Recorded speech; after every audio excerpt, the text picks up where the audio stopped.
Some say another day, another dollar. I say another day, another APAC broadcast. That's right, we're back with the Asia League. We're into Play Day 4 now. Some of the storylines are maybe a little bit more convincing now that we've started to get closer to the mid-pack, the mid-season.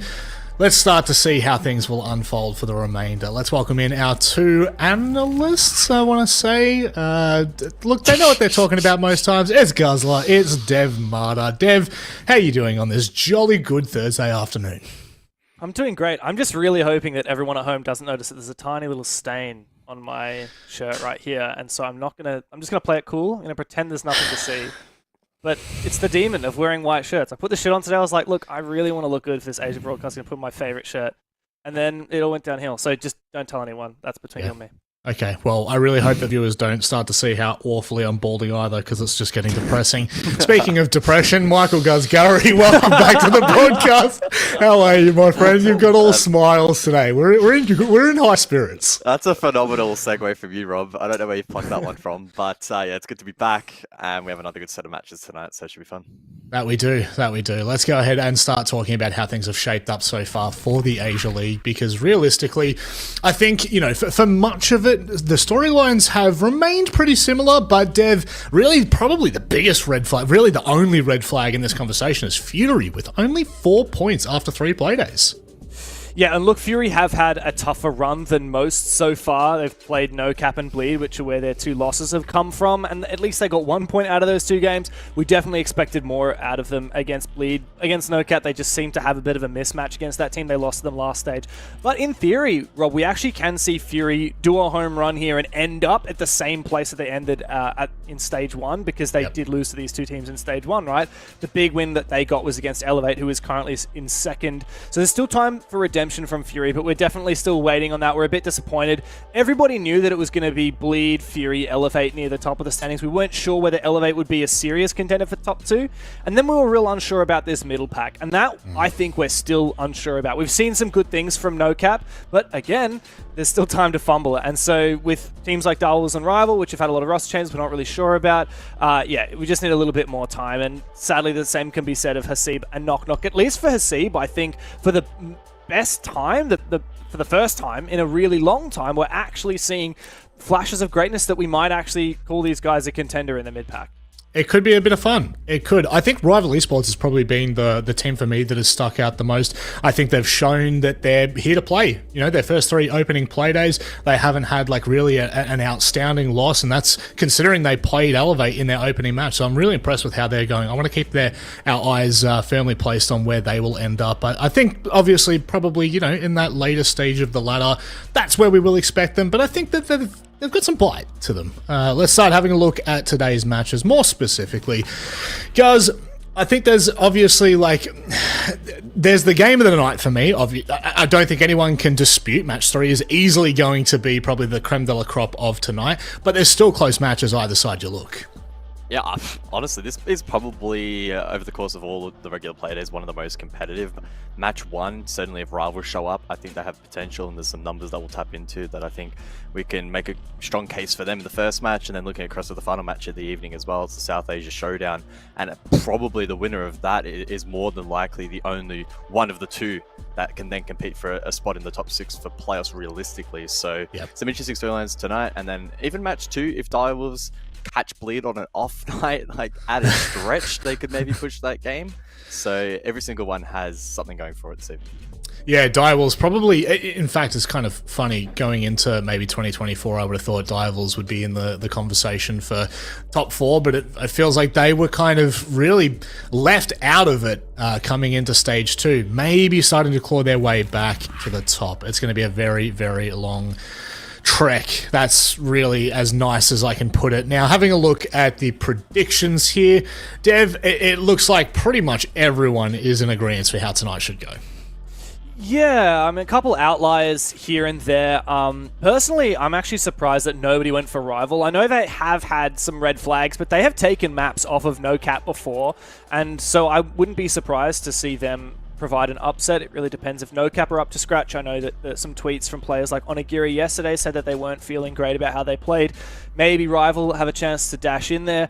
For the Direwolves Bleed one, look, I know that you've gone with Direwolves. I know that is just your coin flip that you like to do, but Productions followed suit on it. I think that is a bit of a stretch. Every time these teams have played each other in recent history, Bleed has absolutely smashed Direwolves. The third game of the night, of course, Fury Elevate. That was last season a whitewash. It was 7-0 in favor of Fury, but that was a huge surprise. Elevate have taken maps off Fury in recent history as well. Has seemed Knock Knock just a bit of a shame that nobody has come through with a Knock Knock pick, but I think we all see... I guess we all see Hasib as just a more proven team now with what's happened in recent history, but Knock Knock beat them last stage and has beaten them plenty in the past, so I wouldn't be surprised if we're not giving them enough credit here. Yeah, look, I think that last game will be close. There's no... I don't think that... I think that it's a little bit disappointing that no one has gone for Knock Knock, just to even show them a little bit of love. But I will actually say... Can I just change to Knock Knock now? Let's wait and see how quick production are on the sticks. We'll wait and see. We'll wait and see. I'll give them 30 seconds while I just quickly give the spiel about Rival. For me, I actually think that this roster really has a much better chance than what we've given them in this instance here. Now, obviously, if we're looking at... There you go, you got it, brother. Yeah. If we look at this and we look at, like, you know, just predictions as it is, we always say, you know, it's really difficult because you can't, like, there's no percentages, right? It's not like, oh yeah, I feel like it's a little bit more leaning towards NoCap. It's either NoCap or it's Rival.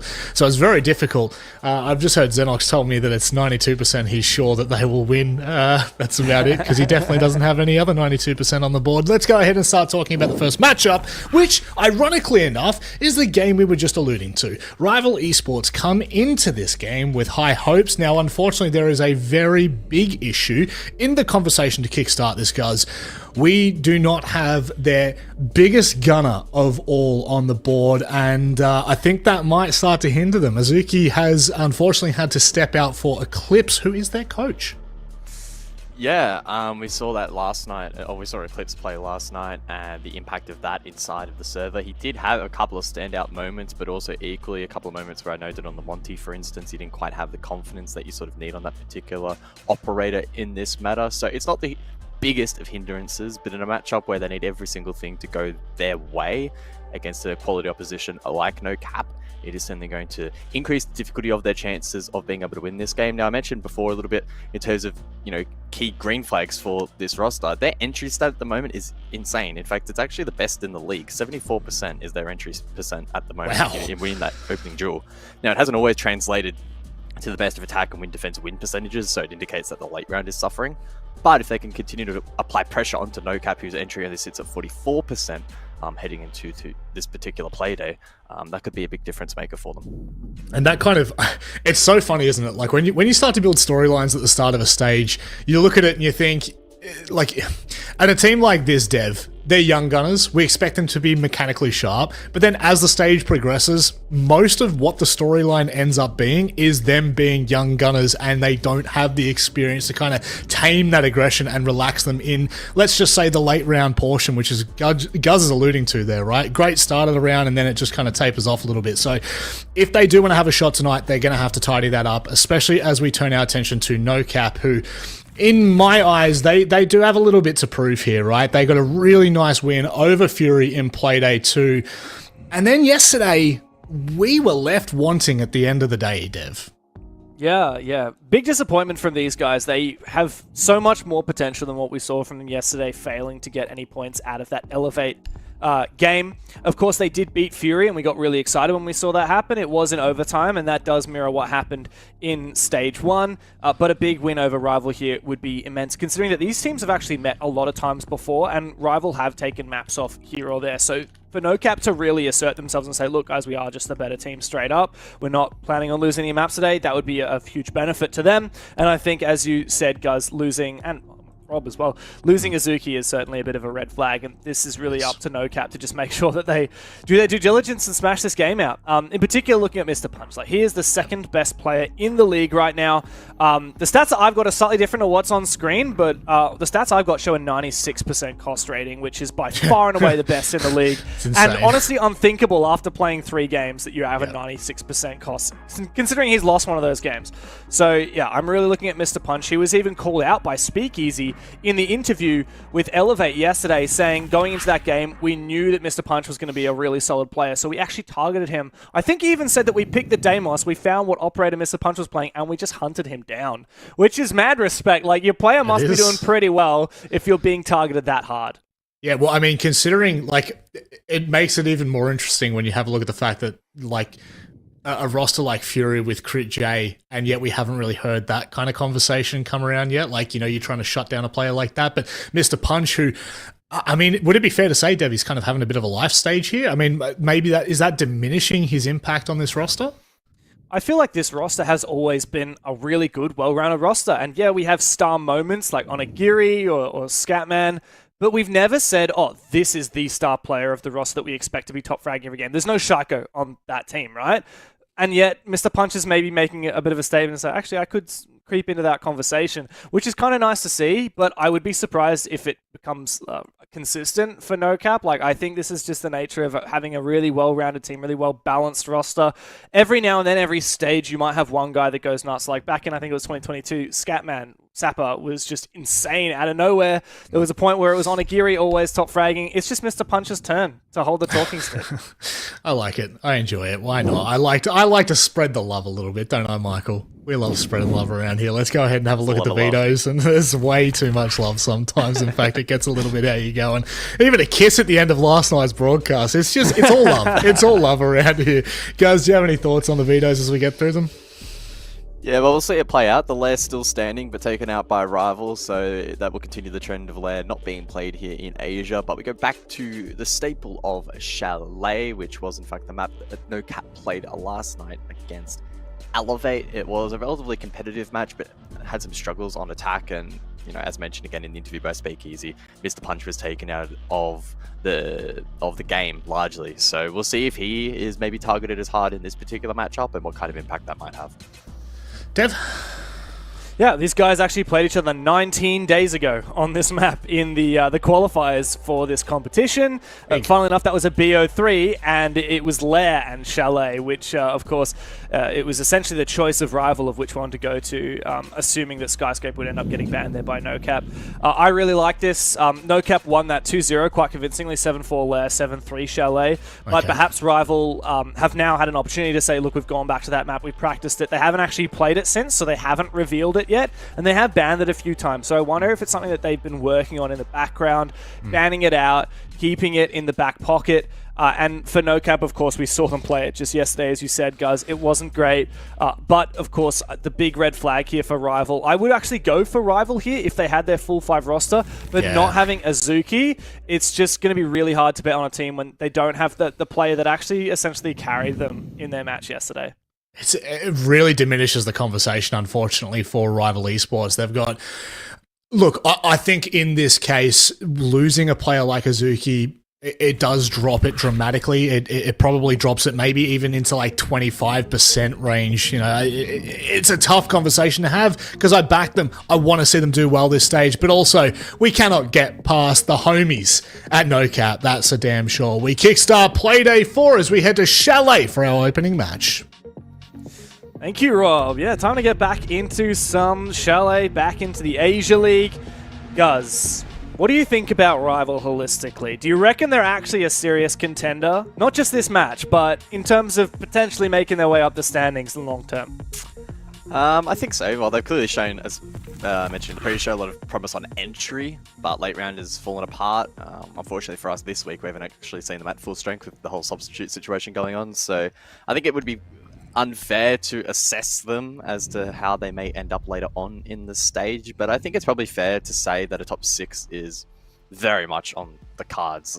Pushing top 4 though, again, hard to assess. I think it's a possibility, especially if they show promise tonight, even again with the sub in play, then maybe they can begin to enter that conversation, but I don't think they're a massive threat here in Asia, but certainly some names that have potential going forward into the distant future, I think.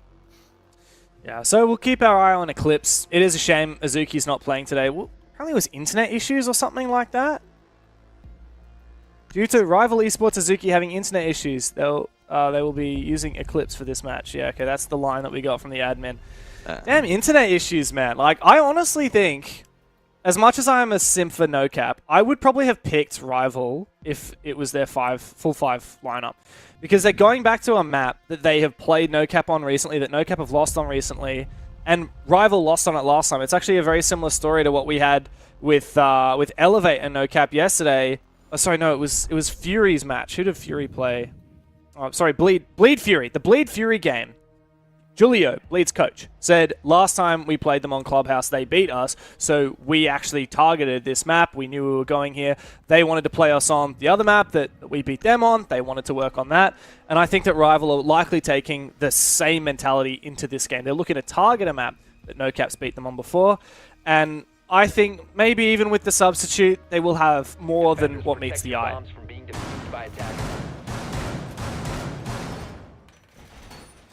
Yeah, I mean, I am all for it if Rival are able to show up here. They do start defense. They might be able to find some comfort in that regard.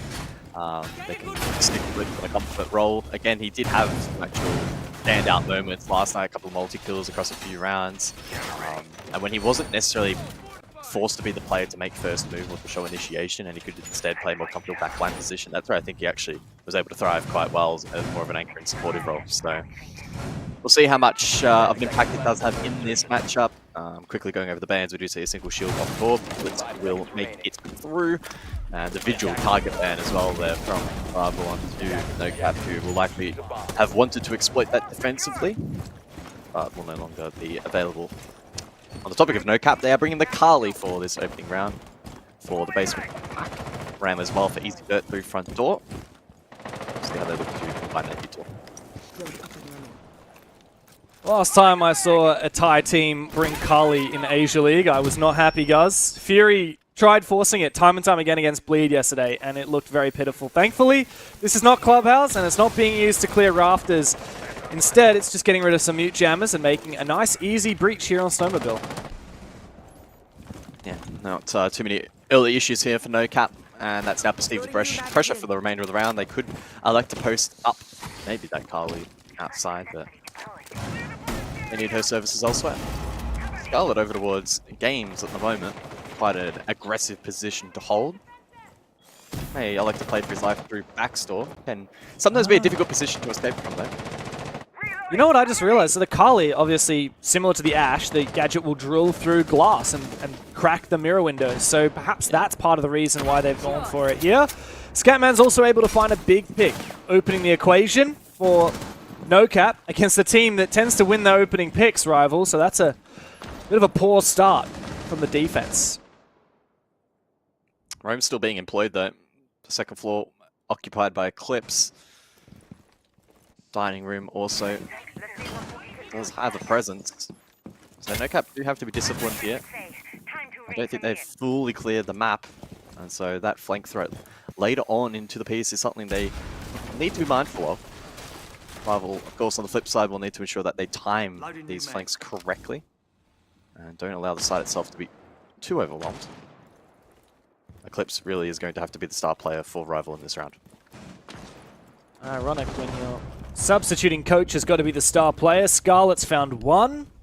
He's the only player left on site. No Cap can 4v1 this if they get going before Eclipse gets back. They know where Eclipse is, but a bit of a poor cover there from DCH. He had a late information call from his teammate. He didn't know which angle to watch.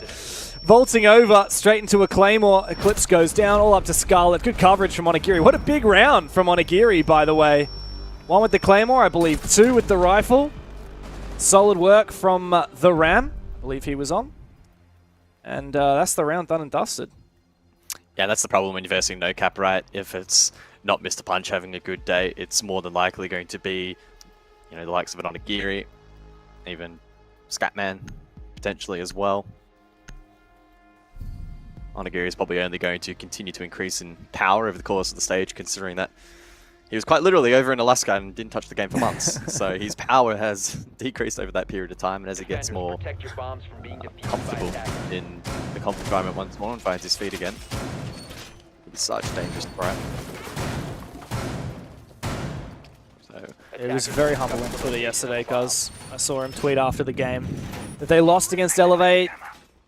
He did the classic thing, you know, it's all my fault, I played terribly. Which, you know, Players love to do that. I respect the humility. Obviously, you've got to be humble for the sake of improving. If you're not humble, you'll never improve. But once you're in the game, you've got to kind of believe that you're the best player ever to touch it in order to have the confidence to actually commit.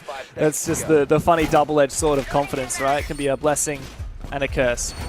But overall, I think NoCap will be pretty happy. They've won their first attacking round, and out of 5 tries yesterday against Elevate, they only won a single attack. So they're already doing as well as they did yesterday. And they're just 1 round in. Well, we talked about the Carly in the previous round. Probably more than likely brought to help counter against the Mirror. Mirror hasn't been selected though here for the second round, but the pick will persist. I'm very intrigued to see what kind of impact the Carly may have in this round. Now, Chalet as a map where cutting off rotations can be quite an effective tool for the attack. Maybe doing it from range with Carly could be the play. As you see those shots rain out through Piano. That does actually allow Onigiri to get all this space. Pretty sure that, no, there's no defender? Yeah, okay. Well, there might have been still a defender up there, but no, he has pushed forward, taken all this control incredibly quickly. The Ash. Great operator for it. Classic Ash ACOG R4C entry. People are loving the return of it. 4 roamers holding onto this position, and what positions they've got. Kiba barriers. I believe there was deployable no deployable shield, but observation blockers to protect against the droning. Still very possible that Rival could take a few bodies with them here. Yeah, we'll see what the YouTube clear is like for NoCap onto these keeper barriers, which are offering good protection side of Library. They need to be mindful though that they don't overpeak into the Kali. They will more than likely win out these fights. Midway point of the round now clipped. Ground taken by Onigiri. Songler looked flash there, I think, so while Synced gets the second onto Eclipse, and good for 3. Onigiri! Easy as that for Onigiri, who farms on the entry. Throws back, but he does get traded. So Rival have found something. 2v3 is very winnable, but overpeaking, DCH cuts him. 1v3 for all mate Jackie Wu. He sees the shadow. That's the danger of playing that position with the Kali, but Scatman gets him on the repeat. Lovely work there from NoCap as a whole. Textbook push. Excellent entries from Onigiri. A 3-piece jumping in the display window. And then an easy lock-up from the rest of the squad. NoCap are taking no prisoners. Yeah, I really like that from NoCap, not getting stalled out. They go for... I guess in some respects it is a bit of a brute force push with the vault through, but it was synced with util and players in the correct positions to help try and offer an additional layer of pressure, and then Onigiri having the confidence and mechanics to land those shots, and he did it in such a way in his positioning and his movement that it was then difficult for Rival to fire back, to quickly comm that and then respond to the comms in time, etc., which allowed that 3-piece to take place. So clean work from Onigiri. It's quite clear at this point in time as we enter the prep phase for round 3, already on 6 kills, that probably in for a good evening. And so for Rival, that could be a little bit disheartening, a little bit scary, but also provides an opportunity, I think, for them to flick a switch here and find a way to try and shut him down. I can't really point to many things wrong that Rival are doing specifically. It's not like, oh no, they are making some crucial error with their macro strategy, or we're seeing huge blunders in the individual players. They just look like they can't keep pace with NoCap.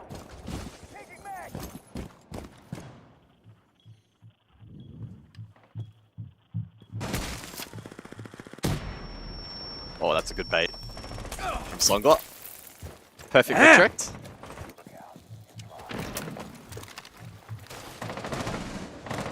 Kali alone will not defeat a juggling bandit. NoCap have now got to reassess the situation. At least they have a little bit of hard breach redundancy with the Hibana, but one exothermic getting taken down so early is certainly not great. What is going on here, Onigiri?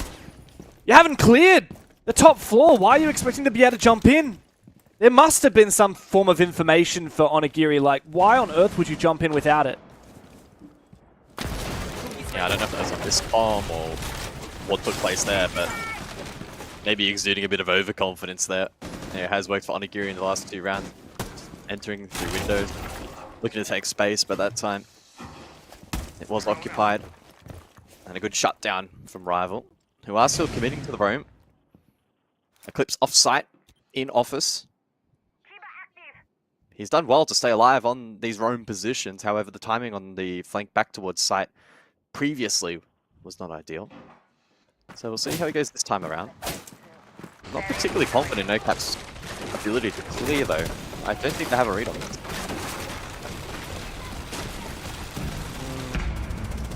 Well, at least there has been some progress made, and finally the breach can be opened as the Vert has enabled it. Really classic old way to open that up and counter the bandit juggle. Are there still roamers? I can't quite tell. Yeah, Eclipse, here we Scarlet. go. Bomb located by attackers. And NoCap have no idea that he's here, so this is a really golden opportunity for him to either watch the hatch or blank and go main. Oh. The Vert, though, is doing its work. Good kill. So winnable here for NoCap, despite those flankers still being at large. Eclipse needs to Scarlet's, move, yeah, I mean, this is on Eclipse, right? Like, Scarlet's not really roaming. He's just in blue. Jackie Woo's a key player on site. He's been spotted. Scarlet taken down. Mr. Punch living up to the stats. It's up to Eclipse now, but he's way too late, and that makes Mr. Punch in position to ace up. Good kill from Jackie Woo, but the damage on a Mr. Punch. Scatman tries to lock him down, and he does. No ace for Mr. Punch, but not necessary. NoCap, despite struggling a little bit on that roam clear, seemed to lock it in at the end. Yeah, Eclipse there, unfortunately, probably should have taken that window of opportunity that he had in the 20-30 seconds prior to his death to maybe start pressuring Mezzanine. It seemed that he was hard dedicated to watching the hatch drop over towards Dining, which may be difficult to fault him. I don't really know if the other two members of the defense were in positions to maybe relay that wasn't really going to be a playmaking opportunity. But in the meantime, as he sat in office, you can see the assault down below in through sight was very difficult for the rest of that defensive unit to sustain that pressure. So it's 3 rounds now for NoCap. Rival still looking for success here defensively. No one's really stepping up to the mark for them at the moment. And even in a round where Onigiri haphazardly jumped into the map without a proper clear and immediately died, NoCap's still able to recover that round. 5 seconds remaining. I find it really interesting looking at NoCap's operator lineup round after round. It's barely changing. Every single time we see Mark on the Thermite, every single time Scatman on the Kali, Onigiri on the Ash. It's such a contrast to yesterday. Mr. Punch played a different operator all 5 attack rounds. Onigiri jumped around between his entry options, between Jackal, Ash, Dockerby, Buck. And we saw Scatman never once play the Kali. It was always either Twitch or Brava. And it just goes to show that NoCap have a lot of depth and a lot of breadth in the way that they play Chalet. This is a completely different NoCap to what we saw against Elevate yesterday. The way that they are playing this map is based on the way that Rival are playing it.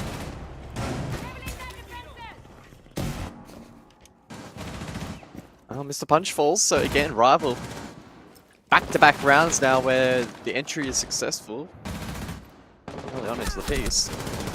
See if they're able to convert the round. I think that was by Onigiri through the wall, but not entirely sure. Yeah, it was. He's downed as well. I don't know it yet. Could eventually finish him off nice and easy. Ooh, is that a regress in display, potentially? There's a good read, though, from Onigiri. Like, you can tell he's always watching for these reaggressions. That C4 was almost perfectly timed. Mark is now low HP. He is that Thermite as well, so he needs to stay alive for as long as possible, as the defense is really looking to hold on to this top floor for as long as possible. I believe every single player except for Scarlet is holding on to Office and Master. We'll focus then on main breach from NoCap. Exothermic stalled out by the Zoto canister from Tubarao. And so Jackie Woo will be able to waste a large portion of the remainder of the round if he is to stay above and possess that control, but he gets slapped down by DCH. Clean headshot. Mark survives critically on the hard breach, 13 HP. It allows the bottom wall to get opened up with the Tubarao off the board, and that was a significant moment in the round. Yeah, I mean, Mark dies there. Very different situation for the end of the round. No more hard breach. Mark was already low HP. He's so lucky that that landed as a hipfire headshot through the floorboards. And with that as well, Scarlet being revealed, he's fallen off. Onigiri, very nice shot onto Eclipse. Onigiri is on fire today. Big round from him. Again, no cap. 4 versus 1, all up to Scarlet. They know where he was. They know where he is now. Trying to push through the smoke. That's not going to work out. Surely not. They go for the knife. DCH locks it in. They're having fun with it, no cap. And they're looking completely untouchable here on Chalet. Rival cannot get a look in. Yeah, they look really locked in here on attack. Even despite having some early woes on entry, they're able to fight back, and that was kind of the storyline heading into this match. It is likely to be a strength of Rival, the early round portion, but then, as has often been the case, Onigiri or somebody else stepping up for the mid to late round, finding a multi, turning the tide. There was also that key moment over towards the fireplace breach into dining. DCH hitting a pretty miraculous headshot through the beams onto the tuber out. Yeah, what would have happened if he'd lost that fight? Like, if Mr. Punch dies to Jackie Wu there, how do you reckon the round pans out? Yeah, I mean, if that fight goes the other way, Mark dies, Tuber still alive. The main wall wasn't breached as well. Yeah, it would have been really tough. Like, that was the biggest moment in that round for sure.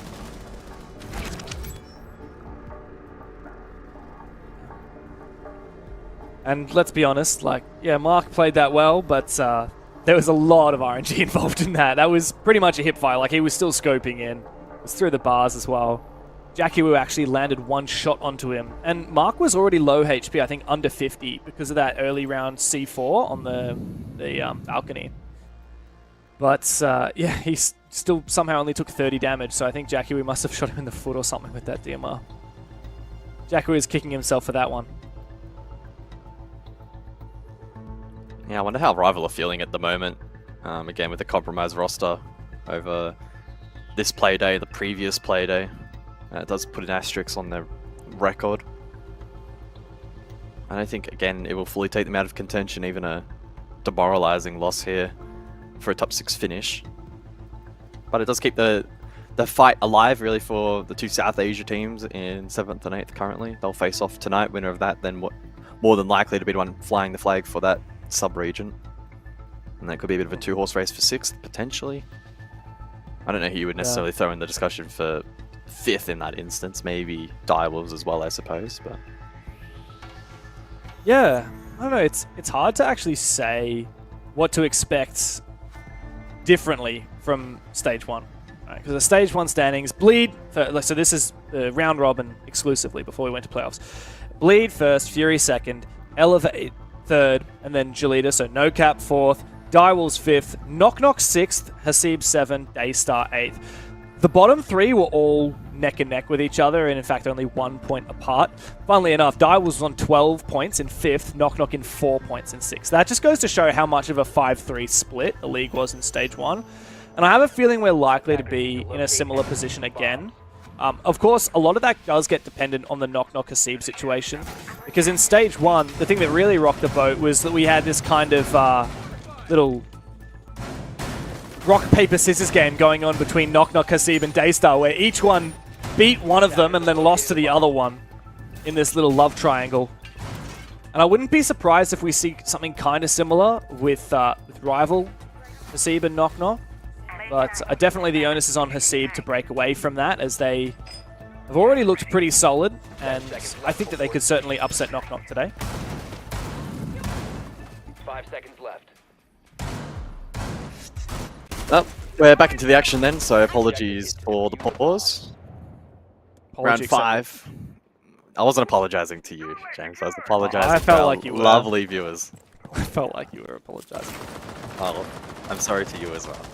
Thank you. I don't know what I'm sorry for, so it doesn't feel very genuine, but... You have a lot to be sorry for. Okay, well, we can discuss this off stream.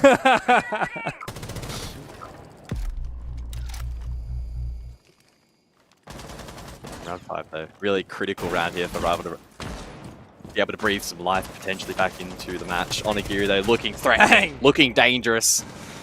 Just so nobody good. able to shut him down. Yeah, he's back, baby. He's so back. Is Oh, he going to win Jackie this? Never mind. How does Onigiri also, like, be that much of a bot when getting shot at? Like, no offense. He did. It's the Alaska game reloading. Yeah. Oh, well. At least Jackie, we did lock that one in because it did look sketch for a second. 4v4. And I've finished sucking up to Onigiri. He's down. He's out for the rest of the round. No Cap have proven that they can definitely win rounds without him, though, because he did just randomly jump in library and die a couple of rounds ago, and No Cap looked fine afterwards. Mr. Punch is, of course, the big guy to look at on No Cap at the moment. He's been unreal. Ooh, Scarlet falls. Yeah, it's the same triangle set up above here from the defense. On top library, one in library, one mez. Last time, it was Onigiri from this window position to jump through and break that cross. Shield's still standing mezzanine though, so Eclipse in a good position. Vision as well. Inside of library. Another difficult position to clear unless DCH invests into the Capital utility. Nekaruda also falls. Scarlet confirmed. There is a sniper running in through Dining Hall.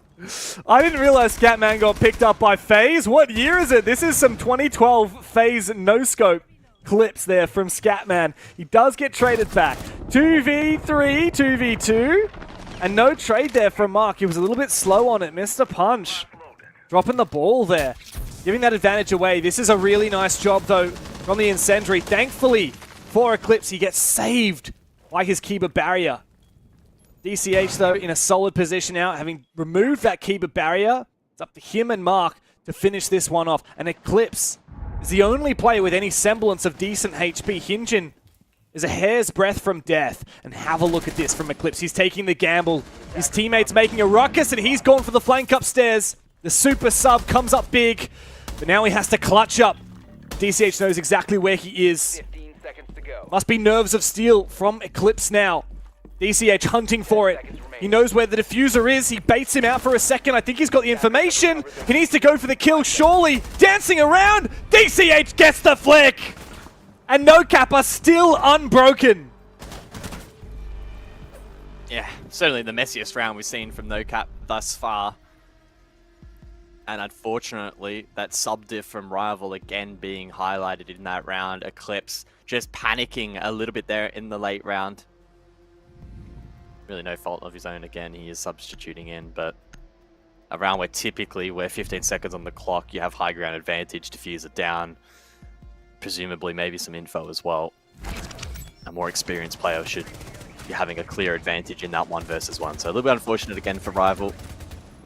They didn't help themselves in the early round by allowing Onigiri to win that opening fight, nor did they help themselves again with Harley push through Dining Hall, which was certainly unexpected. At this point in time here, about 18 seconds left, DCH forced up above, and then with 4 seconds remaining on the clock, wins out that fight. And with it, a 5-0 lead on the attack. It's going to be very difficult for Rival to bring this match back now. This is on track to be No Cap's best game this season, and Rival's worst game. Rival have actually performed pretty decently, even against top echelon competition. They got 4 rounds off of Elevate in their opening game, which is funnily enough the same amount that Elevate got against, sorry, that No Cap got against Elevate yesterday on this very map. Now No Cap have won 5 out of 5 attacks instead of 1 out of 5 like they did yesterday. They're looking like a completely different beast. Onigiri is back on it, and Rival look completely shattered.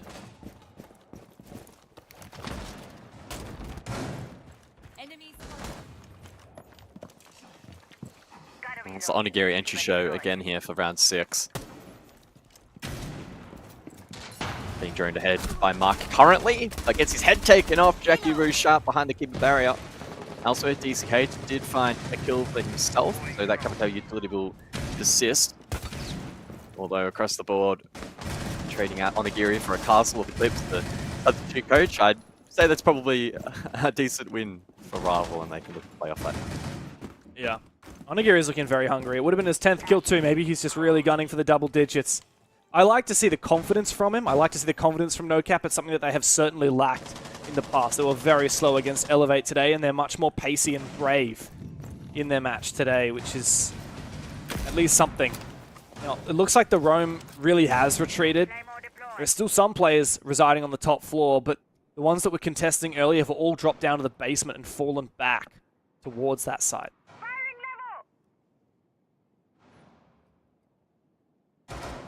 Yeah, NoCap eventually are going to want to transition some of this control up above. You can see office wall still standing, so too is the dining wall down below.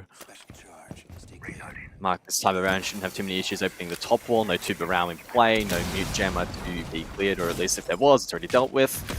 So wall open up, the bottom will soon follow. And this is really where Scatman can look to get himself into the game as well. The Carly with that long line of sight. Oh! Ooh, lobby could be large, but so too could that Nitro Cell. Scarlet goes big, and that ensures that this bottom wall is not opened up, provided DCH doesn't have secondary hard breach. I don't think he did. But either way, big win for Rival. Does still ways left though, so maybe NoCap can brute force 3v3. Yeah, that was a way over peak. And NoCap know their win condition now relies on speed. So they go for the quick plan. Oh no! No, Jin, you're so close! So damn close! But not close enough. 2v3 in the post now. But NoCap are mowing them up. Songla and Jin were not able to deny that plan, and now they must pick up the pieces on a flank. And I think there's information here. Good push from Mr. Punch. Songla on a big flank. Mr. Punch snipes him down with the SMG-12.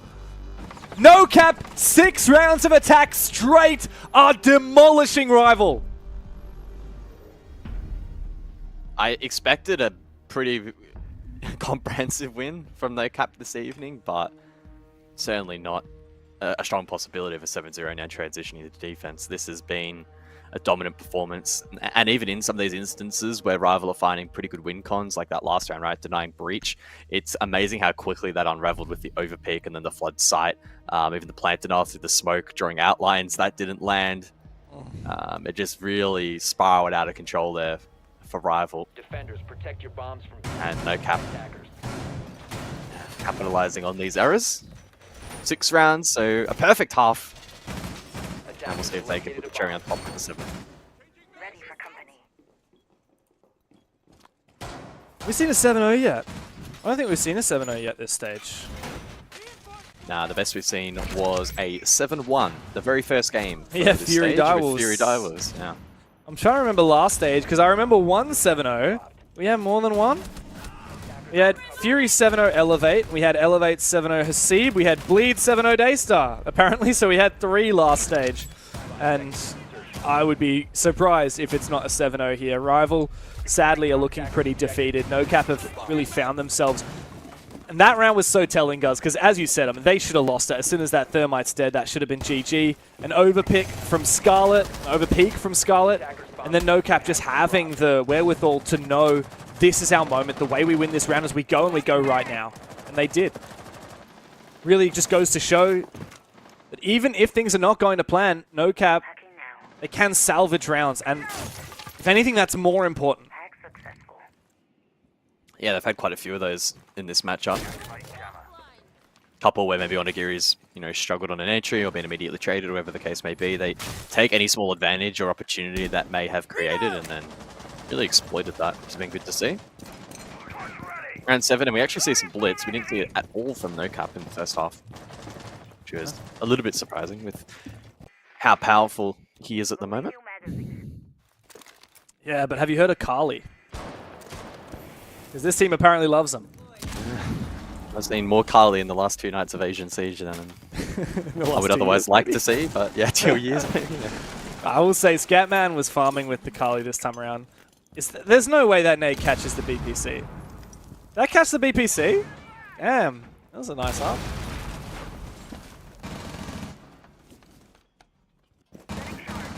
Yeah, looking to apply pressure over towards Mez. Clutch drones in play from Songla. Seeing if there's any util that he's able to capture for his team. Smokes to go out here to cover that Mez cross. Maybe Eclipse is going to look for a dash across to the top of Library Stairs, try and pressure that position. Shield's still standing though. Scarlet. Inside. Does find his first, looking for more, but the trade comes through. He's watching the wrong angle. The rest of the push is still at large. The blitz is teetering around on the top floor. Mark coming up for a flank though. Does keep him at bay for a brief moment. He's got to worry about the player behind him as well. Very brave from Mark, but the flash is not close enough. This is very winnable now for the defense. Still that blitz is making things awkward, making things difficult. Control up above. in the hands of Rival put some serious pressure on these anchor players. We need some hero moments from NoCap to cap off this 7-0.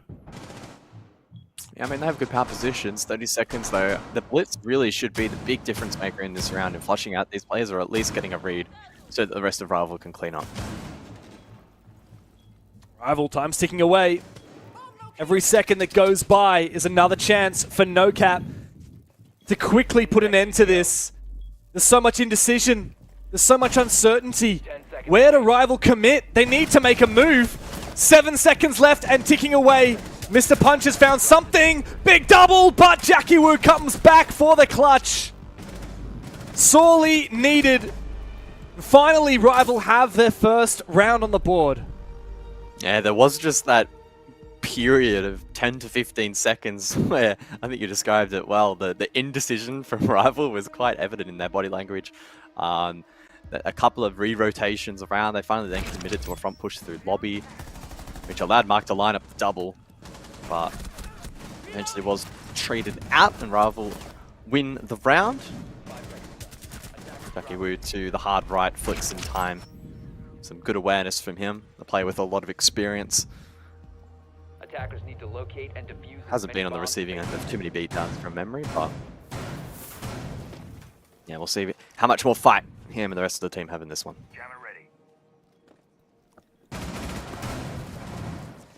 Well, if all the rounds are going to be as close as that goes, Rival still need to do quite a bit of convincing. I mean, that round was anything but. It's just a skirmish in the mid-rounds. Yeah, I mean, nice to win an opening pick here or there. Your stat that Rival are the best opening kill team in the league hasn't really been exemplified today. They are just barely ahead in opening picks, 4-3 so far. Certainly not the 70% that we were expecting.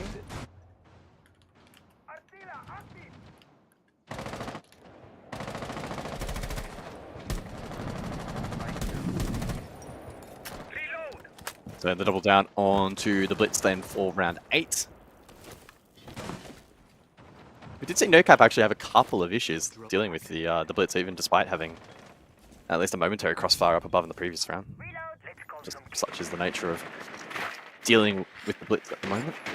Floor is in play, so Rotero is available for Songler to try and clear some utility. However, the mute jammers are making that difficult. So too is the regular droning from bottom west main. Attackers drop the diffuser. So good work from Mark. Yeah, got a little bit greedy there with that Rotero. He knew that the mute was nearby, but he kept wanting to go through that barbed wire. If he'd just gone and taken it out as soon as he entered it, then he wouldn't have got jammed. He would have at least cleared some util. But at least the Rotero has now cleared up the barb on west main stairs. DCH knows he's got a friendly, familiar face outside his window. And his keeper barrier has now been taken out as well. He's got to keenly watch. Hinshin could peek at any moment. Yeah, Dimar's very effective against keeper barriers and being able to chip away at them and clear. DCH using them to try and hold Bartham in a more aggressive fashion and is typical. Halfway point of the round then. And what round does Rival really have to show for it? As you can see, nearly every single player still outside. Jackie Wu has lurked in the basement. So they'll be looking to transition some control in towards the map. Good pinch. DCH wins the fight. Mr. Punch falls to the Blitz. But DCH was actually good for 2 and survives a 1 HP. So a big multi from him. Gets another. And it's now all up to Eclipse. Yep, round is over, I'm afraid. Game seems to be done. Onigiri comes and shoots the feet to win the game for NoCap. Valiant attempt from Rival, and they did fend off a 7-0 defeat, but this is a bit of a stain on their record so far. A massive win, though, for NoCap. Redemption. After getting smashed on Chalet by Elevate yesterday, they come back and they look like a much better team. Yeah, absolutely. Able to shift up their game plan. Couple of key players stepping up, Rob, and honestly, they didn't really put too much of a foot wrong in this match. Did you just say my name, Michael? I didn't actually. I did. I said What? Rob. Do you prefer Rob or Manic? Oh my goodness. Is Rob okay? You can. You I know think, what? Is Roberts all right? Can we do Roberts? Look, No, it Manic, is Rob, Robert. You know what, guys? You can just call me anytime. But what a game that was from the boys at No Cap. That's kind of the performance that we need to be seeing from them. Bit unfortunate. No, unfortunate is definitely not the right word there, Dev. Disappointing from Rival. Obviously, there is a big asterisk next to this, which is back-to-back nights they've had issues where they've had to have the coach step in, and obviously anytime you even have a sub in, let alone your coach play, everything's going to be so much harder to connect. And that's what it felt like tonight. It felt like there was just a disconnection between their defense and they just got run over. Yeah, defense is where the biggest red flags are. Attack, maybe they could cook something. They liked experimenting with the blitz. Attack, it's also much harder to slot in a sub too, because usually the pushes are quite complicated, and it really does rely on more star potential. But yeah, defense was just really rough. Even the rounds where they looked like they had a few good moments, No Cap were able to spin around. So I don't want to go too hard in on Rival. Of course, the roster problems that they've had with players not being able to connect has been a large factor in their losses, but I don't think you can hide behind that as an excuse. And obviously, the biggest asterisk is, Azuki was insane yesterday, got 20 kills. He's not here today. They get 7-1. Direct correlation, right? I think the last thing that they would want is to be seen as a team that needs Azuki in order to perform. But unfortunately, that is the information that we have received so far. So I would love to see them disprove that. If possible, I'd love to see some of these other players step up. And to be fair, I don't think Eclipse was particularly bad. I think Eclipse has done a really good job subbing in this week and wasn't even the lowest rated player on the team for that game. So this really should be about No Cap doing great and looking like perhaps a real solid competitor. Every day we're like, is No Cap a top 4 team? We're not really sure. Probably, I think. Probably. Look, I think Rival Esports and No Cap have something in common. Rival need the big boy Azuki to step up, and well, it's Onigiri on the side of No Cap. Let's welcome him in for the interview as well. Always a very happy time to see you, Onigiri. Generally I like to go quite broad on my question and just ask how you felt, but let's skip that one for tonight because there was something that was happening on your attack. Was your W key stuck by any chance? No.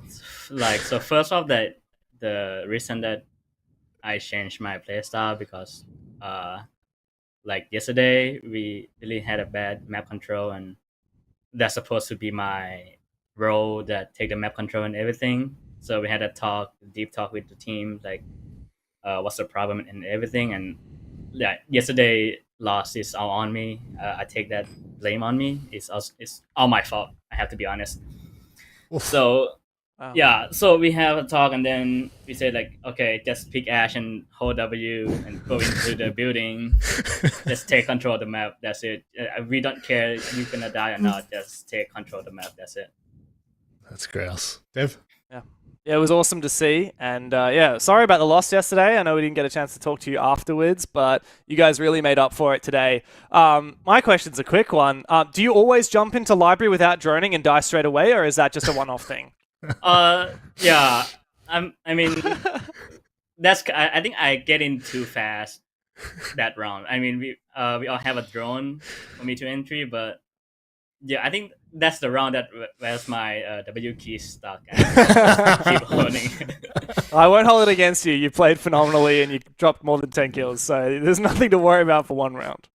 Yes, sir. Now, Onigiri, one thing I was talking about a little bit was obviously you took a long break from the game, and so I'm guessing that every time you play, you're getting slightly better. How much longer do you think it will be until you reach, a similar comfort level to where you were before you stopped playing? I don't know. It's been 3 months, and I haven't touched Siege in 3 months, and I have a lot of things to improve. I can sense myself that my game sense, or basic things, is missing, and I keep grinding rank and playing Siege every single minute or second that I can, and I have to balance myself with study too. So, I don't know when I need to stop grinding. So I'll keep improve myself because we have to make to the major. Now, opening up the final question, and it probably just goes on the back of your final comment. How is the team feeling as a whole? We've just asked you three very individualized questions to you because it was a very interesting game from you, we'll say. But how is the team feeling as a whole? You say that Major is still the absolute goal here. So what's it like inside the camp? So yesterday or today? Like yesterday, we had, Let's talk about today. Don't worry about yesterday. Just wipe that one off the card. So today, I don't know. I have to talk to them after the interview, but Yeah. I think they are pretty happy. Even like they've said that Asuki didn't play today, and their coach have to step in. Yeah. But the result and everything that we talked about yesterday is improved and fixed. So I think they might be happy, and somehow that I get in the building too fast, they might like score on me. But a win is a win. It's a BO1, and they Yeah. play with their coach. I'm not complaining anything. Sure. GG is still rival and everything. Yeah. Yeah, no worries at all. Onigiri, final comments before we let you go, my friend? Thank you, No Cap fan. I want let you guide us again. I'll try my best to stay consistent and get back to my own like old performance for the stage, and we try our best for the major. And I hope y'all have a good day, sir. Onigiri, you're dropping double digits and then still saying that you're not playing properly is scary, but we will see you next week, mate. Yes, sir. Have a good day. Take care, sir. Absolute legends. I want to, Onigiri is the kind of guy I just want to like run to the front of a building and open a door for him. I don't know why. Like if Onigiri was walking past me, I'm the first person at that building opening that door. He's never touching a handle while I'm around. That's all I'm saying. Look, a little bit of a strange interview there, Dev. I didn't expect the energy to be so low, but I mean, it makes perfect sense. They really, obviously, last night really rattled them. That was a game that I think maybe we had written off as more of a conversation in the other direction than it was about like no caps issues necessarily. Yeah, of course. Elevate played really well yesterday, and I don't want to hold it against no cap. And I think that Onigiri is being pretty harsh when he says that he's absorbing all of the blame for the match yesterday. But they just have to focus on the positives and work on the negatives, right? And I'm sure that right now, with Onigiri going back and talking to the team, hopefully everyone's in high spirits. We had 3 players on 10 kills. That's a bloody phenomenal performance. Onigiri himself, like, immediately implemented the feedback that they had after yesterday, where they said they weren't playing aggressive enough, they weren't getting enough map control, so he wanted to step up. They said to him, like, doesn't matter if you die, at least take the map control, and he did that. Like, and he won more opening kills than he lost, and he got way more entry frags, and he did dying in the same role. So I think he should be extremely happy with his performance. Same for the whole team of No Cap. I just hope they're not too hard on themselves and don't put too much pressure on themselves about going to the major, because of course it's great to go to the major, but it's also great to have the attitude that Julio had in the interview with Bleed yesterday when he said, look, if we don't make this major, we'll make the next one. Like, we're just playing our game, we're getting better every day, and that's really what matters. You focus on the process and the results will come, because you focus on the results and you start forgetting how to actually go about the process. Yeah, it's different, isn't it? Because I guess that's the luxury that you have when you're Julio, when you're Bleed of making so many of these international events. The pressure would probably be starting to really get to the likes of Fury and, I mean, obviously to No Cap. So, trying to bring themselves down a peg and just, I guess, recenter for the rest of this league, because they're playing unbelievably in some of these games. And I think today's been a very good example of what happens, guys, when they're firing on all cylinders and when they're back in the driving seat. Yeah, absolutely. Again, I can kind of understand Onigiri not wanting to get overly excited with the whole sub situation, etc. And it is a match that they're expected to win. You don't really get that many bonus marks for demolishing a team really at the end of the day, and it is just the best of one portion. But I think they can take away that at least they were able to bounce back from last night, and it was on the same map, which is probably the most important thing considering they got counter played pretty hard last night. So impressive from them. And noting DCH very briefly as well actually does officially walk away with the MVP, not Onigiri. He hit that insane like 3-piece I think it was in the last round, which got him over the line. And again goes to show that every single player pretty much on the lineup had their moments this evening, which is a good positive going forward. Certainly is, and they're going to have to tidy things up as well if they do want to head to the major, because obviously playoffs will be where the real discussion starts to turn. But speaking of discussions turning, let's go ahead and go to a break, get a little bit of a breather. We'll be back after this.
Yo, welcome back, folks. We've swapped out one of the most unprofessional people I've ever worked with in my life for probably someone equally as so. It's the edgelord himself. It's Jake Senoch and Diddy. How you doing, my friend? It's lovely to see you. I'm doing great, Rob. Honestly, I was sitting back, I was having dinner, I was watching the first game, and I was just praying it would go a little bit longer, just so I could continue to just kind of sit back. But hey, well, it is what it is. In the end, I'm not too surprised. The result that I think a lot of people anticipated once we saw a particular person was not going to be playing tonight, and that particular person being Azuki, the god himself, apparently. So, it's interesting. Last night, I got told to kind of calm down about Azuki and his potential, and then all I hear in the pre-show and throughout the game is, "Oh, Azuki's not there. Well, Azuki's not there." And now who's riding the bandwagon, Rob? That's all I'm saying. Look, mate, no truer words have ever been spoken. There's something about the way that you eloquently put things that I don't think anyone could ever question your intent or your ability as a professional commentator here in the Rainbow Six ecosystem for the Blast R6 broadcast. But let's start moving on here and talk about the schedule. That's right. It's a graphic that comes up and shows you what to expect. Now, 7-1, we've already talked about that one. Obviously, we're only really at the kickstart of the night. We've still got the biggest match of tonight, Fury and Elevate coming up. And then, to be honest, although people won't have it penciled in as the game of the night, it could well be the closest game we have, finishing on Knock Knock and Hasib. I'm really keen for that one because I think Hasib have really shown at the start of this stage that they could actually be a contender for mid-pack, so that will be a very telling game.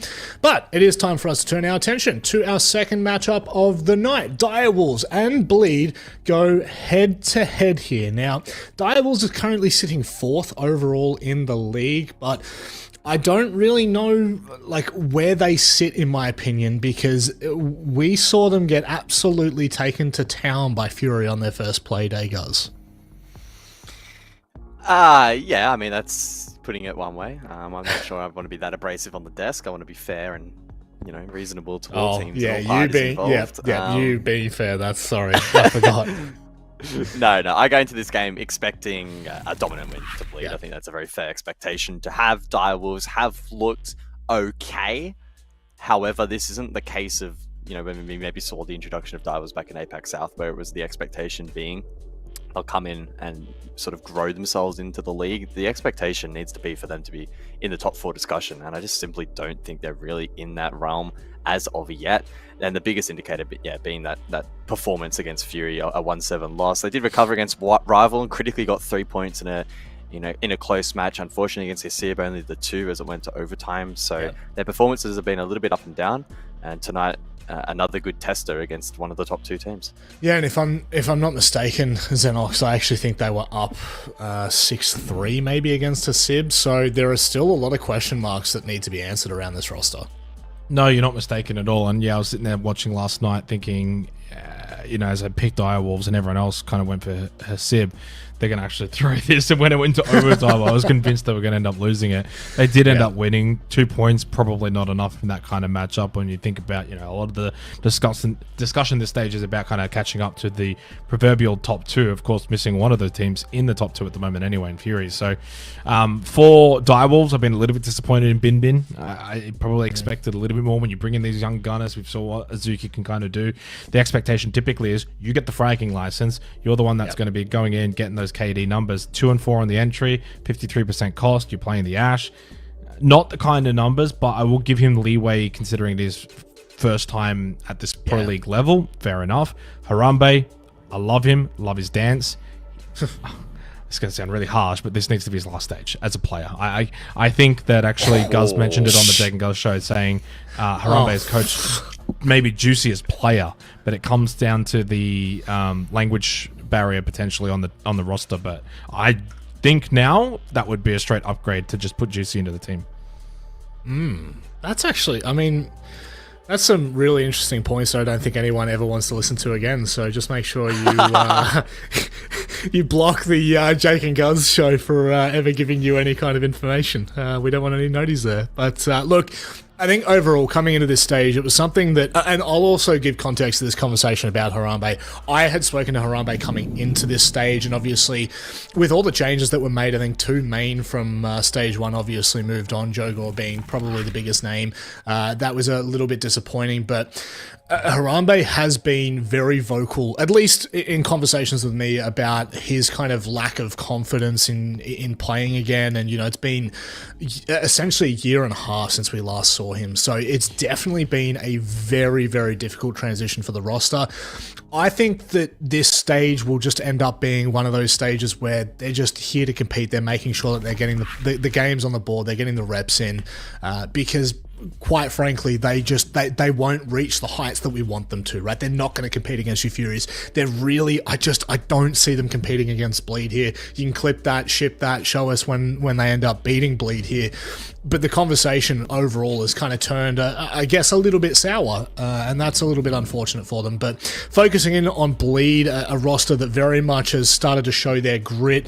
For me, it was probably their game yesterday, guys, that was the most defining. Now, whether that's defining in a way of just shutting Fury out of the conversation, or whether it's defining in the conversation of Bleed just looked phenomenal. I don't really know which camp I sit in, but they're definitely looking like they are the roster we expected coming into this.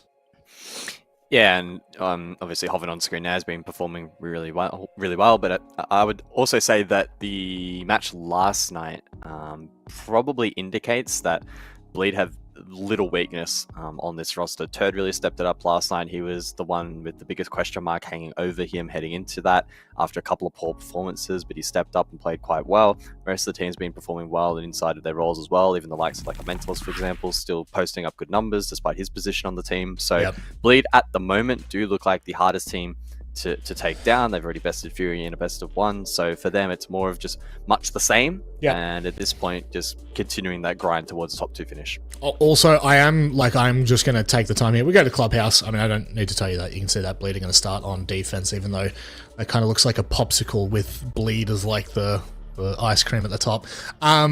In my opinion, I've got to give full props to Turd. We talked a lot about him last night, and there was a little bit of let's just say shit talk in that respects of, where is he, what is he doing?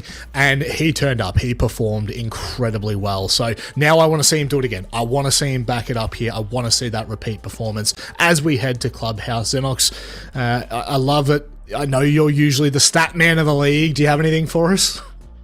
Yeah, I did like 2 Clubhouses yesterday, and I do another one now. That's like 3 of the last 4 games that I've covered as Clubhouse. Wow. That's, 75 percentile. It's quite up there when it comes to one particular map when we've got such a massive map pool. Yeah. No, I don't really have anything for this particular matchup. I think that there's very much little expectation with Direwolves. In fact, I saw a picture of the Twitch poll chat, which was 95% to Bleed as of the picture. So, I mean, I probably stand by that. I don't know if Direwolves have the firepower necessary to take down Bleed. Tell you what, it's a bit groovy here as we head into Clubhouse. Second matchup of the night. It's Playday 4, baby. Bleed, can they keep their undefeated streak? We'll have to wait and see. Will that wolf have a little bit of bite left in them? Xenox does enjoy.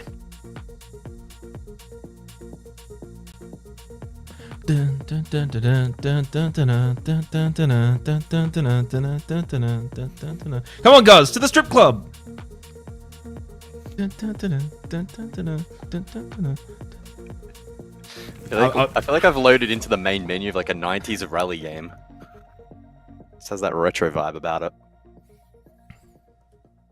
Oh, it's I don't know if it sets the stage particularly well for this matchup though. It's quite an upbeat and happy song, and if you're a Divers fan, there may not be a lot to be happy about after 30 minutes. But we'll wait and see. I'm happy to be proven wrong, but a 95% fan vote in favor of Bleed, I also agree with. This is a game in which I'm expecting them to be quite dominant. Jokingly enough, no shield ban. Hoven looks absolutely relaxed, by the way, during this operator ban phase. Turd locked in, as he knows he needs to be. He's not going to have Carly and Montaigne pushing his way, surely, this time around, provided Direwolves have done their homework. He did get fed a bit last night, but he also didn't make big mistakes in the power positions that he had to hold. That is true. That is true. We'll see if he gets tested tonight a bit more. What are your thoughts on my comments regarding Harambe Too harsh? Unexpected. I don't know if he's quite due for the retirement home just yet, but he needs to sort out his confidence issues. Well, 'cause I he think it's was quite evident. coached though last stage. Yeah. Yeah, honestly, I think I would agree. I wasn't expecting you to say it, but I do agree. Well, I think that realistically, how often do you see success when a player becomes a coach, then goes back to playing? Not often. Every now and then, sure, and certainly at the higher level.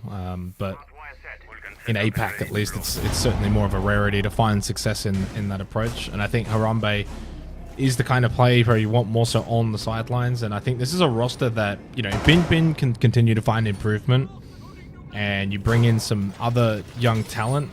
There's enough there. I'm still a big fan of the likes of Pika and Souffle. I think they've certainly got the talent within them that they could push to the higher echelons within Asia. But in terms of this particular matchup, and this is where it's a little bit kind of sad in my mind when you kind of look at Direwolves. They're 2-1 on the stage thus far. As an organization, I like Direwolves. They've been around a long time, APAC South Days, etc. And yet, regardless of all that, it doesn't really feel like they've got any kind of chance here against Bleed. They lost 7-1 on opening day, and then all of the beaten is Sib and Rifle. Hardly hallmark teams in terms of top 2, top 4 really even. So a massive test here. No one believes in them. Can they prove everyone wrong? That has to be their mindset coming into this game. Attacking in the first half, Bleed on the defense. So you imagine they'll play that roam game, immediately reaps under a little bit of pressure throughout Logistic. And I like the pink with the hatch play as well. Harambe, though, on the Montang, loses out to Hoven. Through the hatch, Seal was able to get a huge kill onto Reaps. Shuts him down. The Legion no more. No goo mines to generate throughout the round, and that's a pretty decent clear. Didn't quite get to see how Harambe died, though, entering on the Montang. Yeah, quite an aggro roam there from Reeves. He had a rotate comp. I think he was pretty content to play for his life. Unfortunately, unable to find that pick up through Logi Hatch. Leader inside a stock there could be a threat. As he goes unchecked. Hatch opened up for the rotation. Yet to be droned, I think, by Direwolves, who are now transitioning control in towards first floor. So we'll see how they deal with this. Leader could be on for pretty free kill here. We'll see. Patient at the moment, just buying his time. Halfway point of the round, freebie comes, and the freebie is taken. Yeah, I mean, some good and some bad, I think, really, from the start of this opening round. Pika applying some pressure from Oil Pit. Vulcan Canister will burn into blue in 60 seconds. Still some decent time. Could get a pinch. So an Oil Pit secret push towards blue. Bin outside in construction, I think, looking to open up dirt. So dirt and blue will be the approach for the 3-man Direwolf. Too much to clear on site. Seal has actually made his way back over towards kitchen. Still the solo push now into blue from Pika, despite the fact that they could have gone with a secret push. He goes straight into sight. Forget about the BPC. Mentalist went for the swing, got traded though by Turdstar. Switched on. Wasn't going to allow him to just roam for free. Bin slow into dirt. Seal now dead inside. I mean, it's just disjointed attack after attack from Direwolves. No one playing off each other, and there's no team synergy. It's solo push after solo push. Bin left to his own devices into side of dirt, and Turd is just smelling blood in the water at that point. He's like, I need the KD, I need the EPS. Hunts him down. We'll finish him off. Smiles from Mentalist at a good start from Bleed. Yeah, not particularly poor though from Direwolves. They committed pretty well to the roam clear. Had the 1-for-1 trade early on. Reaps dealt with. Leader, the big difference maker inside of stock, got an absolute free kill though, and then Pika unchecked through blue. No one was playing up close. Bit of an interesting setup. Sometimes we see the ball reinforced and, you know, play up close and dummies instead of footholds.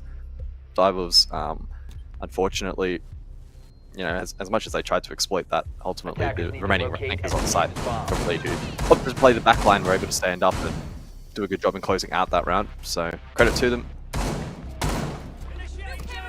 Bleed now go over towards Jim's bedroom, round 2.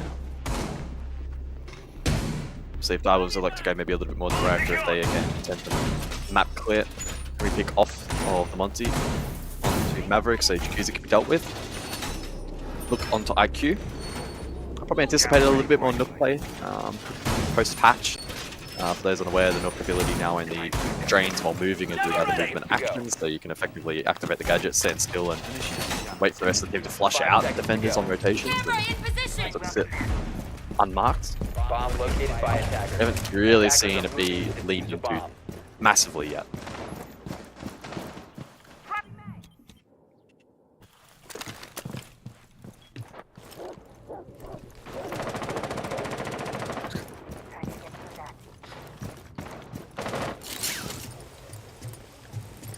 So Jim Bedroom, second round.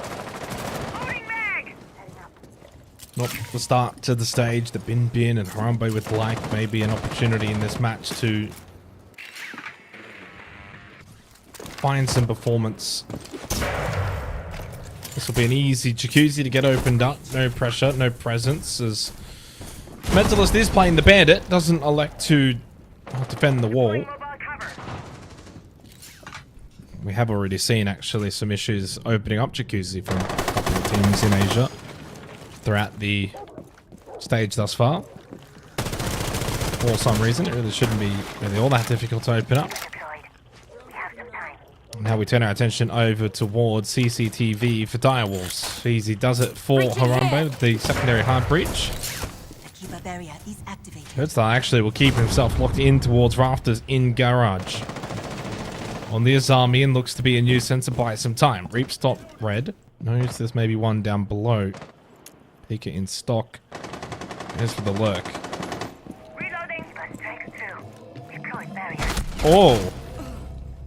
What? I don't know exactly where Pika was going, but he looked extremely confident that there was no one first floor. There was no one around bar and stage. Leader just pops out through the rotate hole, gets a free kill. Everyone else decides to just send it into sight. Mentalist walks into the spraying seal. Bin Bin, good little entry. A bit of gym control, but the kit falls as his body does as well. It hits the floor, and Turd gets another kill. All too easy for Bleed. Yeah, I don't know. I feel like I'm a bit confused. I don't know where Pika was going, what his intention was, what information he had to commit to that play, and how that was even going to link into the rest of the attack. I really don't know. I'm not sure if he was trying to send it over towards main stairs and make a play, if there's some like third opportunity from down below to util, but again, it's another free kill on the roam / lurk from Leader. Completely uncontested. I presume undroned as well. Rest of Direwolves then trying to desperately send it inside through windows, etc. But Bleed again, hold the back line, hold angles. Don't feed too many 1 versus 1 in the end, lean heavily into man advantage that they already had, and get another confident closeout. So not the best starts here for Direwolves. And it's trying to get the early impression in this match that it could be quite one-sided. Doesn't take that many rounds though for this to become competitive. You win tertiary site twice and could be 10 enough. seconds left. Well, Hoven has been having an exceptional stage so far. I think he had like a 127 EPS something in the pre-match graphic, and I think that's just going to continue to rise with the way that he has been playing. You could regard him at the moment as the best player on the team, well above Reaps, who typically is regarded as that sort of player. But Hoven has continued, say, over the last year to just improve and has certainly got a lot of respect to his name now. You know, it's not just the Reaps show when it comes to Bleed. They're well coached, well drilled. Hoven has continued to improve. Leader's acquisition. And it does kind of feel like that fifth missing piece could be, you know, Turd finding that improvement, or potentially, as Julia said, finding someone else.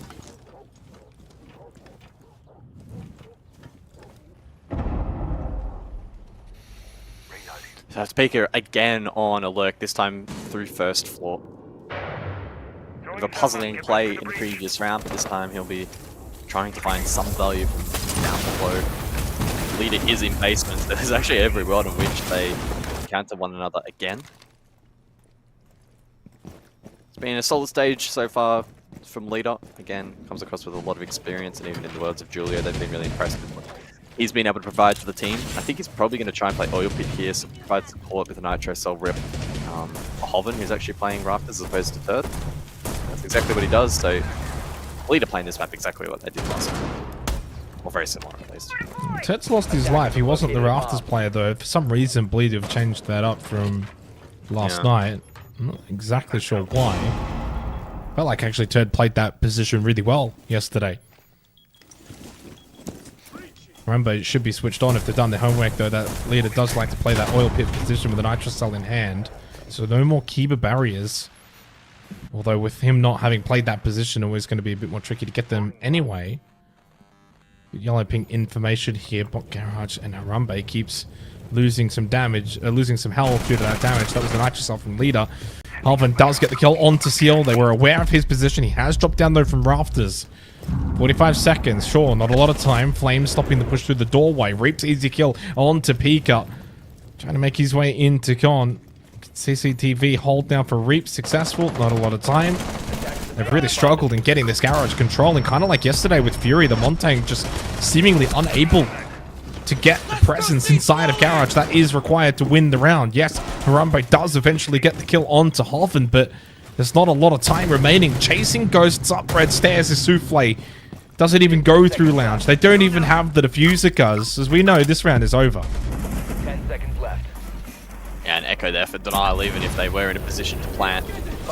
Oil canister makes things tough. Souffle with the TK and Reaps for the final kill. Perfect first rotation from Bleed. And this is, again, feeling like a bit of a no contest. I hope James hasn't gone too far. He does like to walk off. Yeah, he's probably wandered off to walk the dog, so hopefully he hasn't gone too far. Could be a quick one. Yeah, I mean, it's not often that we are correct, guys, in our assumption of a match, but we did feel like there was a bit of a gulf between these two teams, and it's kind of playing out in that way. Again, just the inability for the Montang to actually get into garage. Two teams now that have struggled against Bleed in this regard. When it was Fury yesterday, they had the Kali playing behind it. They struggled. This case, well, in this case, the Montang didn't really have anyone playing behind him anyway, but still just couldn't get in through that doorway. Leader a bit of a nuisance inside an oil pit. Really wasn't ultimately the main reason why the Montang couldn't get through. And intriguing. Well, I do have positive news. Okay. James has not gone and walked his dog.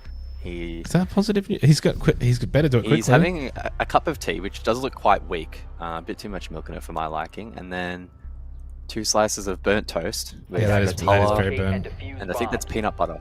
Again, I hope it's peanut butter. I am allergic to peanuts, so I don't really know what peanut butter really looks like, to be honest, but I'm assuming that's what it is. And James, no, I do not want your toast. It looks burnt. I can see black bits on the bread. It's burnt. Overcooked. Secure. How do you like your toast, Jake? It depends. I feel like if I'm having Nutella or peanut butter or some kind of spread, I like it soft. But if you were to say put eggs on it, like bacon and eggs, and more of a breakfasty bread, yeah, a bit firm.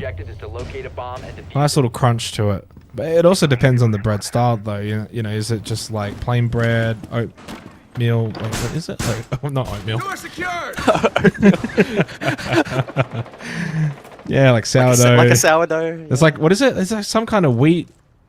Like oat wheat or something? I don't know, guys. I don't do the shopping. You know what's the worst? When you go to like a cafe and they have sourdough and you need like a hacksaw to get. Oh yeah, no. Not good. Like the edges are like just concrete walls, just encapsulating the nice white fluffy bit inside.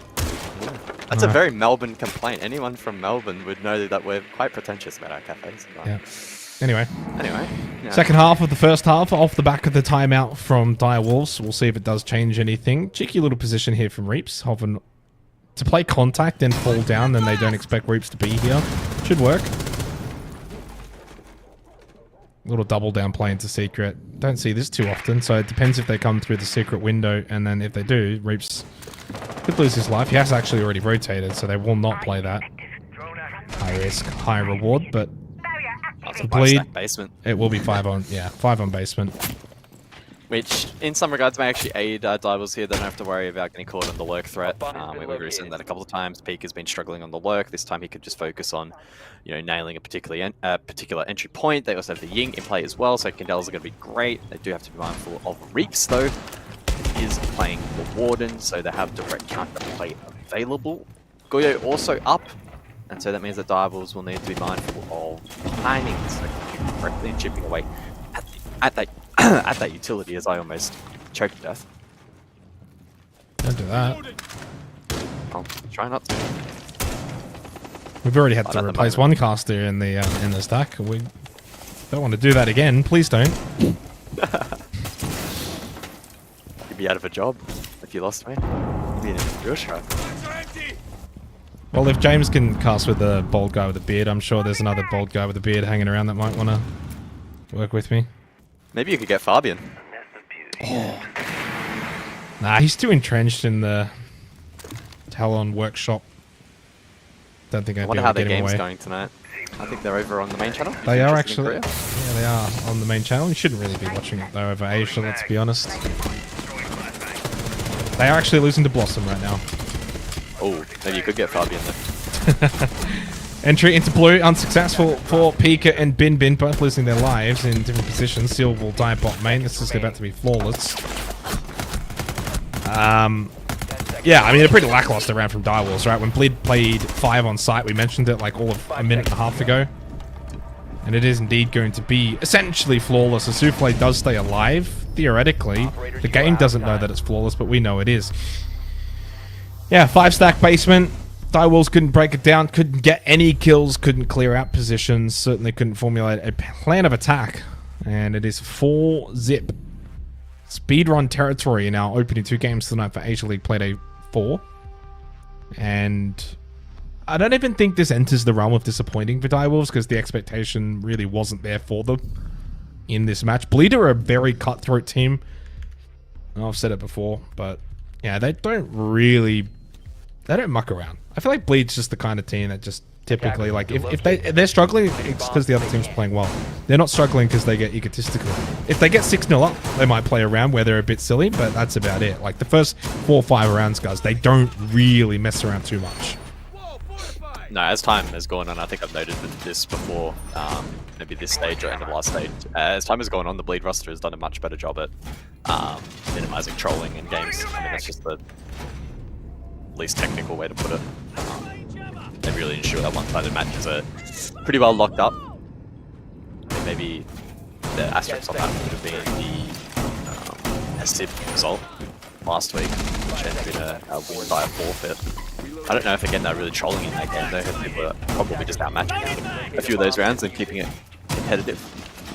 But certainly here tonight, 4 rounds, already burning the tactical time out of their opposition. I was using it in the last available opportunity. Yeah, simply outclassing them at the moment. Not only is their roam game being effective in catching lurk, but last round they kept it super simple, bunkered down side as Army Goyo kept it to the basics. Again, another confident win. So it's difficult to find win conditions for Direwolves in this particular match now. And if they're to keep the match alive the next 2 rounds, we need to see some more promising siege from them, because unfortunately they're lagging behind by quite a bit.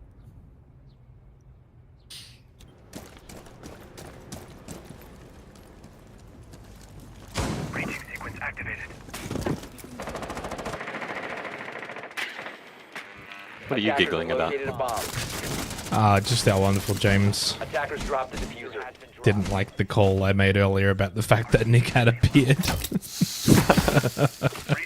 Well, he's not necessarily wrong, especially in comparison to the beard, the ever luscious beard, but might I add to Robert J. Monday?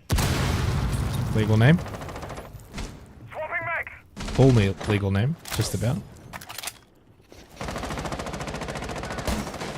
Wow, 90 seconds. These rounds from Direwolves have been just incredibly slow. By the way, Souffle into strip club. Thought I'd just touch on that one. I'm ready for you bastards. There he is, over there, lurking on a drone right now. Strange position to play. I don't know if Direwolves have sort of just said, let's throw caution to the wind and strats to the wind, and let's just like all lurk in positions to see if we just find something. That might genuinely have been the call, and it's just not going to work. Oh, go Pika, straight up in towards top red. A little pre-bullet and the clash looking the right way. That's going to shut down any potential of shooting. Mentalist in the back over towards the deployable shield. Does get the kill on to Reaps. A little bit late here on the push from Mentalist. Leader did find a kill onto Harambe. Seal will fall. You're right. Peek up very low and is dead. Surely. 3 HP. On, Mentalist. Finish him off. And there's like Mortal Kombat. Finish him. Does he know he's on 3 HP? He's got not. Hey. Oh my goodness. Well, 5-0. Wrap it up. Unless Bin Bin does something very special. This is where you can put something on a montage and... the APOG blocked his vision. Yeah. Funny old round though with the Clash. Mentalist having a little chuckle there on the camera. I mean, credit to Bleed. They're being professionals about it. They're not trolling. They're throwing a couple of different strats out there, and they're shutting down this kind of game plan from Direwolves that could actually work against a team that's, you know, not clued in and allow solo lurks to become overwhelming, but they're just not. Like, short Reaps gets caught out there, but then immediately the follow-up from the Clash. Good crossover towards Breach. Just pretty textbook stuff across the board. Bibian maybe in a winnable position if he drops the leader here. 1v1 on the Clash. Potentially back mid, but not meant to be. And a perfect half possible here for Bleed. We did just see a perfect half from No Cap in the last game against Rival. We're on Chalet, and that trend may continue.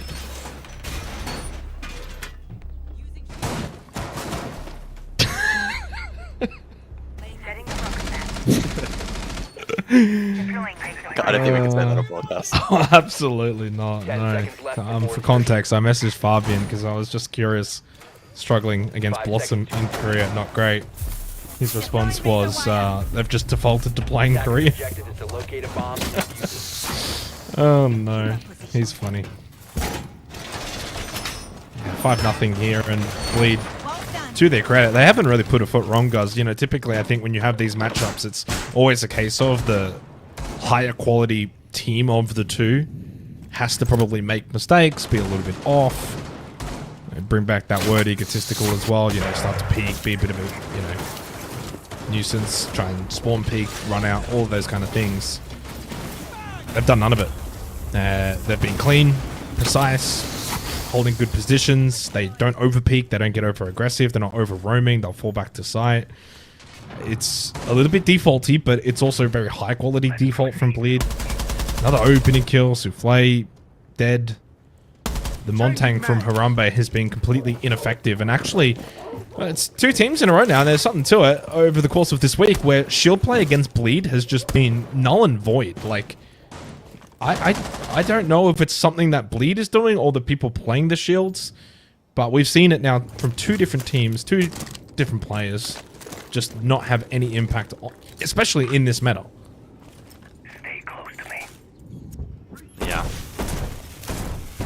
Well, it is Turd on this raft position to face off against the shield once more.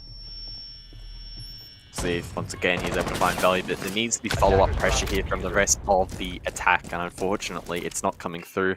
Harambe falls. So too will peek up down below, and the match unraveling before their eyes, still with a full belt of util. So again, highlighting that the synchronization from this attack just isn't there. Yeah. And Bleed able to capitalize upon that. It's a strange map choice as well. Looking back, you go to the semi-final in stage 1, Bleed versus Direwolves, 7-0 and Skyscraper, 7-1 in Clubhouse. And with what we're getting here as well, entering 7-0 territory or thereabouts, to me, defines the fact that Direwolves throughout the off-season have unfortunately not been able to close that gap.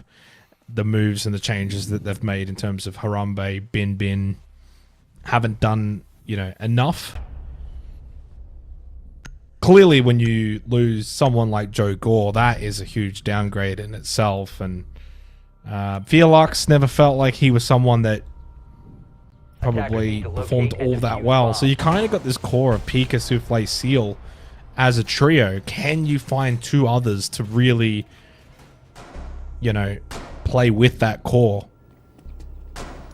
And even then, there's question marks with that core as well. Don't get it twisted. This is a really bad team performance across the board for Direwolves right now. This is everyone. This is not just Bin Bin and Harambe. Sure, they haven't played well either, but Pika, Souffle, 2-6, 2-5 guys. Like, it's not just the two other guys. Unfortunately for Direwolves, as a roster and as a team, you can make these slight little tweaks, but maybe... Unfortunately, there's just more to it than one or two players. Maybe it's some of these core players as well that really need to kind of look inward and see if there's actually improvements that they can make.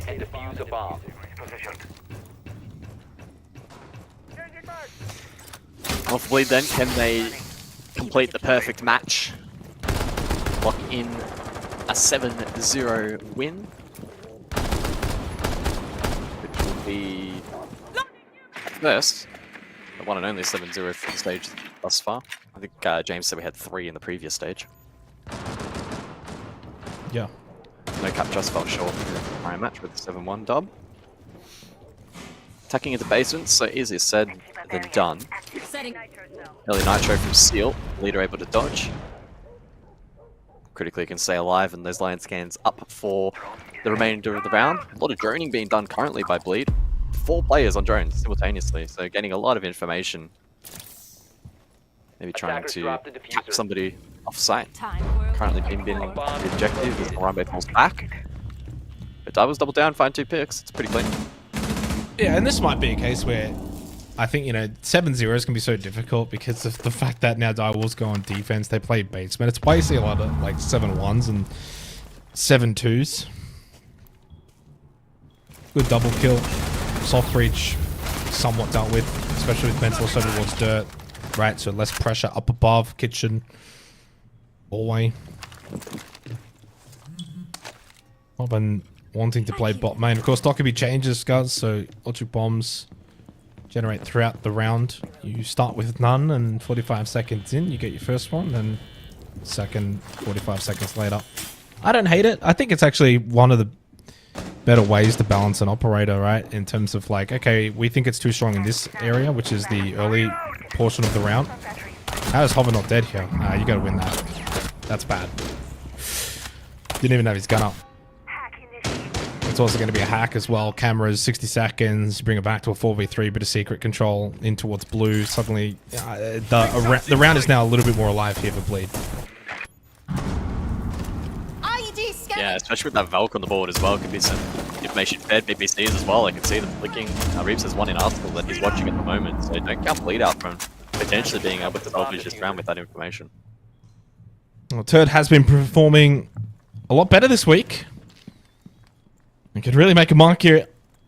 Down a player, 3v4, 25 seconds. Does he peek the hard right angle? He does. Souffle. Oh, the second from Turd is on point to the player in blue. Harambe unable to trade. He made the right move. You lose one in church. You go for the trade as the blue player, but nevertheless, Turd's just a bit better. Hoven will have to go for the kitchen drop, waiting for the flames to extinguish. Still playing in dirt coming out. That will be Mentalist. 2 inside a church for Direwolves. No one inside of Arsenal right now. Turd and Mentalist 2 cover. Turd finds 3. Can't get the 4th, but it does not matter. Mentalist is there to clean it up. An incredible entry from Turd into sight. Bleed win it out. 7-0, baby. The first one for the stage. Oh, GG Bleed. He doesn't really get much better than that. Very solid performance. They go back-to-back on club in the same week. Really didn't have to change up all too much. A couple of different things here or there to counteract what Tiles were doing on the work in the first half, and then a clean comeback in the second half. That Dockerby call making a big difference. And when Bleed have that information and the confidence is flowing, the shots are landing, they're such a difficult team to take down, Rob. Yeah, it's a little tough. That's really not what we were hoping for from Direwolves at all. We hoped that maybe we would have been gifted something. Oh God, I just can't do it, Michael. I just cannot do it. What does it say above me, Rob? Like, honestly, at this point, I just, no. Yeah. Well, he's done it again. For what it's worth, the 2 geniuses and Manic is simply because, guys, this man over here did coin flip Direwolves. I said coin flip, Rob. It was a coin flip. Thank you. I appreciate that. I needed that one. It's 100% a Disappoint- coin flip. Disappointing though, right? Because like 7-0 100%. is always disappointing regardless of a result. But when you're a Direwolves roster that wants to try and be in that top 4 conversation and you're just that far off, and it's not the first time I mentioned the results during the game, Rob, but like 7-1, 7-0 in the semi-final to then come back this stage throughout the entire break, and it's then 7-0 again despite a couple of roster moves. And yeah, I know I was maybe somewhat harsh to the likes of Harambe and potentially even Bin Bin. I want to make sure it's very clear it's the whole roster in that performance. It is the whole team across the board. Seal, Souffle, Pika included, along with the other two. That was just quite poor. At no point in that game did I feel like they were going to win around until the last one, and even then, Turd was just better. He hit some really good shots. Thought he played that game well, and I think, Guz, you said it earlier, it's like for Turd, it was just this week all about not making mistakes, and he didn't make any mistakes. He had a very solid week. And I guess it also goes against the storyline, right? And these like quote unquote one-sided games or expected wins. I was running with the storyline in the first week that he doesn't really need to show up. He doesn't really have to do a whole lot because the rest of the team's doing the job for him. He was able to buck that trend today, last round. I mean, a great example where they have really had to fight their way back in that particular instance, get that attack across the line for the 7-0. What does he do? Marches forward, gets the 2K as the plank goes down, gets a third, and pretty much wins the round for his team. So it's good to see Turd, hit his stride, find some form, and that's probably the greatest storyline for this team is just gradually chipping away, getting slightly better, and not peaking too early, because at the end of the day, at this point in time, they've pretty much can say that they're in the top 6 at this point. I'd say it would be pretty crazy for them to get knocked out at this particular point in time. So it's about really just building into playoffs. Yeah, just like a continuous back-to-back performance here for Bleed. I mean, this is the only question mark we've had at all throughout this stage was the Hasib game, and obviously we know how that one finished out, unfortunately. But I genuinely think from start to finish, what's really scary about Bleed right now, Xenox, maybe you'll agree, maybe you'll disagree, but sure, the performances are good, they're in the server, they're looking solid, but their mindset is just on another level. Like, for Julio to come in, right, you are the top team in your region. You have not missed out on an international event in 4 events. They have been to everything in the last 12 months, and they've performed decently at these events. But then for Julio to come in and go, oh yeah, look, we dropped Turd, but then we picked him back up, and we're giving him another shot, and look, we just hope that he starts playing better. Oh yeah, and also like international performances, yeah, if we make it this stage, good. If not, then we just reset. Like, it's probably the healthiest mindset of any team I've ever heard of. Yeah, I think the big thing should always be, in the instance when it comes to Turd, that it's all open and not this behind your back kind of nonsense, which, I mean, from my understanding, when it comes to the decisions made around, his position on the team, a lot of it has been open communication multiple times, in fact. And I think that's actually a really good way that they've been able to go about it. And again, I've mentioned it multiple times. They have this ruthlessness when it comes to Asia, get the job down, beat down on these guys. We know we're better than them. Let's just get to where we know we belong, and that's at the international level.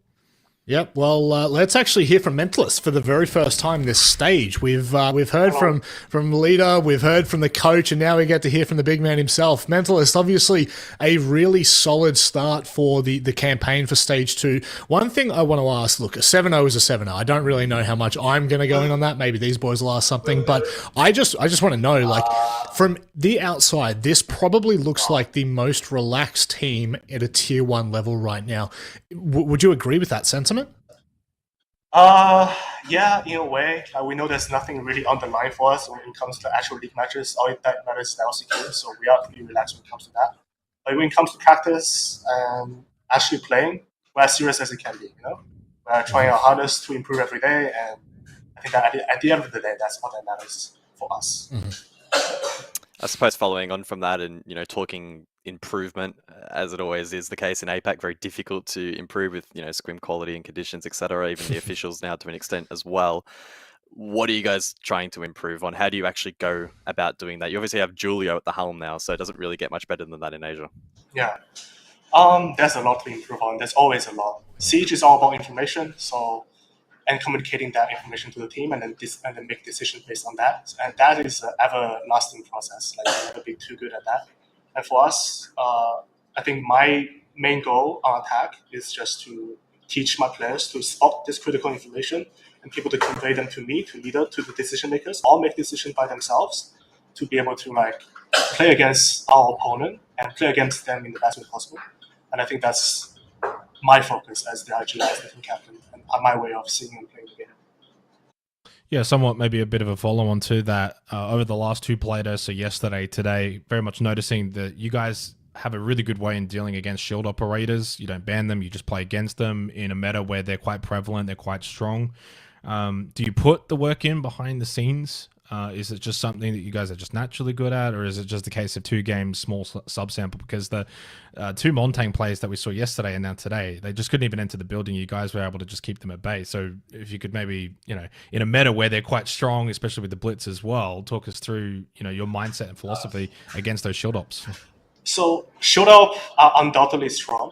They're strong as on their own and also strong with the team. But in a professional environment, you need your team to be playing around the shield.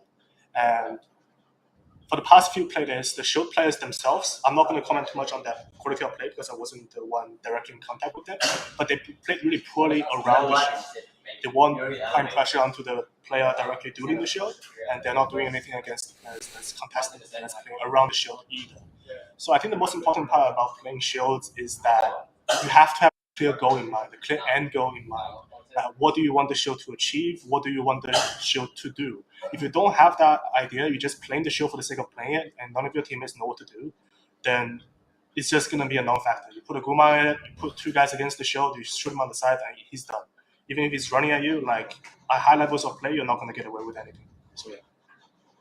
Jeez, I tell you what, I did not expect that from Jake Xenox, did he? I did not expect that much of an insightful question to be answered either. Mentalist, that was great. Look, there's one element to this that I really want to get from your perspective, because obviously the younger players, they kind of would not be looking at it from your perspective. Leader comes into this roster with a fair amount of experience under his belt and seems to have just assimilated unbelievably. How does the dynamic work with, kind of getting someone a bit more mature, a little bit more older in that role joining you? Of course, it's really nice because previously, before he joined, I was like kind of the dad on the team. I honestly is getting pretty tired.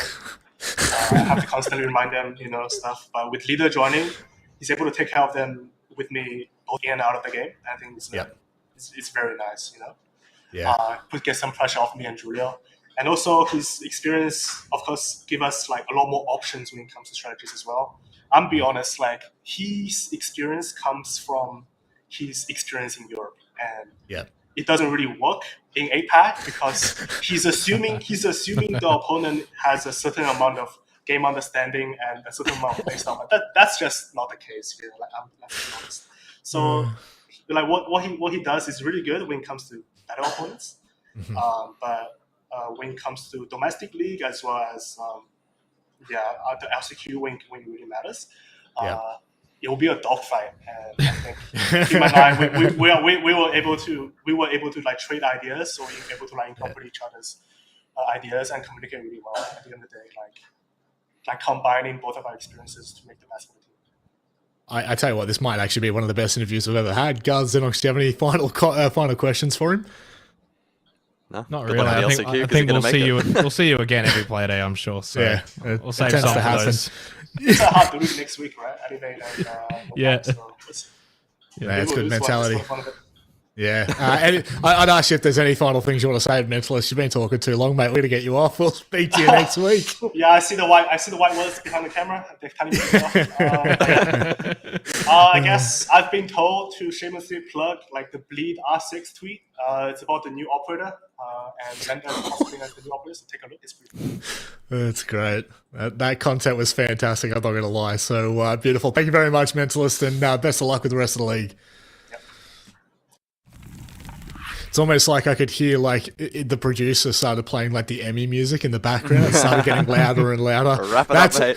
I mean, to be honest, there's not many players in APAC in general. I'm not even just going to limit it to Asia League that can give you that kind of insight, that kind of knowledge. Like Mentalist has been around this scene for such a long time, right on the back of like a pretty significant change to a lot of operators. Obviously, you're bringing in a completely new operator to get that insight from him. I mean, that's just invaluable. And Xenox, I mean, do we congratulate you on your question? I was waiting. You know what I was waiting for? How does it feel to beat a team 7-0?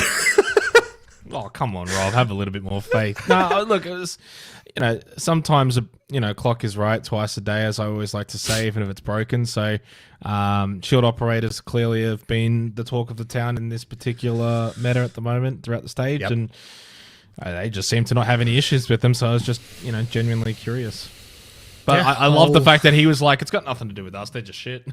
Yeah. For lack of a better word. I don't know what was better, his comments about the shields and the other teams, or the fact that leader can't lead in this environment because of how bad some of the teams are. But on that note, we'll leave it there, because on the other side of the break, it's two of the best teams in the league as they go head to head.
Oh no, no, the team tier list. Oh my god, bro, no.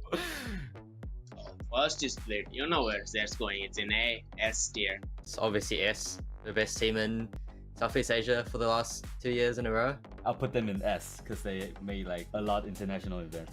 S, if I put anything below S, I think it's quite bad juju for me. I'm giving some respect, so put Bleed on the S right now. Bleed is S tier. I think it has definitely gonna be a really big challenge for us in the Asia League. Bleed probably S tier and for sure.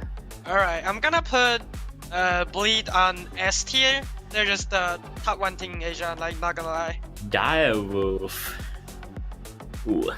I have to put Direwolves in B. They did lose Jogor. I don't think anyone can replace what Jogor was doing for that team last stage. Direwolves has, I think, had a roster change recently, so I'll put it in A. And Direwolves, I'll put us at D, which stands for Direwolves. They do give all the teams a good fight. Right now, B. They've had a good run, and I think they're in A tier, definitely. C. I don't feel like they're a big threat when you're fighting against them. They're pretty predictable for me. I'm gonna play on D tier. I'm just gonna play on D tier, bro. Elevate. That is almost as close as Bleed, and they're showing it in games as well. I'll put it in A as well. Probably top of A. They're a solid third place team and probably contending for second with Fury. Elevate is A. I think I'll put them just below Bleed. So Elevate, I'll give us a D for not qualifying for anything within these 6 months and whatever event. We have to see they are around A to S right now. Really, really talented roster and amazing players, expecting a good challenge. So definitely A tier. Elevate, I put them on A. They have a good player like Speak Easy, Ape. I'm gonna put Elevate on A tier. I think they won the A tier tournament before and made the Invitational Major. I forgot, but Fury. As good as Bleed. I'll put it as S. They played international. They have international experience. So yeah, Fury obviously under Elevate in A as well, but very, very close. Actually, Fury over Elevate, sorry. Fury over Elevate for now. Fury is just right beside Bleed. They're as good as them, I think. I think for Fury, it'll be same thing as Bleak. Yeah, I would say maybe even one higher. Fury F, let's go. No, Fury D tier. I'm kidding, just put them back to F, sorry. Again, one of the better teams in this league. Super talented players. Expecting to just have a really tough time in the play day. So A tier for them. Fury, I would put them on B. That's my opinion. Please don't clip this and put this on Twitter, Fury. But I think they rely on Grid J too much. Fury? I'm gonna put Fury on S tier. I think they're like top 2 team in Asia. The reason why is because their playstyle is pretty unique and they got a star player, Grid J. He's probably a top 1 fragger, honestly. Oh baby, it's Aussie Warriors. Oh goodness, we know we are the best. Well, has he been C for now? Don't really have the gunpowder to contest with a lot of the other Southeast Asian teams. I think if they feeling good today, they can beat like every team in this tier list. So, but I'll put them in C. Hasib Warriors, I would rank them in B. I think Direwolves still was a better team, so let's put them on to C first. We have a long history with them. Just been playing them for years. They have a really promising roster now, and I think they are up in there in B tier. And I would put them on C. Hasib Warrior, I'm gonna play on C tier. I don't think they scrim a lot, and even if they scrim a lot, they don't really scrim good things. And I think the reason why they don't scrim good things is because the ping issue. Knock. Some old friends, I guess. I'll put them in D. Maybe C. I'll put them in C. Knock, like I just said, probably in the D tier. They didn't look too hot last stage. The only team they beat was actually Hasib Warriors, but I think that was a one-off. I think they do get farmed by Hasib Warriors quite often. They had the same situation with Hasib, so I'll put them in C. I'll categorize them as B as well. I would say they play a different style as well, so I think B would be a fair judgment, I guess. Knock. I really can't judge it. Let's put him on C. I don't know. I didn't watch. Yeah, sorry. Our roster is pretty strong right now, and we've had a lot of practice as well. I think I'm gonna put us in A tier. I have to say that like their gun skill is not like the same level as Bleed or Elevate or Fury. I would put Knock on B tier. I watched again they against Lumina in qualifier before. They actually did pretty good, honestly. I'm gonna play on C tier as well.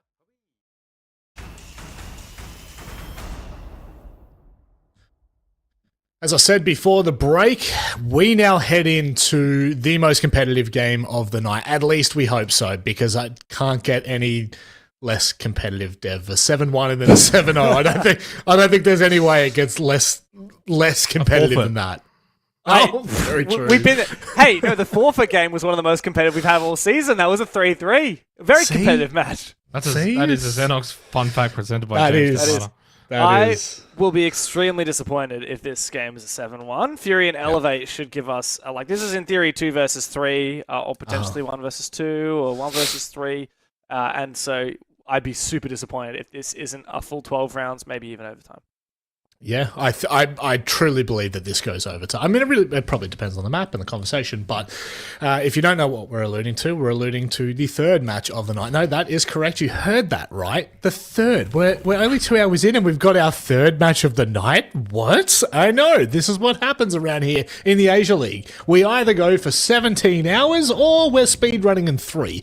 Now, Fury, Elevate, game of the night, definitely not the stage. I don't think I can say that it's going to be the stage at this point. But look, the thing is, with where Fury's at right now, I mean, they really can't afford to lose this game, Xenox. Like, this is in terms of making top 2, this is their do or die game. Yeah, it's the reason why I kind of predicted them, because I felt like, as you just said, they can't be losing this game. You lose this game and suddenly top 2 is, I think, gone at that point, because Elevate go to 12 points, you'd be stuck on 4 points, and believe it or not, there's only 3 play days after this. It goes pretty quick, these stages, right? So you only get so many opportunities. I will say, though, after this game, life does get a lot easier for Fury. They play Rival, they play Knock Knock, and then they play Hasib. So you probably bank those down as wins, which I think is 13 points off the top of my head for... yeah, I was right. 13 points. Yeah, sure. There you go. So they'd get which means if Elevate win this game, they would only need 1 more point for the rest of the stage to at least finish above Fury. So it ends up being a really, really important game for Fury off the back of those results.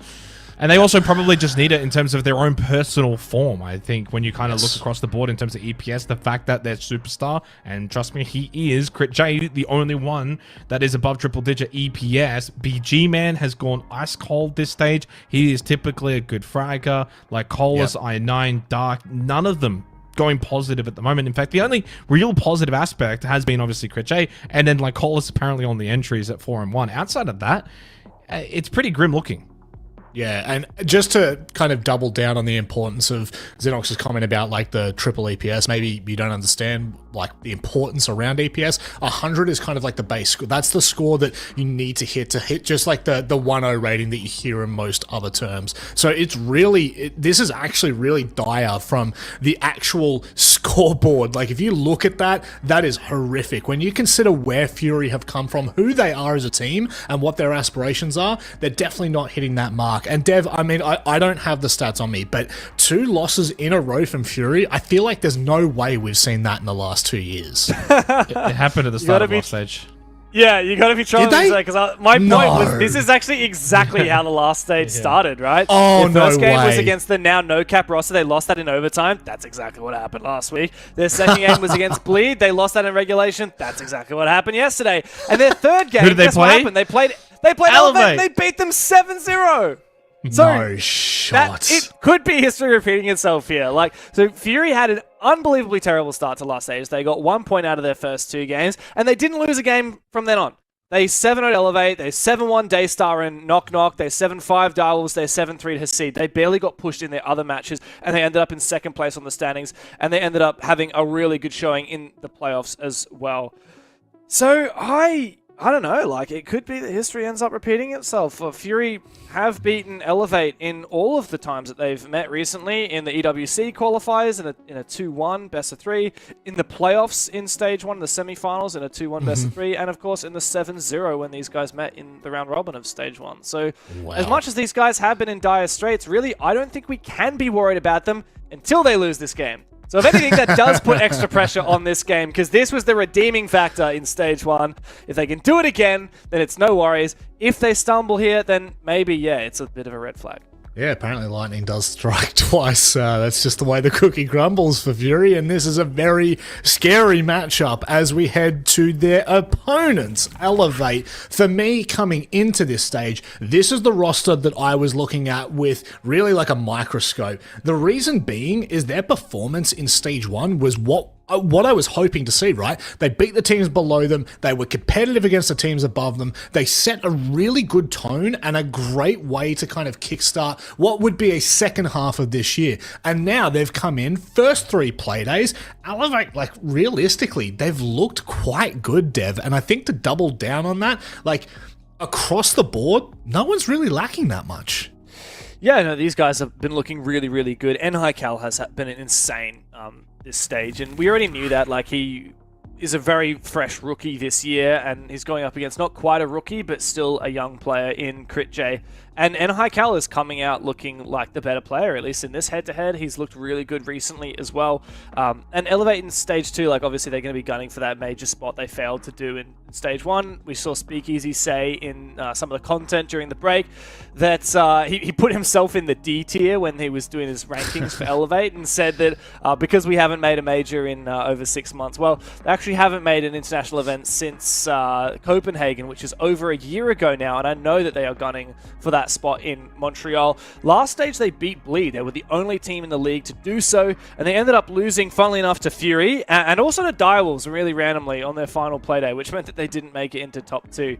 But of course, Elevate have really high expectations, and not only of themselves, but we're putting a lot of expectation on them. And if they can beat Fury here, it's smooth sailing from here on out. Yeah, it certainly is. It'd kickstart the playoffs in a really good discussion, because, I mean, it would all but lock them in, as we were saying earlier, or Xenox was saying earlier. They're really not that far away from getting there. And we head to Bank here. Elevate will start out on the defense. Xenox, I probably should have thrown to you for that previous graphic, but I'm going to go to you now and see what kind of crazy stat you've got for me. Yeah, the crazy stat is the fact that actually Consulate was on the board, considering that was the map in which Fury 7-0'd Elevate, and Fury electing to ban it instead of taking them to Consulate. We now go to Bank. So I'm a little bit perplexed by that. I guess it's always the case of like, hey, are we going to really be able to do it to them again twice? It's been a long period of time, but yeah, maybe that means for Fury they ended up winning this map. But you know, I'm sure James will have an opinion on it. He's always really good in this area. But if they're betting out a map in which they 7-0'd this team last stage to go to Bank, they must feel confident to go to Bank. Well, I would absolutely double. Good. Sorry. Okay. I would absolutely double down on that, Jake, because yes, Fury banned out Consulate to go here, and this is also the map that Elevate beat Fury on the last time they met in that best of 3. The one map that Elevate won was this map Bank in a 6-8, and so clearly Fury are like, look, we're going back to the maps that we have lost before. They did the same thing against Bleed. They tried to play the map that they lost to Bleed last time they versed them. Instead, Bleed pulled the rug out underneath, and they ended up playing Club instead. But yeah, I think this is Fury have absolutely dictated this map veto, and it's time to see if they can prove that it was worth the risk in the server. Yeah, pay the piper. It's a very scary game for Fury. If you're a Fury fan, you are praying to the gods above that they pull out a win here, because a loss and they're staring down the barrel at having to go through the quarterfinals once we get to playoffs. It's a pretty significant game. Elevate are off to the right start in the BO1 format. We head to Bank for this one. If this is not game of the stage in the round robins, then what would be? Fury Bleed? Because we've seen that and it wasn't that exciting. Elevate Bleed? I don't know. I feel like this might actually be the game of the stage.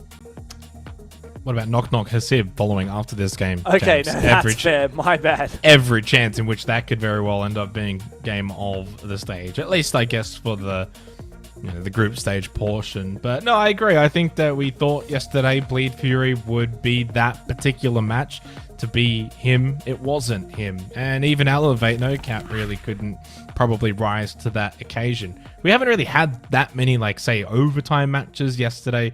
Direwolves, Hasib. Direwolves should have won that in regulation. Hasib brought it back. Cool game. Probably not game of the stage. It was more lackluster than anything. Go back to Playday 2, though. Fury No Cap, 8-7. Yeah, maybe that one right now is holding the mantle. We'll see whether or not this one could overtake it. Fury taking on Elevate. I think we mentioned it pretty well on the desk. For Fury, this is close to must-win territory if you want to secure a top 2 position. As I put it before, if Elevate win this, get all 3 points, they will only need to then gain 1 point for the remainder of the group stage to make sure Fury can't overtake them. Wild. Very wild. Now, Fury going through the bans. They're going to get rid of Valk and Ying. Last time these teams played each other, unfortunately, I don't have the ban data, but Fury have really loved getting rid of that Ying. Funnily enough, they banned Kali against NoCap the other day, and I remember we were pretty stumped as to why, but then today we saw Scatman just manning that thing, so I guess Fury knew something that we didn't. As for Elevate, they're going to get rid of the Montaigne. It's been their favorite ban so far this stage as well, look, it's probably a good move. Does leave the Blitz in play. I wouldn't be surprised if Fury bring it out at some point, but to be honest, on this map, I just don't think Blitz has as much firepower as that Monty does. So, remains to be seen. Elevate start on defense. I think Fury should be gunning for a 3-3 half here. Elevate probably looking for more like a 4-2. And for yourself and myself, we've both gone for Fury. I must say, if it wasn't this kind of like do or die extravagant matchup, and let's say Fury didn't start the stage 1-2, I actually might have gone Elevate. But I think I'm playing into... and maybe it's like a sporting mindset, James, but you know, when teams are kind of like on the ropes, you expect them to kind of like bounce back because they almost have to. That's sort of my mindset in this game, is that Fury, if they end up losing this, like, my goodness, their stage looks almost awful. And I know that we had Mentalist on the interview before, and he said, look, it doesn't, not much matters until we get to playoffs, but your seeding does matter. When you don't finish second or third, then you might have to play Bleed before even the grand final, and that can be a difficult prospect. So this ends up being a crucial game, hence why I picked them. But on form, and for what I believe in this Elevate roster, I would be by no means surprised if they end up winning this. We spoke to Speakeasy yesterday, of course, in the winners interview, and he was extremely confident. His birthday in a couple of days. It's all kind of finally maybe coming together for Elevate. He feels like this could be the stage in which they can make a major. They play Bleed later on in the stage. You win this, that Bleed game. Suddenly, Elevate Bleed later on, that could be match of the stage potential. As we get into Bank here, a lot riding on just a singular best of one. Yeah. I think especially for Fury, I think they're the ones who have more pressure now. And they do start on the attack. Dark's taking a huge amount of HP damage up. He finishes him off with the Boss G. Looking for another one. He damages up Critche. But eventually the trade comes through. Sorely needed. Thankfully, Dark's utility is not essential on this bomb site, but still that is a pretty big loss. Yeah, and Critche low now. You're playing, you know, the Bucks, so you're around those floorboards. You know, a straight Nitrocell or something like that. And yeah, eventually Enhykel just gets the kill in open anyway. Pretty standard defense right now from Elevate over towards open and Staff. Castle barricade up, play the hatch, drop later at around the minute 30 mark. Drop down and eventually then rotate the basement. Good start. I love the pressure immediately around the map. They're denying map control for Fury. Not just a case of fire stacking down in basement. Drone does slip through. A little bit of a nuisance from MC there, allowing that bot main. Yeah. There's no doubt that Elevator started a far better team the first half of this round, but Fury can redeem themselves. However, lacking a little bit in terms of hard breach. If they want to go for a server plant, I don't think they've got the ingredients to do so. So it looks like they're forming up for a back take at the moment. They do eventually need to clear open area, realistically. I mean, I guess they could go for a really risky play back without going open area, and I think that might be what they're going for, but it's going to be really challenging. These back takes are very risky.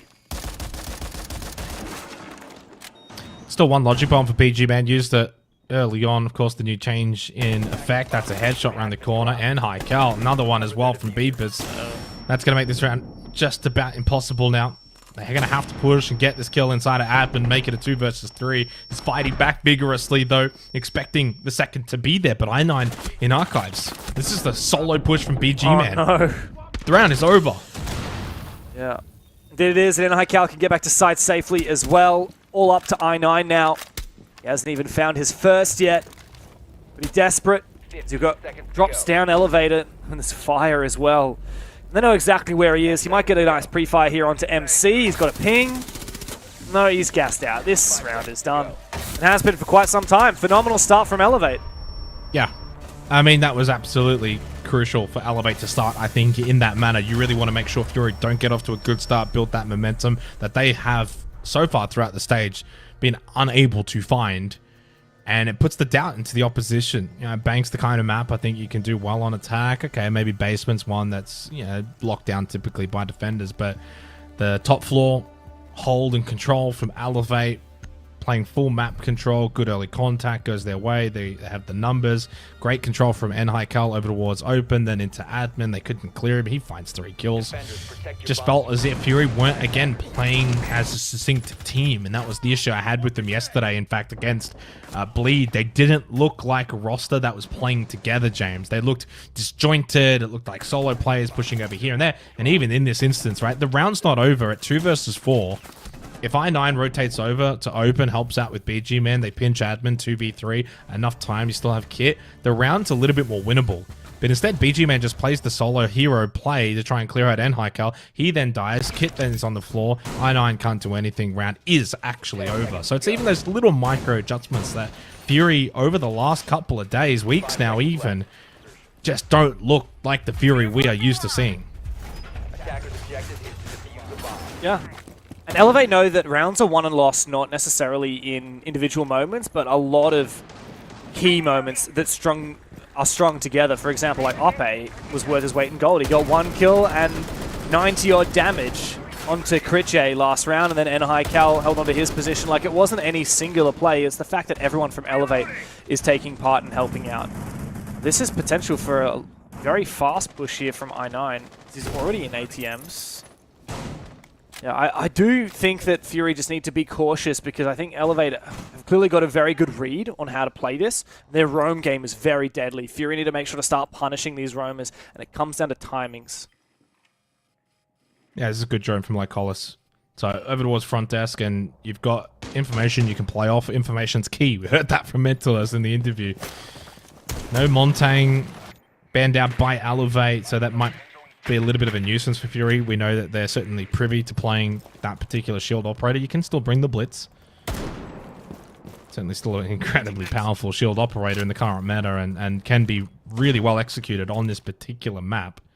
So Janitor hold, mirror facing towards top square. And Haikal over towards long dash, so a lot of second floor pressure at the moment from Elevate. Simple peek. We didn't get to see it from Critchay's POV, but mirror, janitor closet, you got to be so careful with your positioning here. BG Man not wanting to take the push and speak easy. Well, that was really nicely done from BG Man. And good game sense to understand the player and janitor's going to want to swing top main after losing that player, which was speak easy pushing up. 3v3, okay, we've got a game here. Yeah, BG Man is just farming here on the stairs as well. Should be an easy lockout here for Elevate. MC so low, his position last seen in Janitor. Shed is able to retreat back towards the site. MC's found BG, so maybe it's possible. 2v2, very winnable, and Elevate have regrouped now. They can fall back to site. The timing for I9 is just off. And with Shed having such a devastating primary in this DMR, this is such a winnable position. Yeah, like Collins is still outside, so with all the commotion, I mean, I know a lot was happening very quickly, and BG Man getting the kills he did wasn't necessarily off his own doing. You know, it was the push from Speakeasy. He then gets the trade from Haikal and Janitor, expecting that swing. Fury, I don't think, played off that quick enough. They didn't go and get, you know, site control, for example. You still have like Colas out in a repel, I9 in archive. So that actually allows to rotate back to site now for Shed and MC. And while MC's low on health, there's only so little time remaining. Fury has just kind of stalled themselves out. Oh. Does he know? Does Lycolis know? He's got no Selmas left to play with. He needs to win his one on the close player. He's taken out the one further away, but coming in to deny the planet Shed. But I9 clutches in the 1v1. A very close round, one that really should not have been as close as it was. Fury are very lucky that I9 was quick enough on his sticks to land that shot. Yeah, it goes a bit back though. I want to bring it all the way to BG Man. I'm sure we will get to that in the replay, but it's not easy when you've got a player pushing up main stairs. You get that kill to then flick back to the player peeking from Janitor, and I think rightfully so from Haikal. His job really at that point is to go for the trade and eliminate that pressure of BG Man, who really unlocked the round for Fury. It was a 3 versus 2 at that moment. He does lose his life to the Nitrocell. A little bit unfortunate, but really at that point, if you're Fury, if MC, you know, one's on the roam and then he dies to a player from Nitro, you go, hey, no one's on site. And yet they do nothing with that information for a long period of time. It's some great shooting here from BG Man. And look, the beauty of Siege, and yeah, one in long and then one over towards Elevator. And yet despite that information, they didn't really play off it quick enough. Like Hollis has kit, he doesn't check hard right. You kind of begged that question at the end of that round, James. Does he know that he's there? The answer to that was clearly no. Didn't even really give it time of day, probably because there was so little time remaining. But even with that push, you know, like, they were very fortunate because like Hollis dies there and there's no real trade potential from I9 until we actually saw the peak. So, yeah, look, 1-1, Fury get around, but there's certainly elements from both teams that I think they'll be disappointed in that round. Both teams are going to walk away and be like, they should have won that. Fury did. Elevate are probably wondering how they lost it. Yeah, to me, the biggest red flag for Fury is the fact that they are often not bringing the right util to deal with these setups the Elevate are bringing. Last round, the mirror windows, there was no setup from Fury to actually address those. They got pretty lucky that BG Man was in a position and won his pre-fire against the mirror player. So if we keep seeing mirror picks, which it's not this round, then I want to see Ash. And we do see that this round, funnily enough. If we see operators like Mozzie, Mute, Echo, and I want to see things like the IQ, like the Dokkaebi, to try and counter these camera utility. I mean, you can ban out the Valk, but that doesn't nullify operators like Echo that fill a similar role. So I just want to see Fury, if they're not going to bring specific util to counter stuff, they've got to do it another way. And this is a good start. Winning the roam game. Arpe has been such a good roamer in this match, especially on that Vigil in the first round. And he has been taken down early. Yeah, better from Fury, right? Opening round, Elevate. Their roam game was immaculate. won all the contact fights. They were able to deny entry positions, had good map control. Ape wanting to roam around on the Oryx. This is his life early. One of the Yokai drones over towards bot square at the moment, probably getting some information, and yeah, shoots that one. So 90 seconds, pretty slow approach from Fury, but with that opening kill, they should be able to kind of branch out, use the numbers that they've got to obtain a lot of this map control, kind of put the pressure on to Elevate. Boogie auto bridge in towards airlock, and yeah, just starting to navigate their way up above towards the second floor position. That's really nice. I didn't actually know you could toss the boogie that far, but from rappel, if you aim high enough, you can actually get it across airlock and then straight into sight. Really nice there. That's going to open up all of the teller's position. Archives hasn't been opened up as of yet. Fury need to be careful not to tunnel vision too much on the vertical game, especially when there are C4s alive. That's a very aggressive position to take for Enhai, and he loses his life to BG Man. Critche is now dueling on the vert, and I don't think the C4s are up and available any longer. So Fury, the two-player advantage, are poised to take the round. Yeah, I'm a little bit surprised the way in which Elevate have kind of defended this round. A lot of this kind of roam game rather than just looking to actively elect for a second floor hold, for example, as we'll come to the cams. Obviously, we've lost the observers, I think, actually, at that moment. Now, what we can see from Speakeasy in the mirror, James, is no, we lost him there. Can we actually see in any of the player cameras what's going on in the round? I'm guessing I9's dead. He doesn't look. If you look in the mirror, so the round is over now. Ape in the bottom right-hand corner of the screen, we can also see. Yeah, we've got a couple of screens here on Elevate's side. Not much to really go. There you go. Elevate won the round. Yeah, Elevate have won the round. Wow, that was a 3v5, James. How did they manage that, man? This is okay. Production getting a bit desperate here, trying to zoom in. Oh, there's your evil twin. Yep. You really think Shed looks that much like me? I think it's more just the hair. It's just the hair. The blonde. Like the blonde. Mine's not dyed though. Nothing wrong with dyeing it. No, but it's like the shape of it, right? Like over the forehead, like that kind of like Cool Age style hair. Yeah, it's disappointing for Fury that they actually lose that round after, I think, a bit of aggression from Elevate where they played that heavy roam game, good square pressure, sure.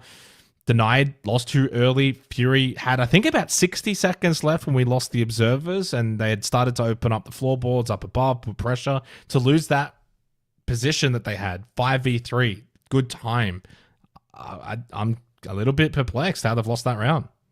Yeah, I would love to have been able to see that, because that is one of the more interesting bomb sites. Teller's Archives, we very rarely see it. It's the least picked bomb site in the current meta. Once upon a time, it was the second most. And these days, yeah, it really depends on how the defenders tend to interpret it. What I expect happened with the 3 defenders left, one was still playing, I think it was Shared, or MC. He was the one in Elevator. He was playing Elevator Hallway. He had a castle barricade protecting him from lobby. I'm guessing that didn't get cleared, which allowed him to play his kind of horizontal pressure onto the bomb site. He was probably worried about main stairs, but that's it. Then you had the player, I believe, in open area, and then one player in sight. And it's actually really hard to clear out that player in sight.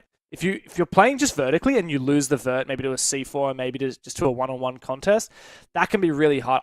Honestly, I think the castle probably had the biggest impact in that round. Just the fact that there were so many lines of sight protected, like the elevator hallway, the site itself. I know that they did breach into the site, but really Fury just needed to maximize their numbers advantage by getting horizontal and vertical pressure and just looking to 2v1 any player they can. If you try and be very plan-focused on that site, you're not going to have a great time because there are so many opportunities for 1v1s to be forced by the defense, and you can lose the map control quite quickly if you have a player planting.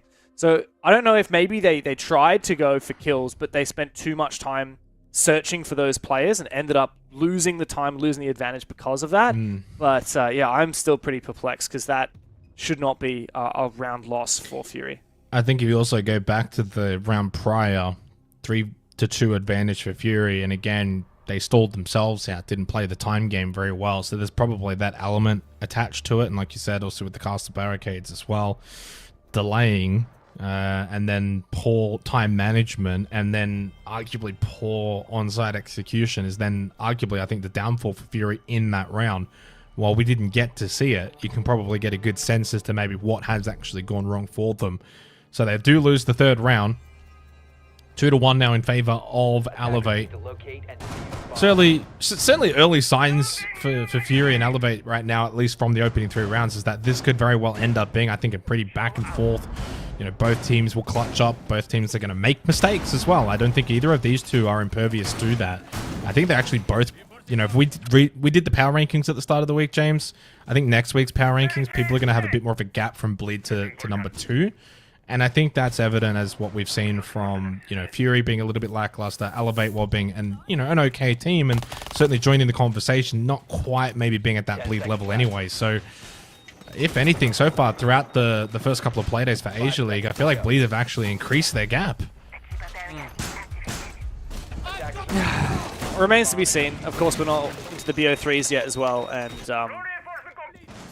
wise players have said that it does come down to the playoffs. Like, doesn't really matter how you do. As long as you get top 6, you're into the playoffs. That just means don't be bottom 2. And I don't think Fury, Elevate, or Bleed are in danger of becoming bottom 2, even No Cap.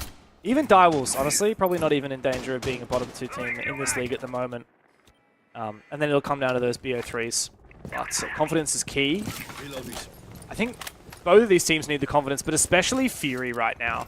After losing to No Cap, after losing to Bleed without getting any points out of the game, this should be a priority for them. And what's more, Jake, that could be a very telling round. The moment we just missed, it's a tertiary site, or a quaternary site? I don't know how you would say that.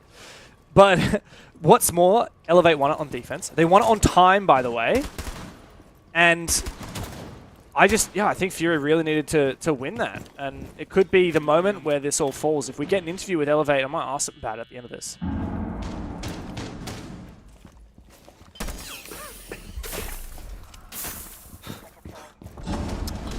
So into the 4th round, and we're back into this as well. Fortunately, getting the observers into the game.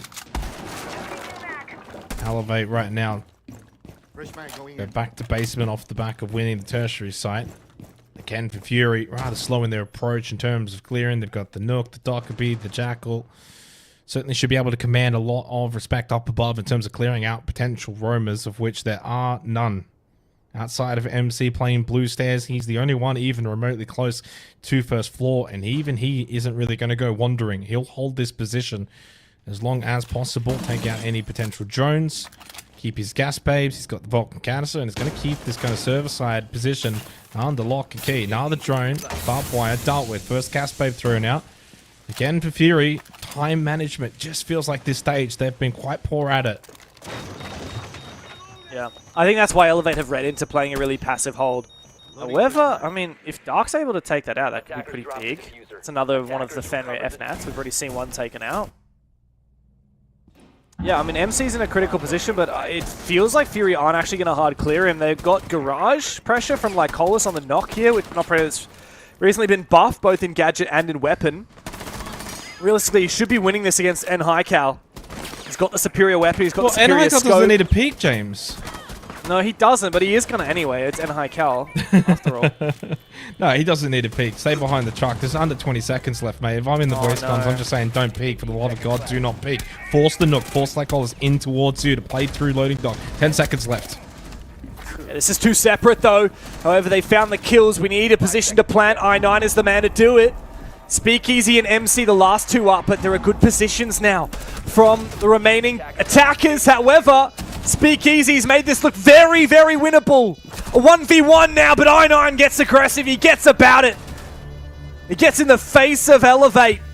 And Fury find another round, a much-needed one of that. Yeah, and honestly, that round happens because of, again, time management from Fury being quite poor. There's 10 seconds on the clock. We think back to the old days of Siege, the old 20-second meta, where it was util dump, push in, hit site. And while it wasn't quite the same, James, it's still a very similar formula where Fury, slow approach up above. The checklist, again, hasn't quite got good pacing to it. They're not hitting site with 30, 40 seconds under their belt. They're rushed.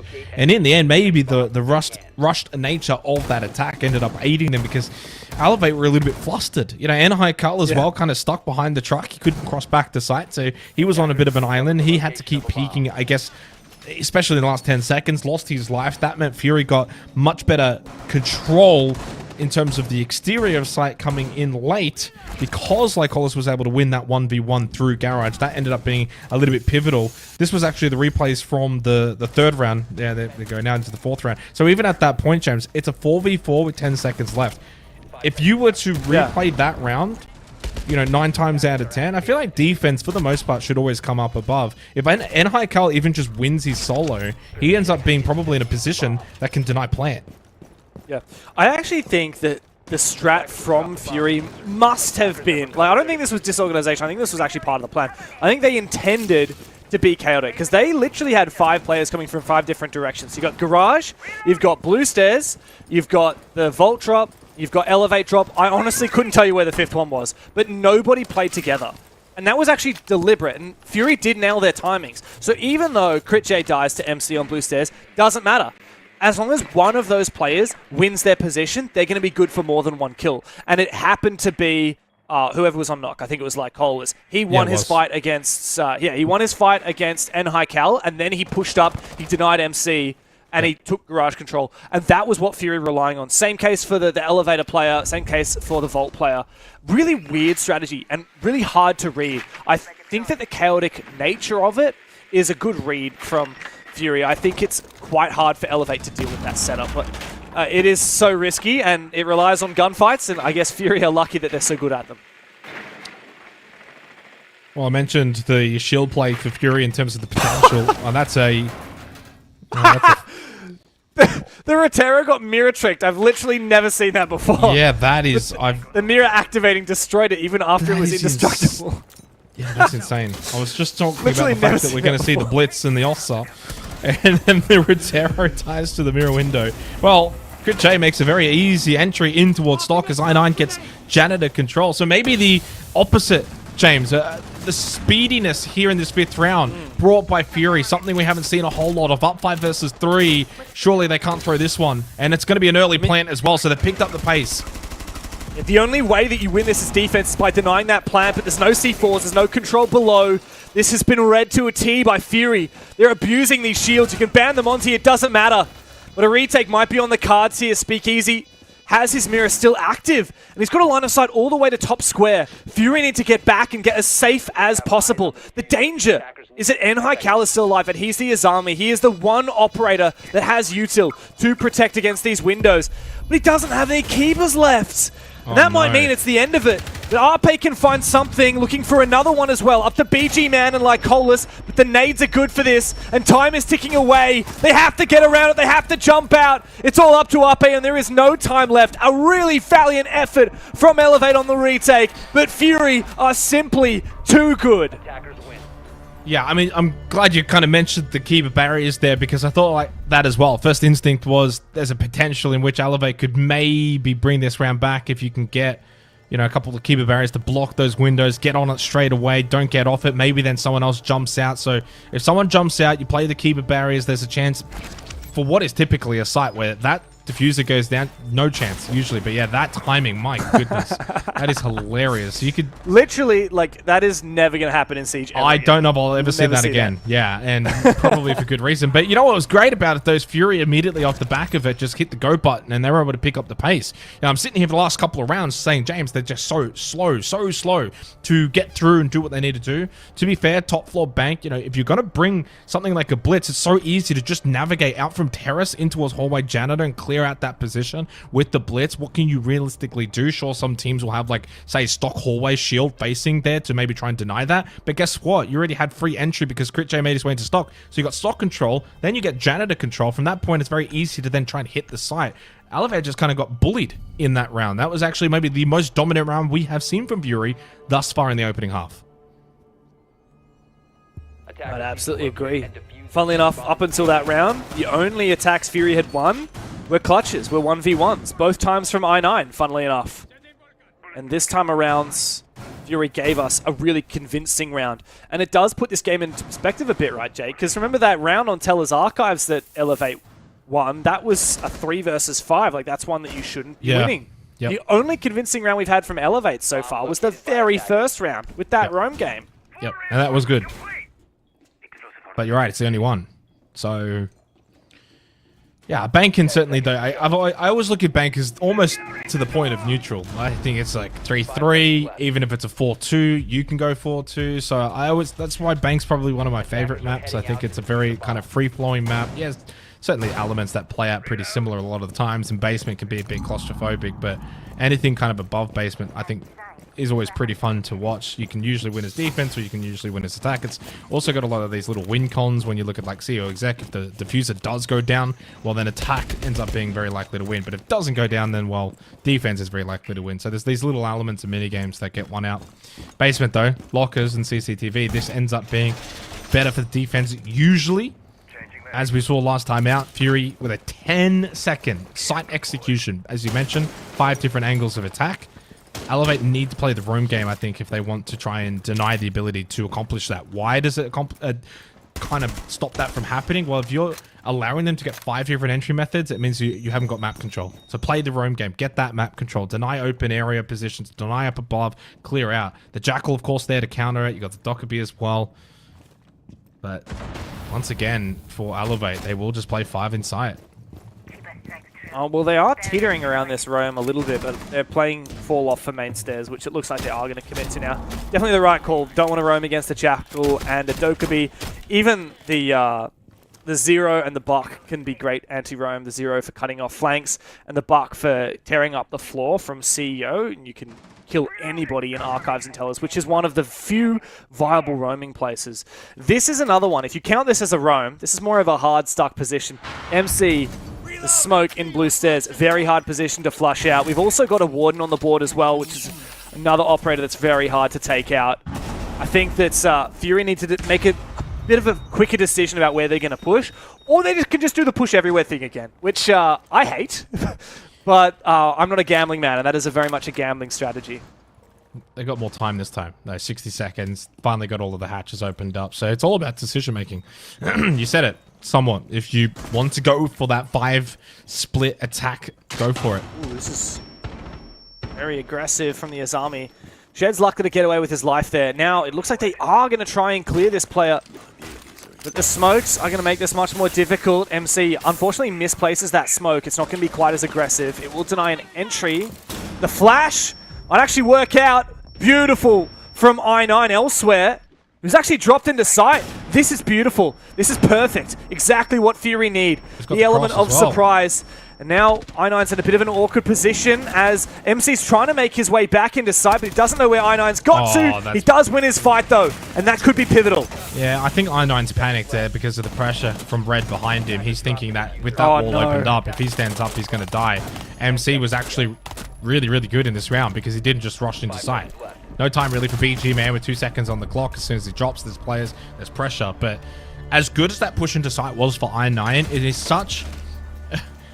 such a difficult position to stay in, James, that I actually think the best course of action would have pushed server, kill MC, and then play essentially a default server hit where you then have someone watching the admin hatch. Instead, he ends up just kind of sitting in sight, goes prone because of Red behind him opened up, and he's like, well, I can't stand. If I stand, someone's going to eventually look at me. MC obviously knows there's a player inside of CCTV, so he doesn't just rush in there, even though there's pressure blue stairs. And ultimately what ends up happening is I9's not sure where the pressure is going to come from because MC's not pushing straight away. They can't clear him straight away, and eventually by the time he does push in, I9 doesn't even look ready for it. It's a bit of a calamity despite, I think, what ends up being a really good opening kill. Here it is here. Like, it's a hipfire spray where he's not even locked in. He's prone because he's scared of behind him.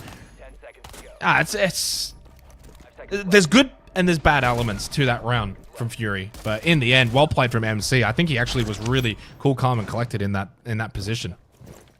MC was definitely probably, like, if you had to point to one reason why Elevate won the round, it was MC. And if I had to point to one reason why Fury didn't kill him, it's quite simple.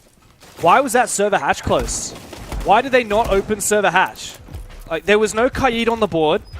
You've got Hibana, you've got secondary tin can openers on the Buck, I believe it was.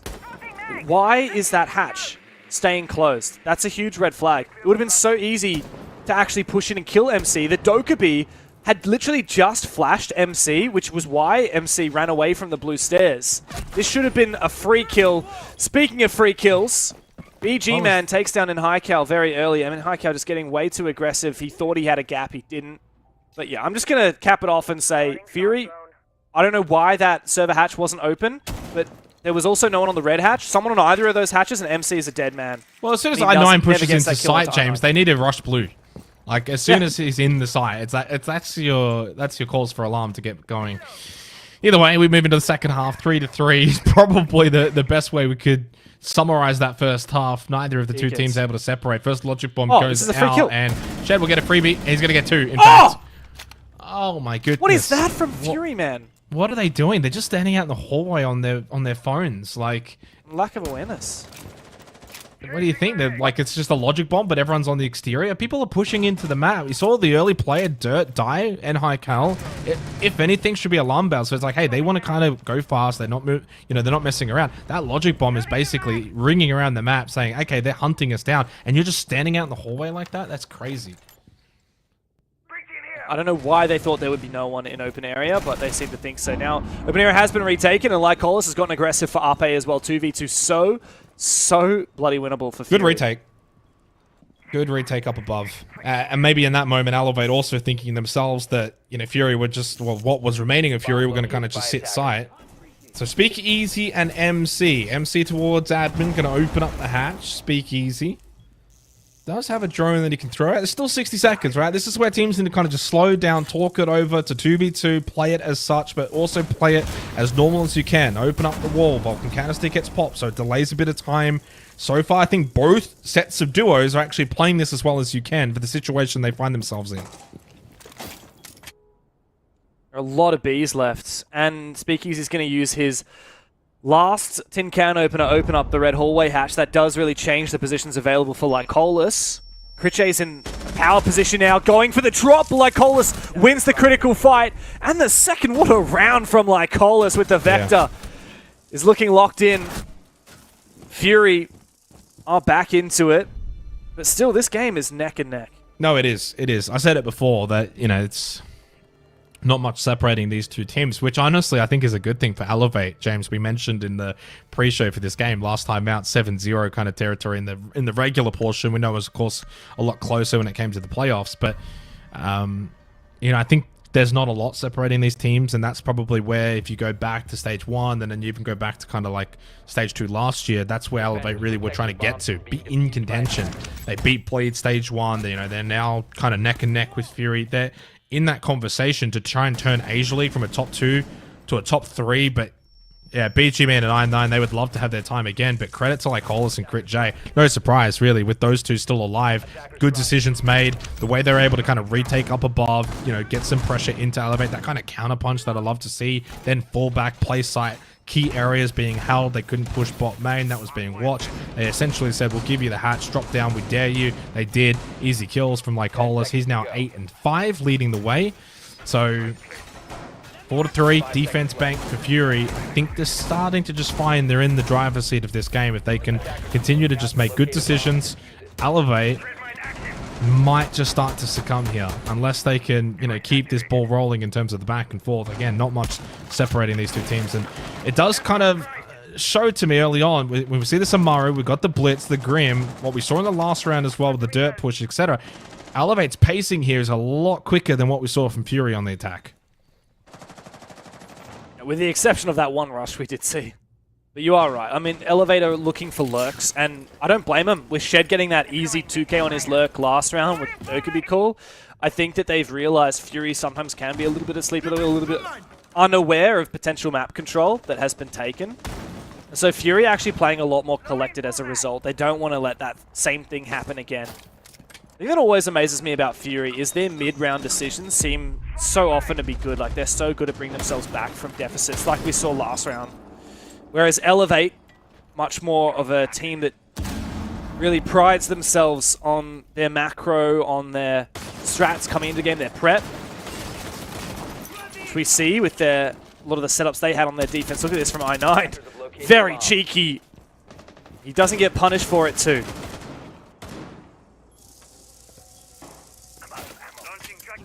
Oh, annoying bees. Just stops Lycolis from maybe wanting to push a little bit out of long desk. Good entries. There's the Amaru up in towards Stog. Oh, well, the fast hit from Elevate coordinated across the map has been successful.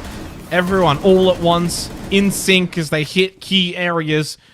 Somewhat similar to when we saw the 5 hit as well from Fury in the opening half. That was kind of similar from Elevate. Really well worked round. That looked like they'd been practicing that in the scrims.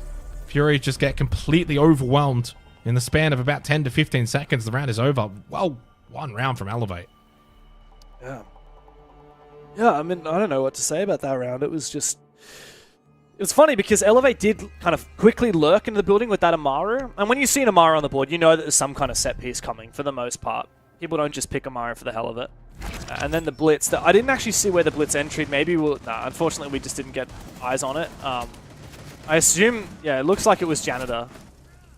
So that Janitor pressure was really what helped unlock that round for Elevate.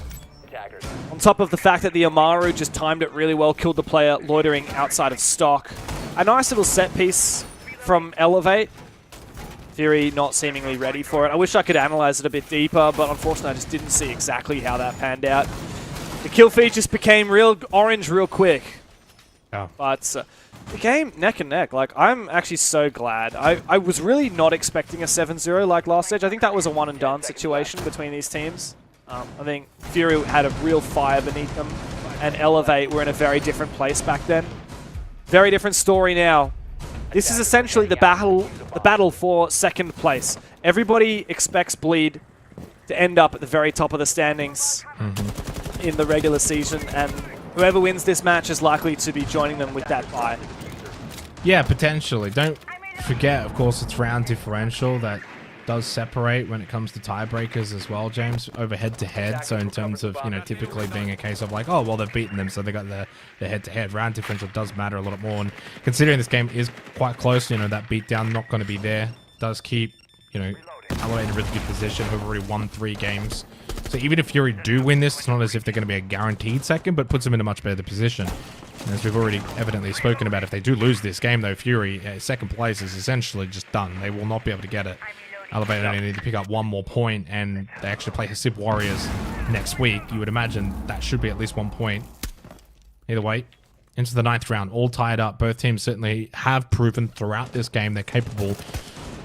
No one has been able to kind of snowball any sort of momentum. Opening kill for MC onto BG, man. Now it's up to Fury. Down a player on the defense to be able to retaliate. Find that counter aggression, find that counter punch, but right now just wanting to sit still. Dark lurking up above, outside that janitor hallway. Good position for Speakeasy. The timing though, the Ferns have blocked his vision. Makes his way into janitor. Fights happening elsewhere. This is turning into a scrappy round. Oh, good headshot from Crit J. Brings it back, 3v3. I'm sure if it was deliberate, but Crit J had the perfect weapon for that position because he could continue to open up the wall as he took that fight. The benefit of the slug shotgun, Shed really didn't have a chance. He thought he could just sit safely behind the soft wall, but not to be. This has been a very split push from Elevate. Clearly, Shed saw an opportunity on site, and Hycal must have done the same, and they looked to make that play together, and it failed to capitalize. Now Fury have redeemed this round, but it's not over yet. I mean, Elevate have such strong map control, and the numbers are even. Still plenty of players up on both sides. This is good rotation from Crit J. Yeah, it offers them a little bit off site. You already had 3 players kind of stuck site, means no map control, means no real flank potential either. Suddenly now with Crit J being off site, once Elevate starts to actually hit the site, they will be able to at least have someone that can push him behind. No diffuser at the moment, but there's enough time. They can go and acquire it later in the run. Once they drop and get these kills, that's what I imagine is going to be the game plan right now for Elevate. Drop, kill, grab kit. Ape actually gets the flanking Crit J as well. I don't know why Ape's in that position. I think Crit J's probably wondering the same thing, but he was over towards Elevators. Despite the fact there's like 20 seconds left in the round, the peek doesn't work either from I9. They never had kit either. They're just throwing their lives away here. Frag Grenade pushes forward. MC with a pistol. That was a calamity of an ending from Fury.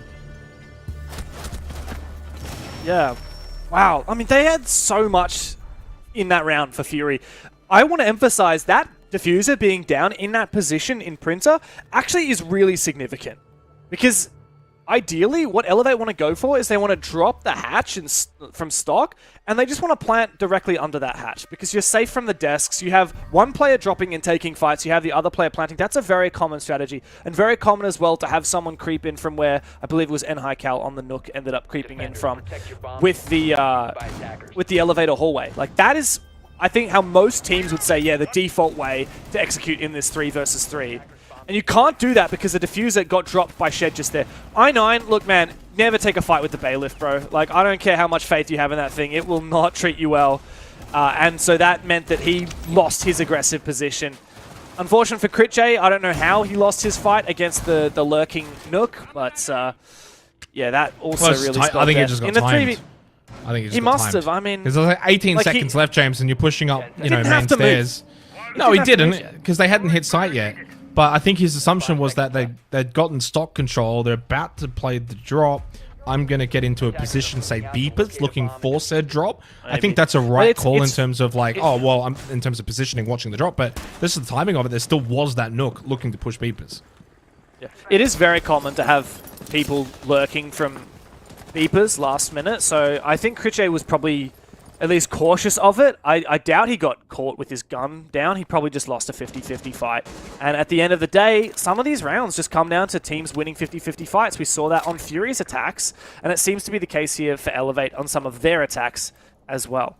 Now, Fury need to be careful. Single more round lost, and match point is against them. They'll be losing points on the board, and Dark's already gone down early.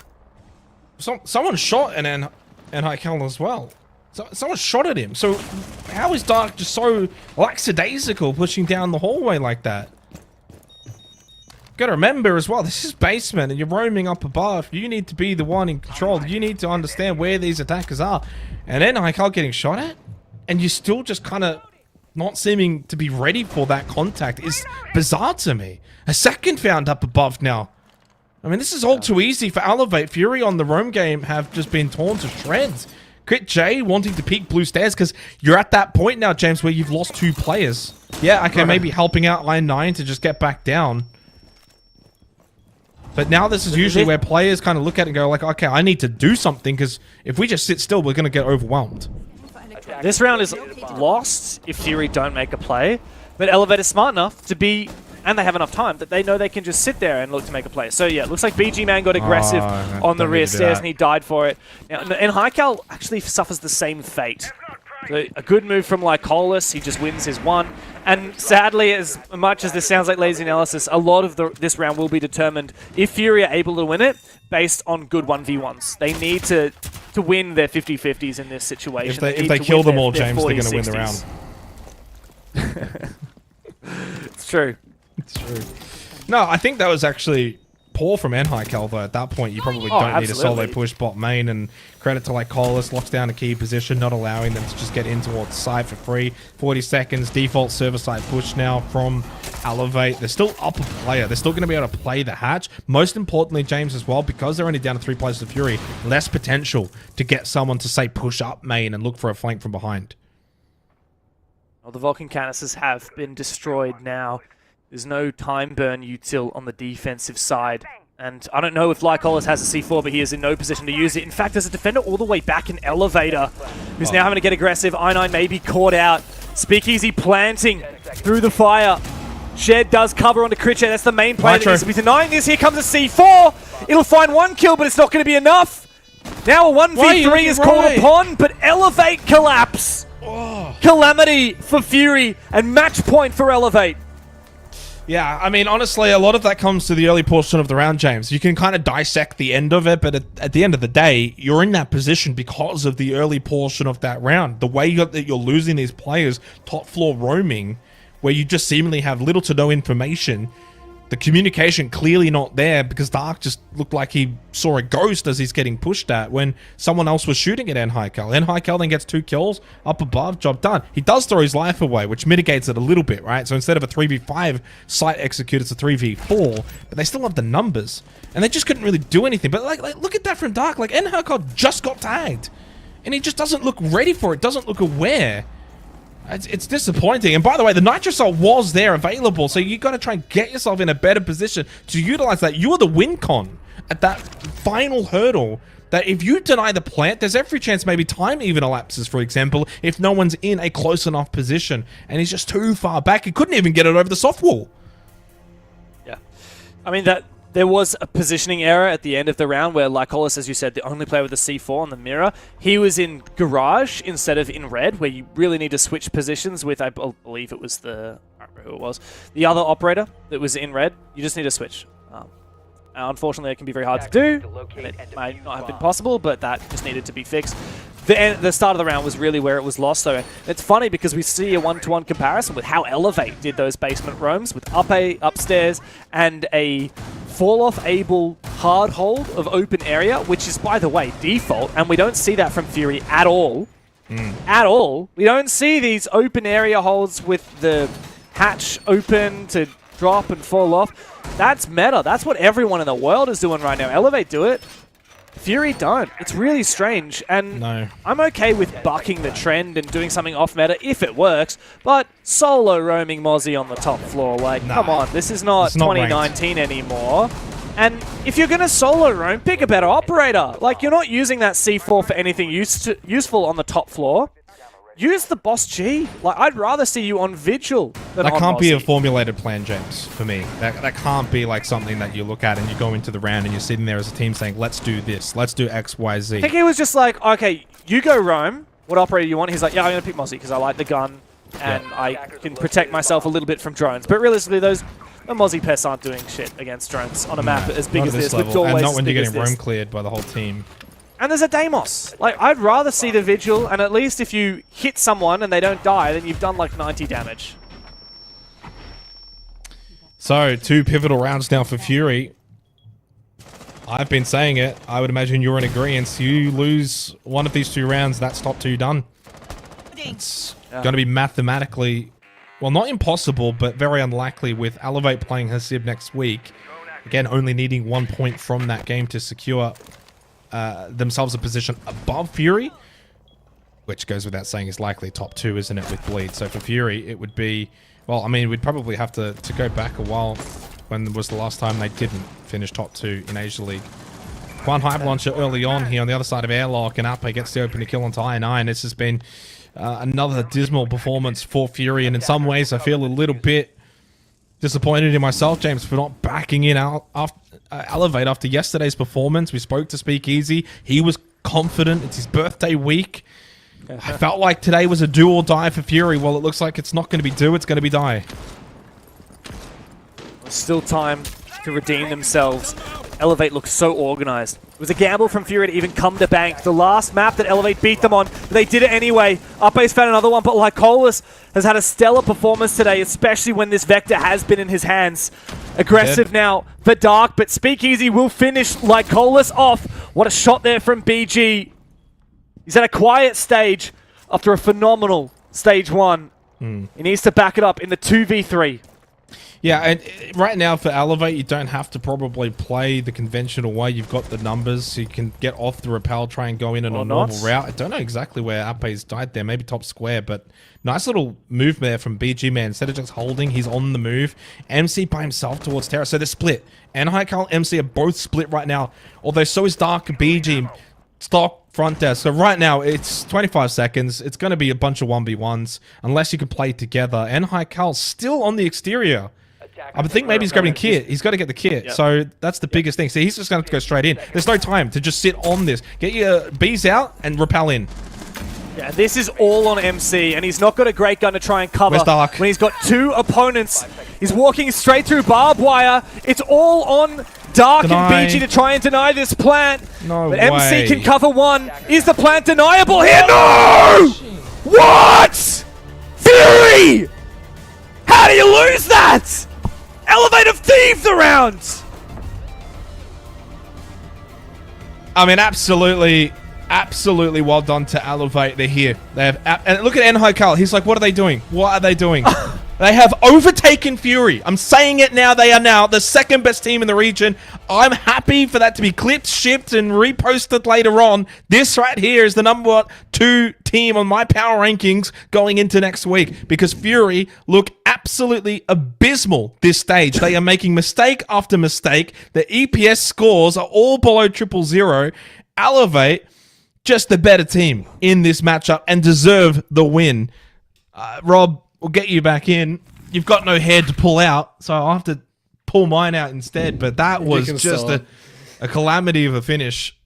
Yeah, that's really disappointing for Fury. I mean, like, first half looked neck and neck. It looked really close. That genuinely, I didn't know where this game was going. The second we hit second half, maybe round 8, it just fell apart entirely. The whole thing collapsed. Like, even a very simple fact of the matter is, for the last 4 rounds straight, the opening kill went to Elevate unanswered. They just looked dominant. They found openings, they found picks, and there were probably 2 or 3 rounds in there where Fury could have won it, Dev, but it just felt disjointed. It almost feels upsetting at this point.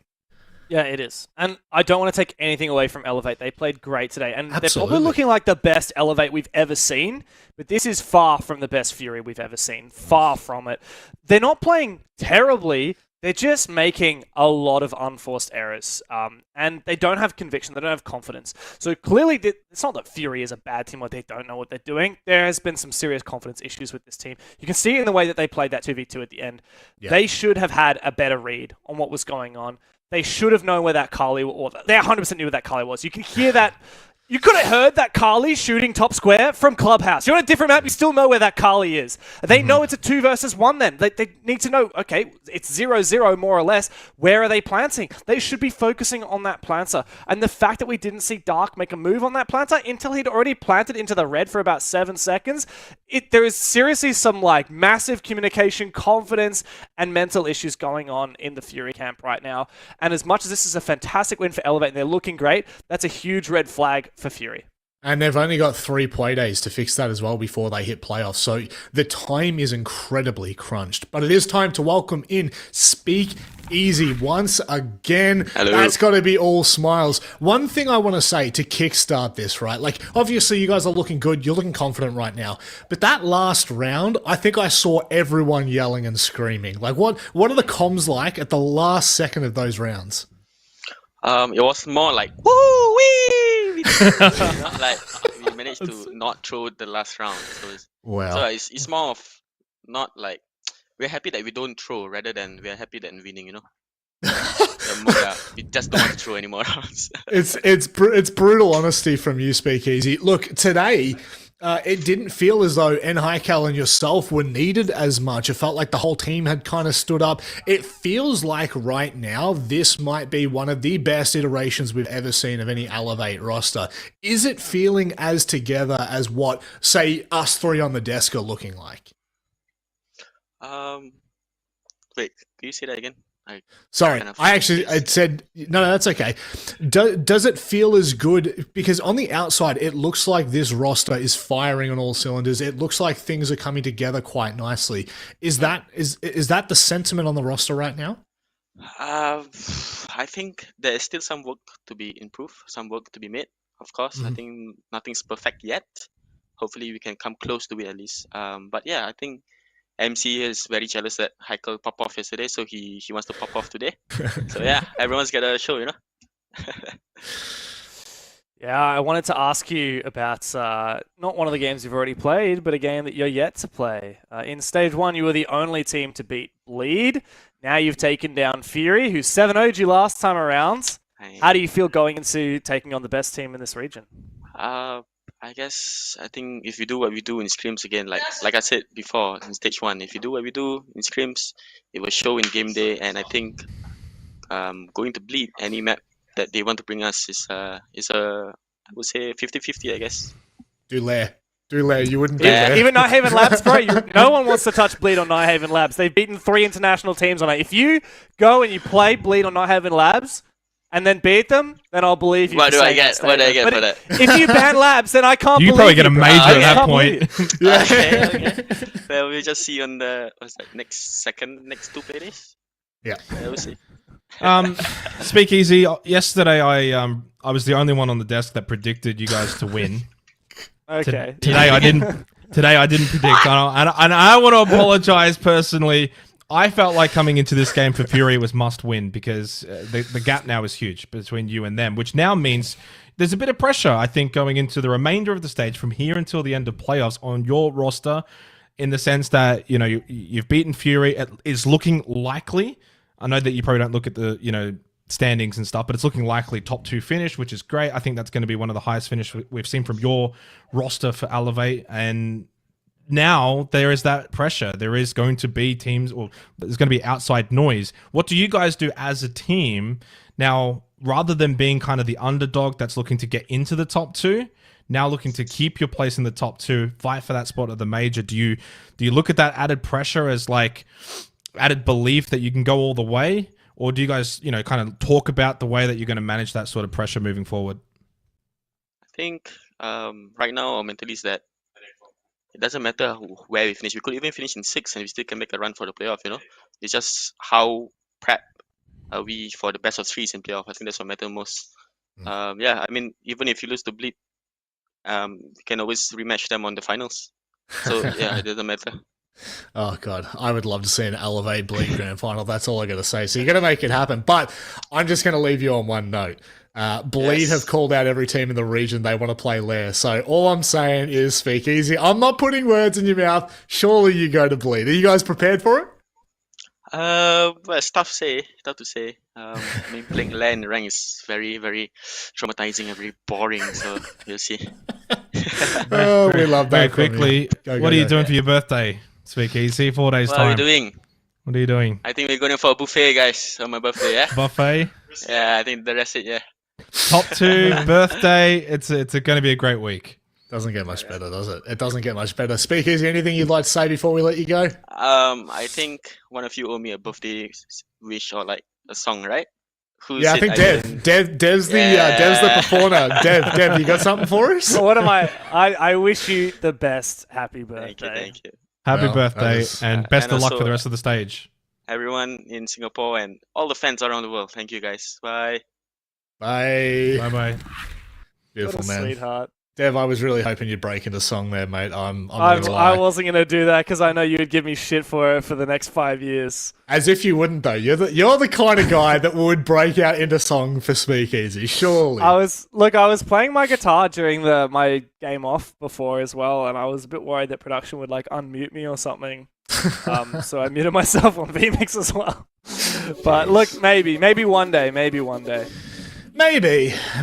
I mean, look, when we look back at these scores at the moment, I think it's very clear that in the server it was still tightly contested from Fury, but it just like at the end of the day, it's not enough for them right now. It's not enough to see them faltering day after day in these matches. It's something that they're really going to have to address moving forward. And Hykel, I don't believe had the 145 EPS. I actually believe that might have been MC if I'm not mistaken. But regardless, I think Elevate really do come out the better team in this, Dev, and they look red hot going into the rest of their stage. Yeah. According to the stats I've got, MC had 164 EPS. He went 16-5. 2-0 on entry as well. So yeah, It was really MC's game today, which is nice because he's not usually a player that we highlight. Usually it's N-Hycal or Ape. They're the two frontline players of this roster. So yeah, really nice to see MC get the spotlight for once. Even though our graphics team apparently doesn't seem to think he deserves it. They're all N-Hycal fans. Poor bloke. They're just going on recency bias. Xenox, I believe, is that you done? Yeah, for today, just 2 So today. you're only doing 2 games today. Only 2 games. What? So how did that happen? I kind of wanted to just close a little bit here. So Fury are done now for top 2. I just don't think it's actually going to be possible for them. So I was kind of have a little bit of a look at the playoffs in terms of where they maybe either want to finish. So let's just hypothetically say Bleed are going to finish first. I think that's an easy one. 4th, 5th would not be great because then they'd be on Bleed side of the bracket. So even if it's not second, Rob, still 3rd is not so bad. They can't though fall to 4th. Otherwise, you'd be playing Bleed in the semi-final rather than the grand final, which is not what you want if you're Fury. No Cap's playing well. No Cap still play Bleed. Elevate still play Bleed. So there's certainly still a chance in which Fury can get back to like a 3rd, for example. But you drop to 4th or 5th, and it's going to be a tough ask to get to the major.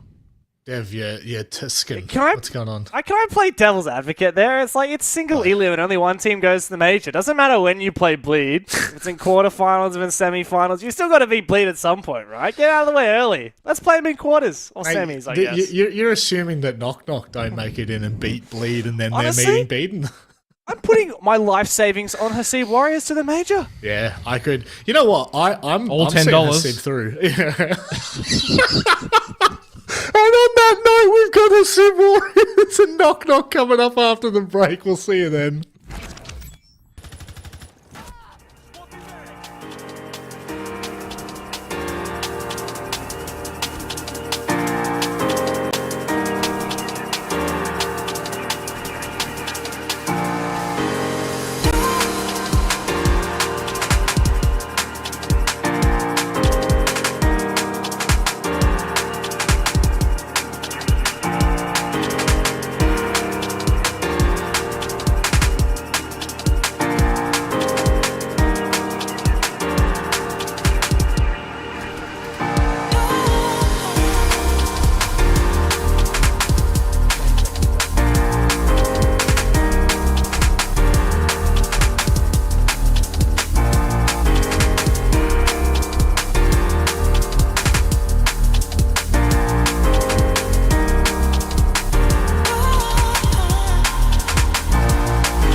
Final game of the night, and this really does have the potential to be the closest game, unironically. It's a little bit crazy to say that, but Guz, you rejoin us on the desk. Did you get a chance to watch that last matchup? Yeah, I was definitely locked in towards the pointy end of that one. Huge statement by Elevate. It really was a tough toss-up doing that prediction tonight. I think I just had to lean into Fury and back myself in after I put them at number 1 during the power rankings. But if we ever look back at those power rankings or redo them at some point, I think it's fair to say they've slid down quite significantly. Losing against Bleed is one thing. We've seen them recover from that and make the grand final. Losing to Elevate now, potentially knocking them out of second, is massive. As Jake said, that grand final rematch may not happen this stage, depending on how the rest of it pans out. Yeah, and going into next week's match, I mean, Elevate Bleed, that really is game of the stage, at least for the BO1 format. That's going to be wild, but we can move along with the discussion and start to hone in on our final match of the night. It's Hasib Warriors. They take on Knock Knock. Dev, it's a South Asia clash. This is the one that we always... There's an element of dread, but there's also an element of excitement every time we get to this match. I think there's a lot of excitement. I don't know what you're talking about in terms of dread. The only thing I dread is not getting to see Hasib Warriors versus Knock Knock to essentially crown a champion of South Asia. Yeah, we have qualifiers. I don't really care about that. What really matters is who wins in the big league, because it is... I don't know, I think quite a rivalry between these two teams. Last stage, it was Knock Knock, and in recent history, it has been Knock Knock who has stolen ahead. Knock Knock were the only of the two teams to make it to the playoffs in stage 1, even though they only got 4 rounds against Elevate in their quarterfinal. But Knock Knock have their work cut out for them because Hasib are looking like a lot better team than they did 6 months ago. Now, I mean, historically, you know, look, this matchup is always one that it will always be close, guys. But does it feel like there has almost been a gap between the two teams? Like, I know Knock Knock beat them, but I feel like there's a gap between them at the moment, or at least in the perceived perspective of the players in this league. You know, they were... I can't remember who it was that was putting them in like B tier almost in their tier rankings, but like people clearly have Hasib Warriors up a notch on their list. Yeah, that's the thing. I mean, I think for us as talent, not having behind the scenes info into scrim results, etc., it's very difficult for us to be operating under any assumption that South Asia, never mind one of the teams specifically, had made a big jump. But I think clearly the teams were clued in coming into this stage that Hasib had really picked it up. If they win tonight, I'm pretty hopeful that in the interview we might get some insight as to what exactly has led to this improvement. But they still need to convert tonight. Tonight is a really important game, especially for setting up their prospects of a top 6 finish. So we'll see how they go this evening. Baz has been phenomenal and the EPS reflects that. But across the board, it's been a rather team-focused effort, and especially things like synchronization and late round execution has been far better than what we've seen in the past. So I'm excited tonight. Obviously, I think there's that added pressure being the South Asia matchup. We know how competitive in the healthy ways that South Asia is against one another. So we'll see if that pressure gets to them tonight. They're very respectful toward each other, you've got to say, Dev. It's always like whenever we've spoken to one of the teams, they're always saying, you know, to support the other and to make sure that there's love spread across the South Asia League. But it does feel as though this is a good opportunity for Knock Knock tonight to kind of reassert themselves in this discussion for what would be considered, you know, the 6th place of this league. Obviously, with a bit of a head start here for rival esports, it's going to be somewhat difficult for both of these teams to really vie for that position, but this is their biggest shot tonight.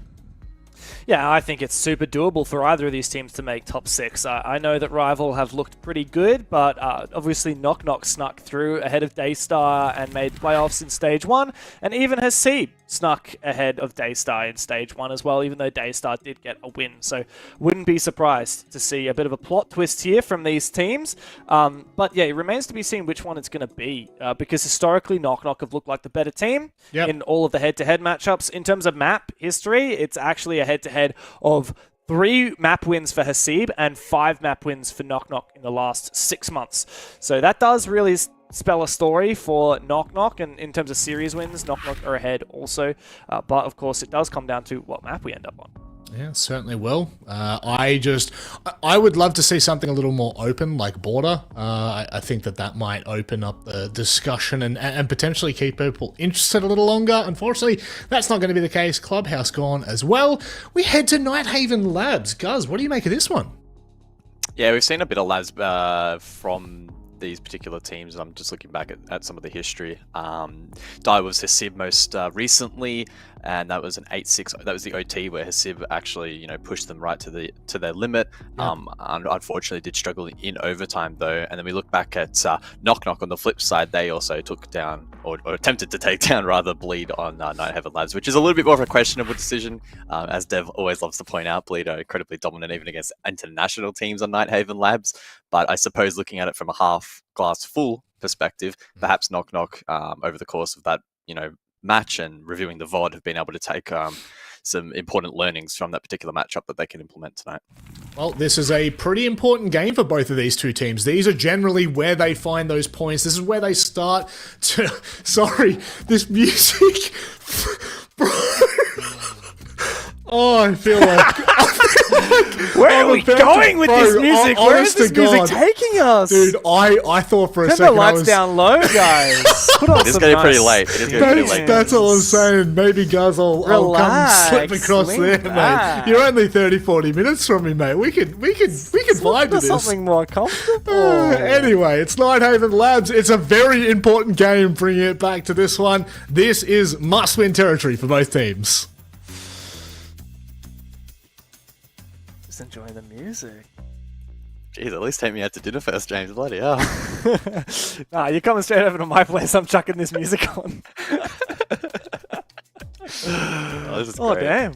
Oh, what a way to intro the match. This could be quite an exciting time.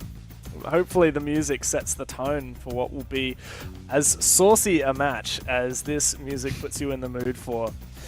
Knock Knock, as I've said, tend to be the favored team. And they also love Nighthaven. This is their favorite map. They haven't banned it once in the last 6 months. They've won it 5 times, even though they did lose it recently to Bleed. And one of those times, in fact 2 of those times that they played Nighthaven, was against Lumina Gaming, everyone's favorite attempted Asia League team, Guz. Those guys from Europe that sold their houses and packed up and went over to South Asia to try and farm an easy spot in the qualifiers, and then learnt actually it's not that easy to steal a spot away from Hasib Warriors and Knock Knock. Knock Knock beat them twice on that map. Hasib Warriors, they haven't won this map in quite some time. And in fact, the last time these teams played each other on this map, it was Knock Knock to win 7-4. That was in the EWC qualifiers at the end of June. Time has passed since then, and Hasib are looking for revenge. Yeah, apologies for the slightly drawn out little intro there. Yes, the music was great, but apparently a couple of the players weren't actually ready. But now they are, so let's jump into the action. Ban phase has concluded. Monty and Doggerby on the side of the attack, 2 incredibly on-meta attackers. Even Doggerby post-nerf still quite strong. I can't say I actually had a chance to look at the defensive bans, so wait until the game count comes back up unless you noted them. But I saw a Tuberel. I think they followed correctly. I think they followed meta pretty closely as well. Kind of expected. We've seen a lot of Tub actually. I'm kind of keen with how much Tuberel we've been seeing recently.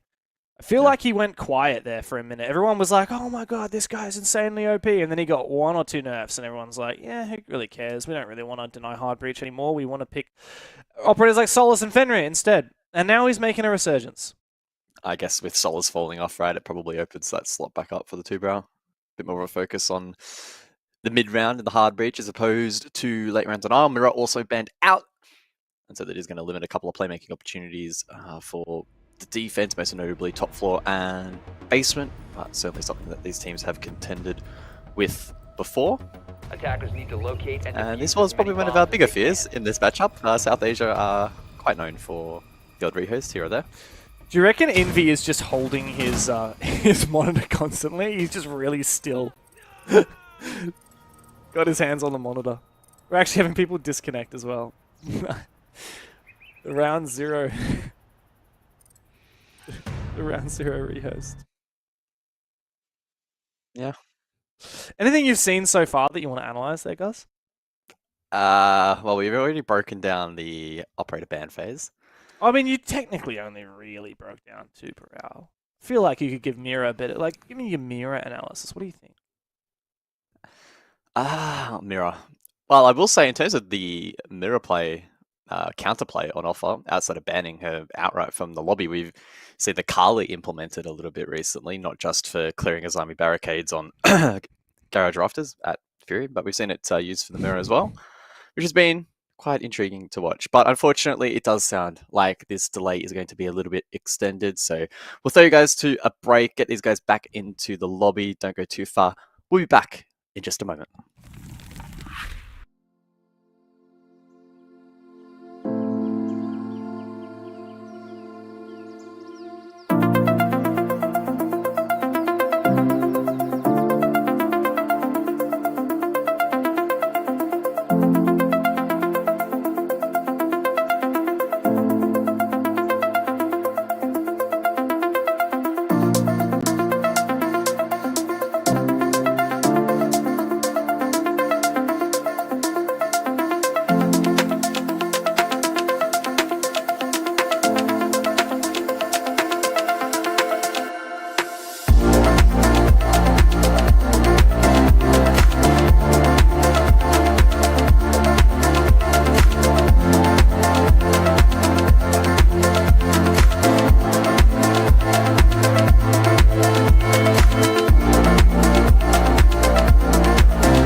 back for the last match of the night here in the Blastar 6 Asia League. It's the South Asian Derby. Hasib Warriors versus Knock Knock here on Nighthaven Labs. Had a little tech issue, but we're back into it.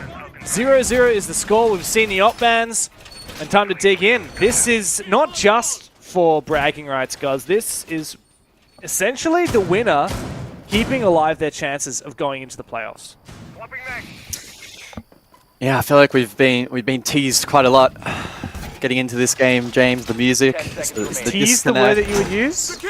There's another word I would use, but it's probably been overused and fairly inappropriate, so I'm not going to say that. I'll let you imagine it. That's what I want to say. It starts with E and ends with J. Okay. No, on a serious note, yeah, I can't jump in. You're actually teasing me about this word right now. Wait, don't you know what I'm talking about? No. E, D, G, E. the hottest word of the week. I feel like I'm being edged right now with you not telling me what the word is. Oh boy. Well, Blitz in play then for the first round, and I'm keen to see how effective it's going to be in this matchup. Some insight from Mentalist from Bleed earlier tonight, talking about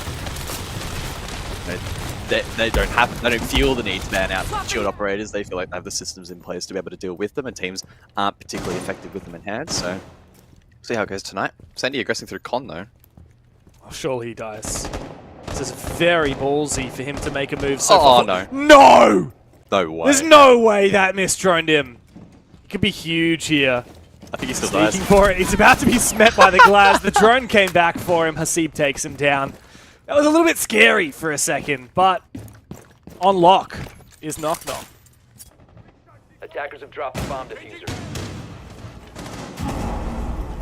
What did you just tag me in Discord, James? That's nothing. That's very not inappropriate. Not appropriate for this broadcast. Well, it kind of is, but it's also a joke that no one's going to care about. Yeah. Let's talk about the game, guys.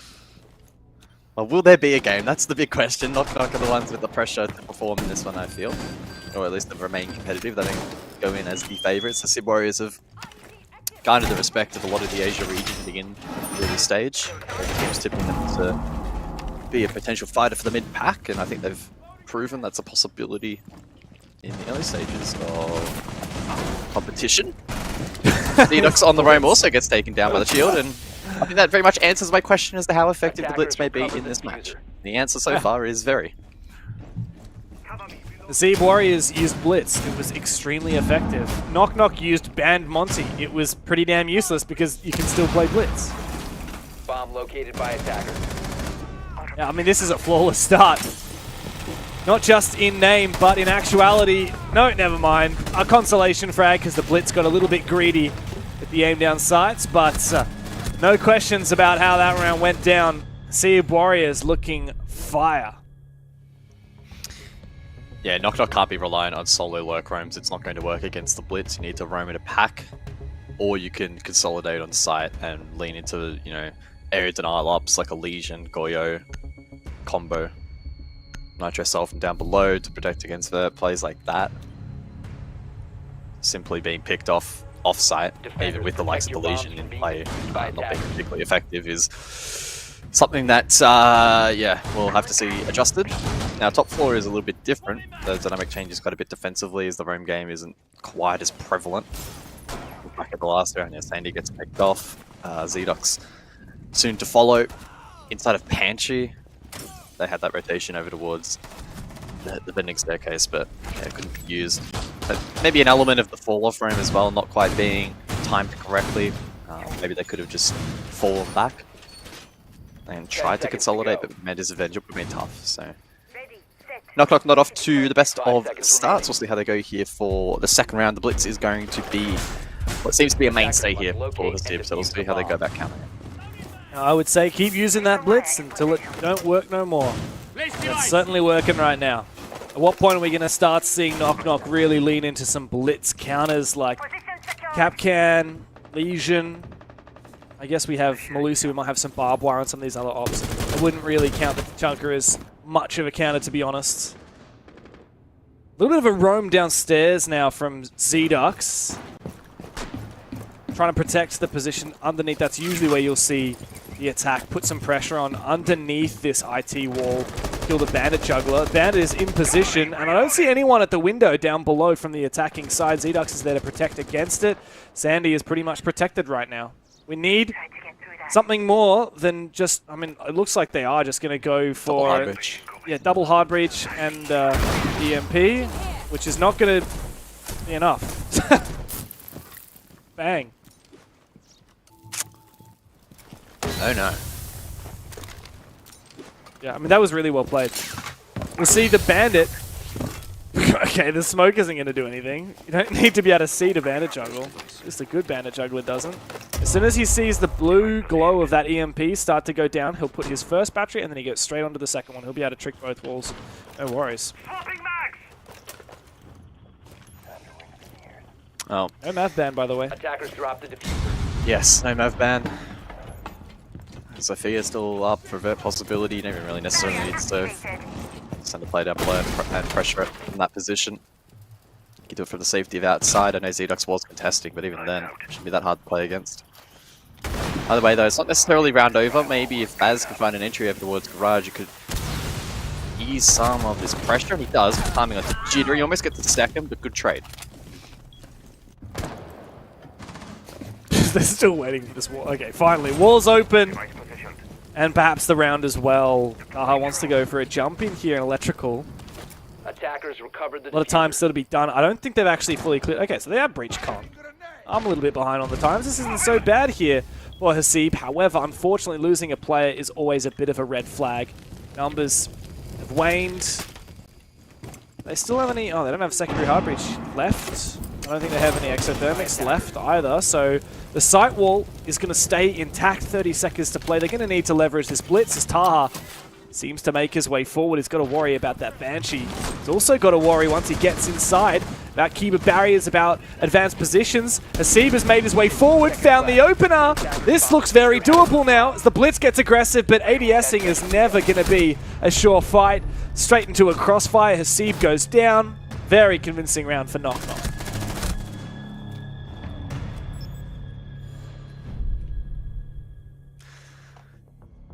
Yeah, good work in the end. I think that was really just a continuation from the early struggles we saw in terms of the hard breach from Hasib. Just some of the fundamentals a little bit sloppy, trying to take shortcuts here and there. They did find that opening eventually over towards Garage. On screen now, that was Baz, but a good trade. And then the rest of the timing of the push was a little bit out of sync. It did an okay job keeping pace, but I think that was another key moment. The blitz falling immediately and not having any direct pressure in towards site. Is where it ultimately did fall apart. So Knock Knock doing a good job there. Again, great bandit tricking. Good denial of blitz. Two conditions that are going to be pretty important in this first half. Maybe it'll be a back and forth game after all. Looks like Knock Knock are trying to do a similar kind of setup on this top floor for their ground floor setup. The same reinforcements, the same rotate hole in the middle of the wall. I feel like I don't see that very often these days. 5 seconds to insertion. Yeah. Attackers are We'll see moving how it to works. defuse a bomb. Again, it's important to note that these two teams are pretty isolated in terms of scrims. As far as I understand, they do scrim some SCA teams, but even OS is a stretch at times due to the ping diff. There might be some scrimming with UAE. I'm not entirely sure. That would be gnarly. If these guys got to scrim teams like Falcons and GK, that would actually be insanely good practice for them. Maybe they Those have teams. I mean, you can't imagine the ping would be that bad, right? Well, we did. But, we did have an earlier Osin's- game on UAE servers, so Yeah, which is ludicrous, but yeah, OS and C's teams would be lucky to get scrims with teams like GK and Falcons. So, especially with the achievements in the past, maybe not their current iterations, but at least previous iterations. I mean, just different play styles, because those teams also scrim EU teams, so you kind of get this trickle-down effect, don't you?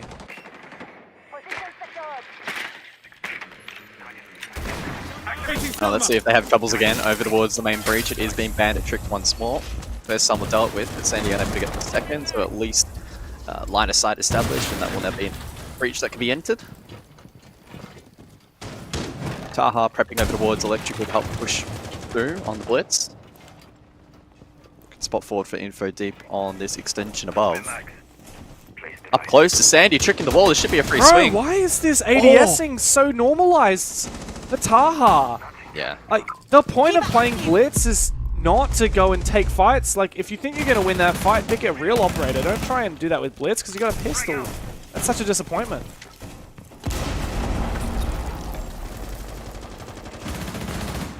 Yeah, needed the rest of his team to help cover against the backline so that he can help push forward. We'll see if it unravels the rest of the attack though, as they at least fight back and find Z-Dux.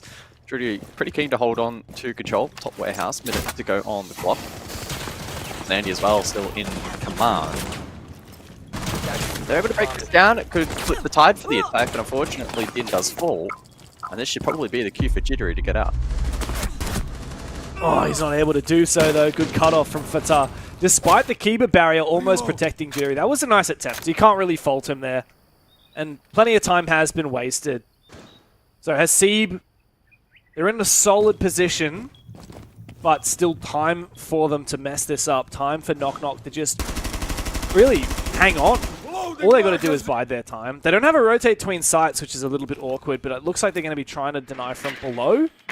20 seconds to play. I mean, Hasib have just got to go. You can't keep on droning forever. Awkward positions now. Envy could potentially win this round, but he's been cut off. Hasib seems to know where he is. They're going to go straight into control room, pinching him down. He wins his fight, though. Envy is instrumental now. They have to 2v1 him. Where's this plant? There is no plant. What on earth are Hasib doing?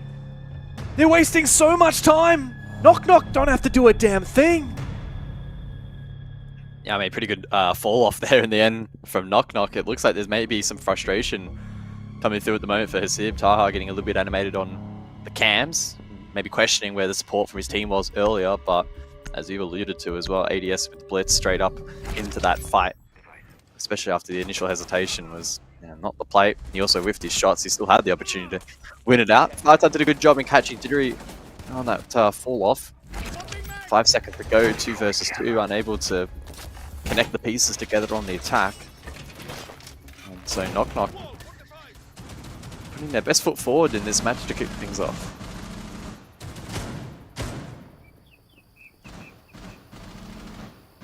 I don't know what the pass mark here is for Hasib. I'd be gunning for 3, especially with how good they looked in that first round. I'd be disappointed if they can't really fire up here in the next couple. That round was a big red flag, though. I don't know why, with so much time, they're still running out. Like 2v2, and the round ends to the buzzer. That shouldn't be happening. Knock Knock played it well. They know the win conditions. They didn't over-aggress. We've seen that from less experienced teams, from teams that are a little bit nervous, a little bit rattled. I think Knock Knock, they match up really well against Hasib's Warriors. They just know this squad so well, and they're not going to stress about it. That's why they have the fortitude to just sit back in a moment like that.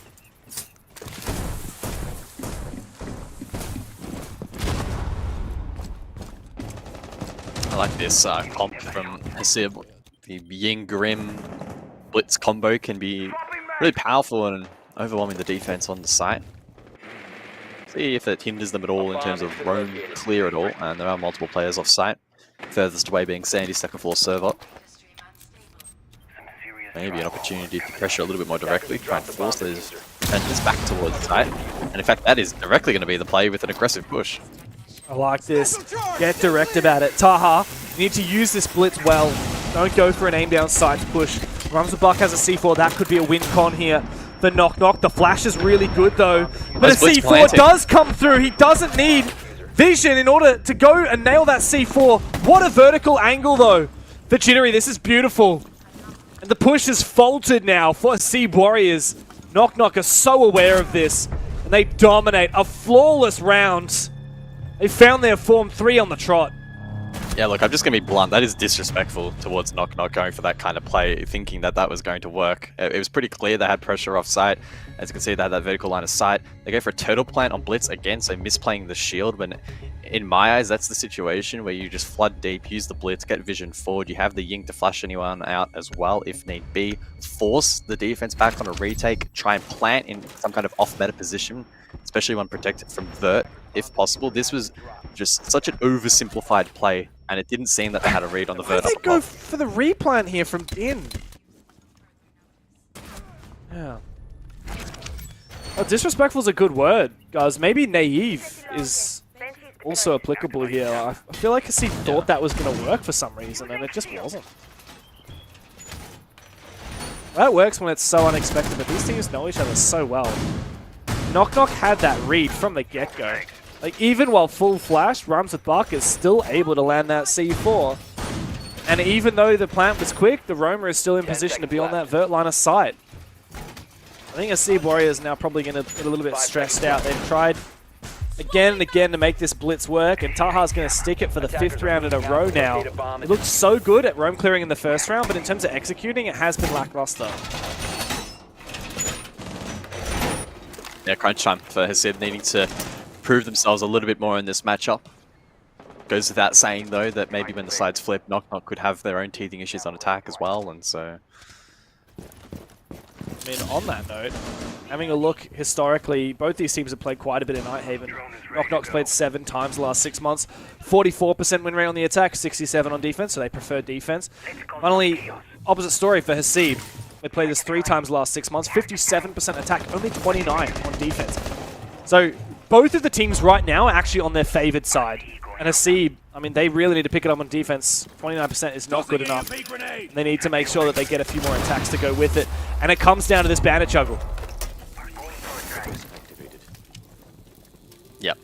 Again, they mistimed the first Salmo and it wouldn't have mattered anyway, but a good bandit trick. Again, they need vertical pressure down below. It's simple stuff. Teams Why are they not going for it? have innovated months ago and implemented that into their strategy to pressure the bandit from below. You can even bring something like a Deimos if you want to try and net kill from it as well. But instead, they're just trying to brute force it, and they're absolutely screwing it up. This is... I don't know if they tilted or if they've just given up or what, but they are doing the exact same thing they did last time with the exact same result. There is no other point of pressure to stop Sandy from tricking this wall. How'd they end up getting the wall open last time? I legit cannot remember.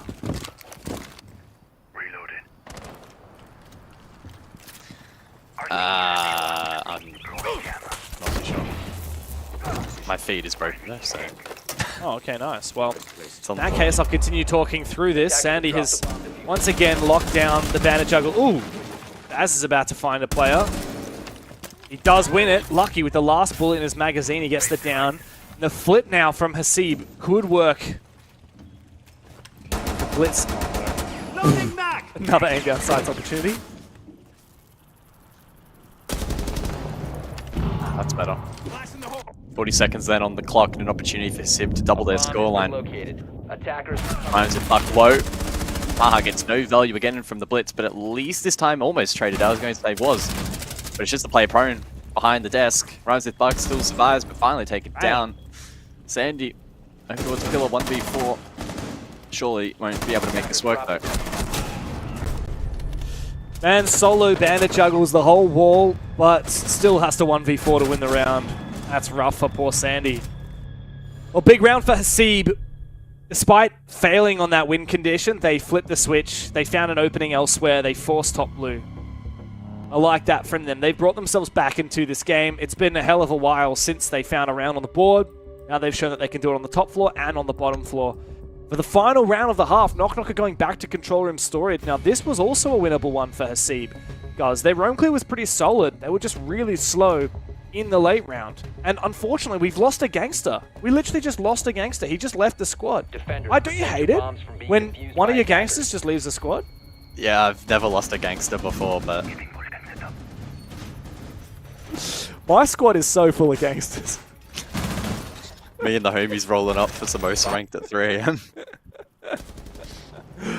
Oh, bro. Well, the game's continuing, so that's the main thing. But can we cast our minds back to what the hell happened IT Breach again?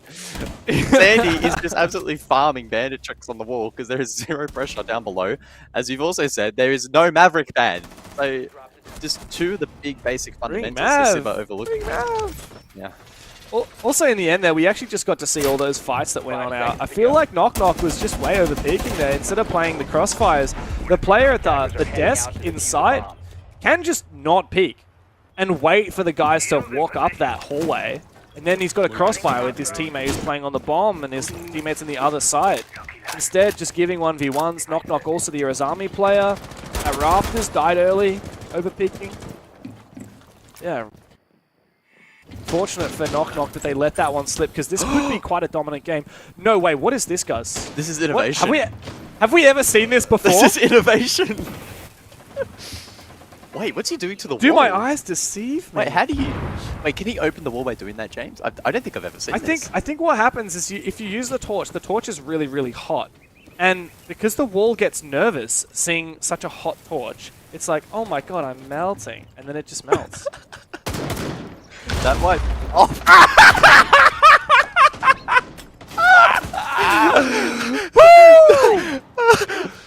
Now that's hot. That is hot. That's why you don't bring Maverick, guys. Guys, what are we talking about? Don't bring Maverick. He's going to get C4'd. That is actually some gnarly tech from Knock Knock. They've got it down pat. Sandy is my goat. Man, he just got destroyed on that wall. He got pinned against that wall and blown up. That was gnarly. Okay. Yeah, man. Oh boy. Well, did they actually end up getting the wall open? They do have secondary hard breach still, so they could literally just shoot off the bandits, but I don't know if they have. Starting shot drill. They also brought Twitch, so they did double down on the hard breach denial, although I don't think they've actually gone back on the wall. Attackers have dropped the bomb diffuser. 70 seconds, and keep in mind that this is not a top floor attack, just to try and clear for some pressure above. Keep an eye on Taha as well, still outside electrical, and he could be a key player in unlocking these positions. Yeah, so they didn't actually open IT in the end, and I have to assume that the Buck doesn't have secondary hard breach. He does. He just died. He could have gone, because they opened up enough to deny the bandit jungle. He could have gone and opened up this IT breach, and then they would have a crossfire onto Jittery's position. But instead he went elsewhere on the map and died solo. That's quite disappointing. Fortunately now, Taha, who had an opportunity, gets burnt to a crisp. Good job from the Tachanka on site. A bit desperate now for Hasib Warriors. Fatah against 4 makes it a 1v3. This is going to be an ace or bust situation. Yeah, another round unraveled. And a poor end to the half for Hasib Warriors, although Knock Knock don't have too much to complain about. It's ended with the trade. And at the conclusion of the half, Knock Knock with a 4-2 lead. They did a pretty good job throughout that half in countering the blitz. And hard breach continued to be a problem for Hasib, but the dynamic now shifts. Typically, this is where we would be saying Hasib can fight their way back into the match, but as you highlighted before, the first half was actually the teams on their preferred sides. Yeah. Let's see this. Let's get the slow-mo replay of that bad boy. Man, Sandy is 100% like the best player on Knock Knock right now.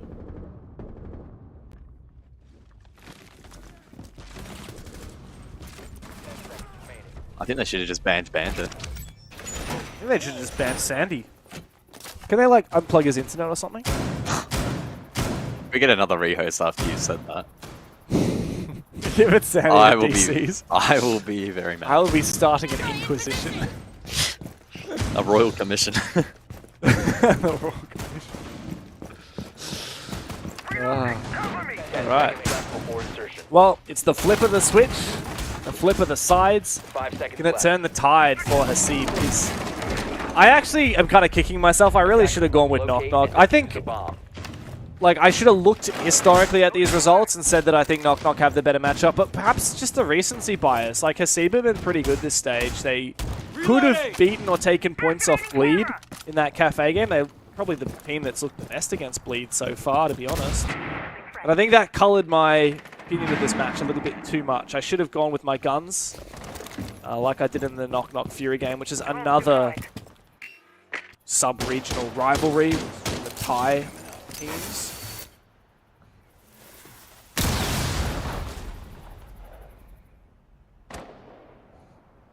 Have you ever been to Thailand before, James? I have been to the airport in Bangkok. And, Does that count though? When someone says they've been to a country but it's only the airport, I feel like that doesn't count. It doesn't really count, but I answered your question, did I not? I have been to the airport in Bangkok. If that doesn't count, then no, I have not been to Thailand. However, I had quite a few hours to kill, and I tried a lot of Thai food and beer. Nice. My goat. Not Sandy then. Okay. Bang. Sandy is the best. Like, literally, no He's one can touch MVP this for guy. now? He's MVP. Him or Taha. Yeah, I would agree. Din then. The Deimos. Yeah, pinged out by that death mark, but Hasib wants peace. Able to find a pick as well. And so this round may still be winnable, especially if Din is able to get back towards site, which he has. So that's a big play from Hasib.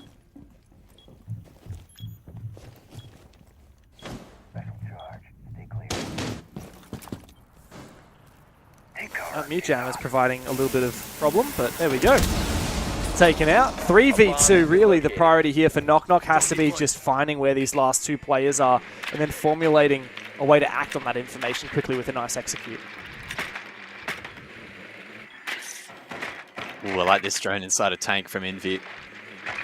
As long as he doesn't move it too much and get it taken out, but I think it has survived. There's so much time for Knock Knock to just go about this in a systematic fashion. See up above. Position known. Only 30 HP. Does have the position to try and deny this plant vertically as well. Knock Knock need to make sure that they don't make the same mistake we saw from Hasib as the time runs low. They confirm that kill. And Rhymes with Buck has also rotated with Diffuser. They're going for a hatch drop. And now Din has to read this. 1v3. It's such a winnable position because the plant spot could be exposed, but Rhymes with Buck never even gets to that point, and he's very happy about it too. Big round win for Knock Knock, and they are starting to run away with this match. I mean, the preemptive question that I'm already posing now is, does this actually change the outlook for, well, I guess either team, but certainly by extension Hasib Warriors for their fight for the top 6? Does it change that discussion, or is this more so a case of a best-of-1 inter-regional matchup and it doesn't really have a flow-on effect? Again, it's a question that can't really be answered until the end of the stage, but I don't really know if I've seen enough from Knock Knock. They've played well, but I think we've definitely seen an off night from Hasib compared to previous matches.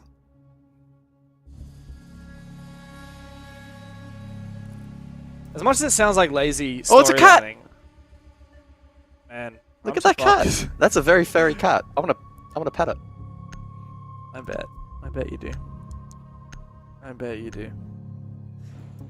To try and justify Hasib's position a little bit, as much as this sounds like lazy analysis because I can't put my finger on why, I just think there are certain matchups between different teams that there's just like some history, there's some personal aspect to it that always favors one team.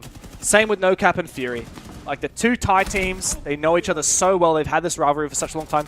Hasib could be the better team against every other team in this league, but Knock Knock are the better one in this head-to-head. I'm convinced of that.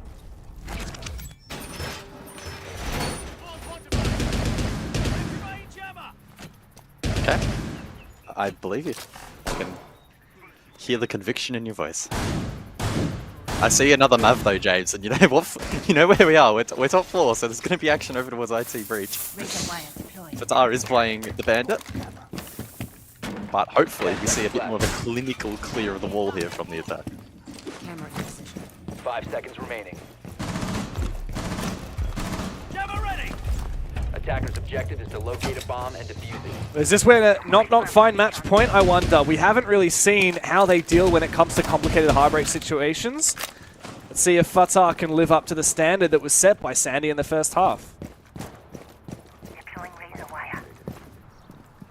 Let's see. So we'll see the stack then. Envy also getting in on the action. Maybe he has secondary hard breach. Or Impact Amps rather, okay. Impact Amp, maybe they're trying to bait the kill? No. Mav Ace, Bandit tricks Ace. Mav then tries to get the kill onto bed. I feel like they could have just done that off the rip, right? Had the Mav prepped ready to go to try and get the kill initially. Instead, they've kind of butchered the wall a little bit, and it's not opened up, and Fatar's been able to escape.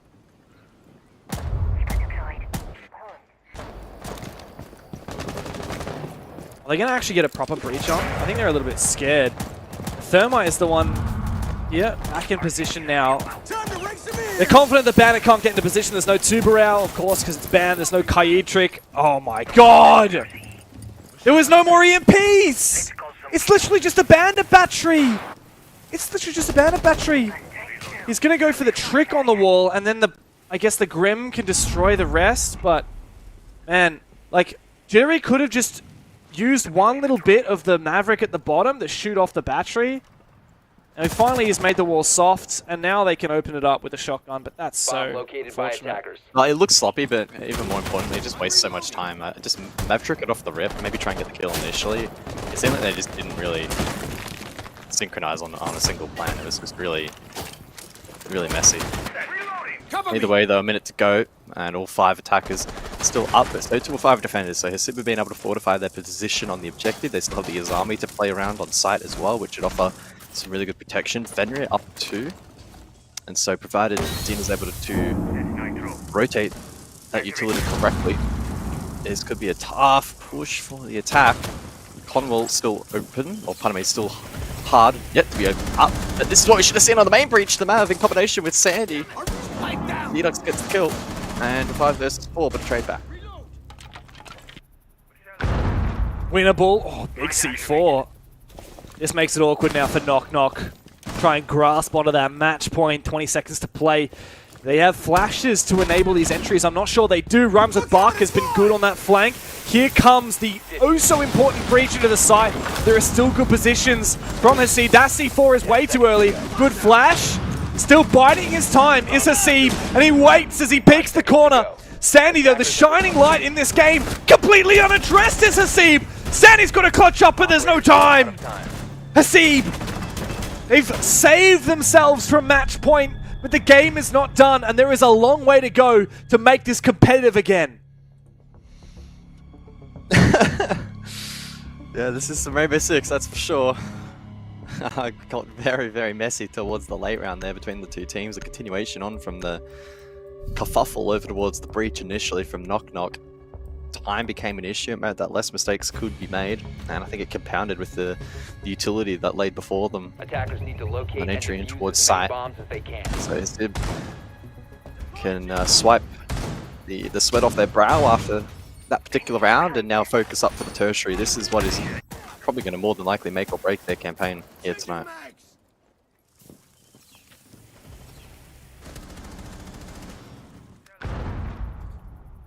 Yeah, man. Another really strange round there. I would love to see some tightenings up on these hard reaches. I know we've obviously been talking about that constantly, but 10 seconds to insertion. yeah.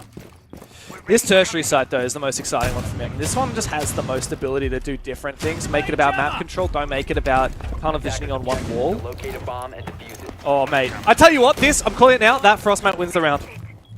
Ooh. Flip it and ship it in 2.5 minutes time. That Frostmat wins the round. Okay.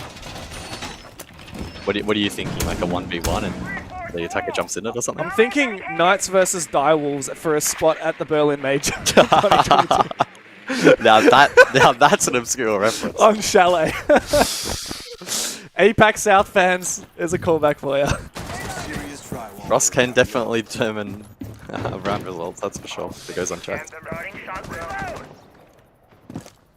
And we'll see what happens. So the Mav in play, new jammer to be cleared. Dang. Easy stuff. A little bit easier than countering the bandit, which won't see an appearance this round. The castle is in play though. I'm quite intrigued to see how the defense plays those barricades and how the defense play around it. Probably to fortify off against the horizontal work down below and next to the objective. Unless of course it's been used above to cut line of sight. That's also a possibility. Shock drone from Sandy now over towards games. Able to deal with some default information, which is always good. Did you land that? I don't know. I think he did. Right. A bomb has been located. He's gone in with the Twitch. I'm not sure exactly what his priorities are to look for here. Oh, this is really good. The Grim in combo. I mean, I would have liked to see a Deimos. The Grim's not terrible with the Buck. But of course, the player can just run outside the bees and is no longer going to get tracked. Wait a second, Jittery is in sight. Usually it's not possible to play here until the very end of the round. Okay, it isn't possible to play there, it turns out. He gets taken down. Hasib's in a really hard to flush out position as well. He's behind bulletproof cover, and the Buck is dead. No longer going to be pressuring him from below.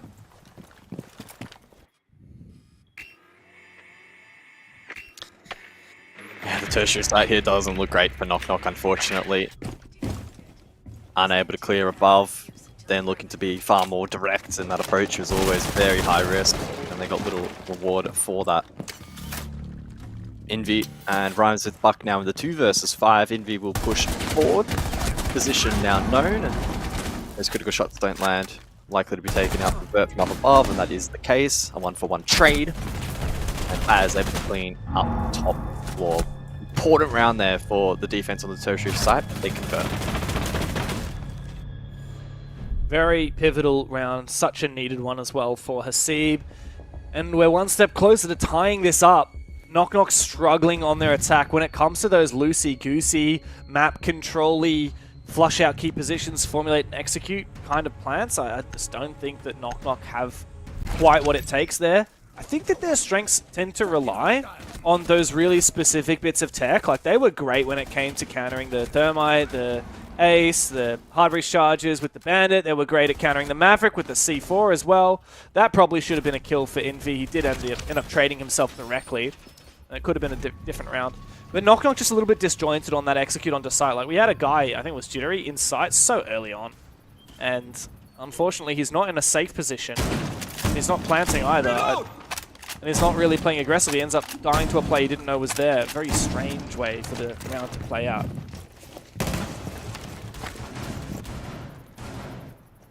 So some Deimos action then here for the 10th round. I'm quite intrigued to see how Sandy looks to play around with Death Knight that will be available to him.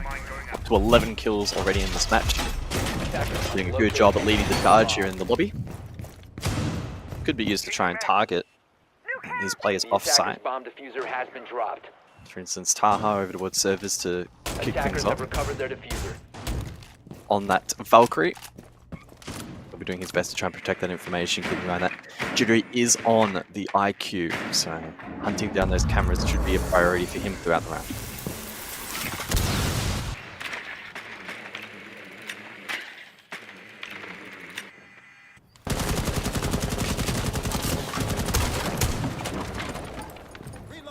How aggressive is this round going to be? I see a player in CCTV, but I just don't really know if Hasib are going to fight to the death or if they're playing to fall off.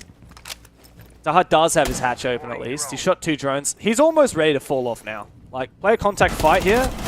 Ooh, yeah, perfect. Even if you had him on that, this is where he drops off. Yeah, 100%. That's perfect. Oh. C4 could be good. Oh, the timing Taha. is perfect for Taha. Maybe he is the MVP after all. I think he was just trolling on the blitz. He was just wanting to get ready for the second half.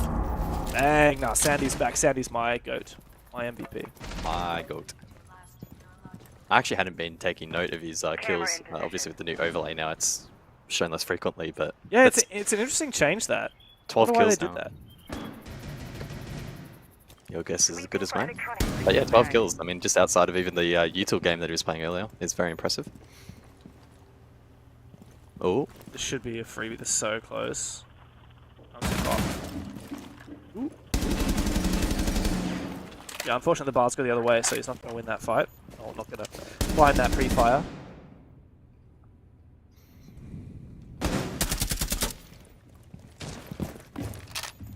At least they've done a good job of forcing the roamers back, but I don't have a lot of vert capability here to really flush out these positions. And you're walking into crossfires here on the shotgun here. You're not going to win against that. Surely not. Din is in great position. Just needs to not overpeak.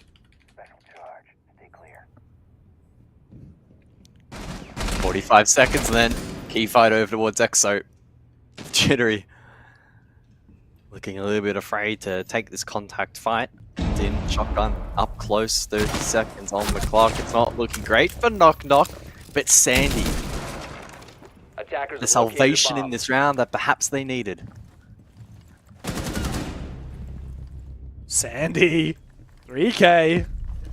Suddenly things are flipped and he's got the track 15 seconds to onto go. the Legion of Baz. One of the great players on this roster we've seen good things from. Big from Hasib. He picks on the back of the contacts. Sandy goes back now. Diffuser has to be planted by him. And Rhymes with Buck has got a cover. Here comes Baz coming around that corner. Sandy needs to be covered now. Good from Rhymes with Buck. Oh, a bit of a potato on the second one, but he gets the shot. Knock, knock. Finally, they've got their match point. Rhymes with Buck. It's time to fire up and finish this off. Wow. Match point then for Knock Knock. Not the result that many anticipated heading into this particular game. Again, how much of this is a foul matchup for Hasib, a tough matchup in the context of this league, or perhaps could Knock Knock be the ones to surpass them come the end of this particular regular season? Only time will tell, but a good effort tonight. Defenders, protect your bombs from being defused And by Hasib attackers. reminding Jittery that he's only on the 1 kill so far tonight. Yeah, That's a bit toxic. Oh man, they are. They're really going in. I do wonder how much is real toxicity between these teams, like an actual rivalry, and how much is just like all mates from the same region. I would love to know. But this has been a really tight match. Sandy has just been unreal though. Like, this is a life game from him. Always been a solid player. Never one that I would point to and be like, yeah, no, this is a serious talent. And this is the game of his life right here. I love the reaction as well after the round ended. Yeah. Fired up. Yeah. Attackers' objective is to locate a bomb and defuse it. Do they win it from here though? I can't help but feel that a game is never over until it's over, especially in regards to South Asia teams. Time and time again, they get in good positions and then struggle to convert. So we'll see. But at the moment, a lot of positive signs.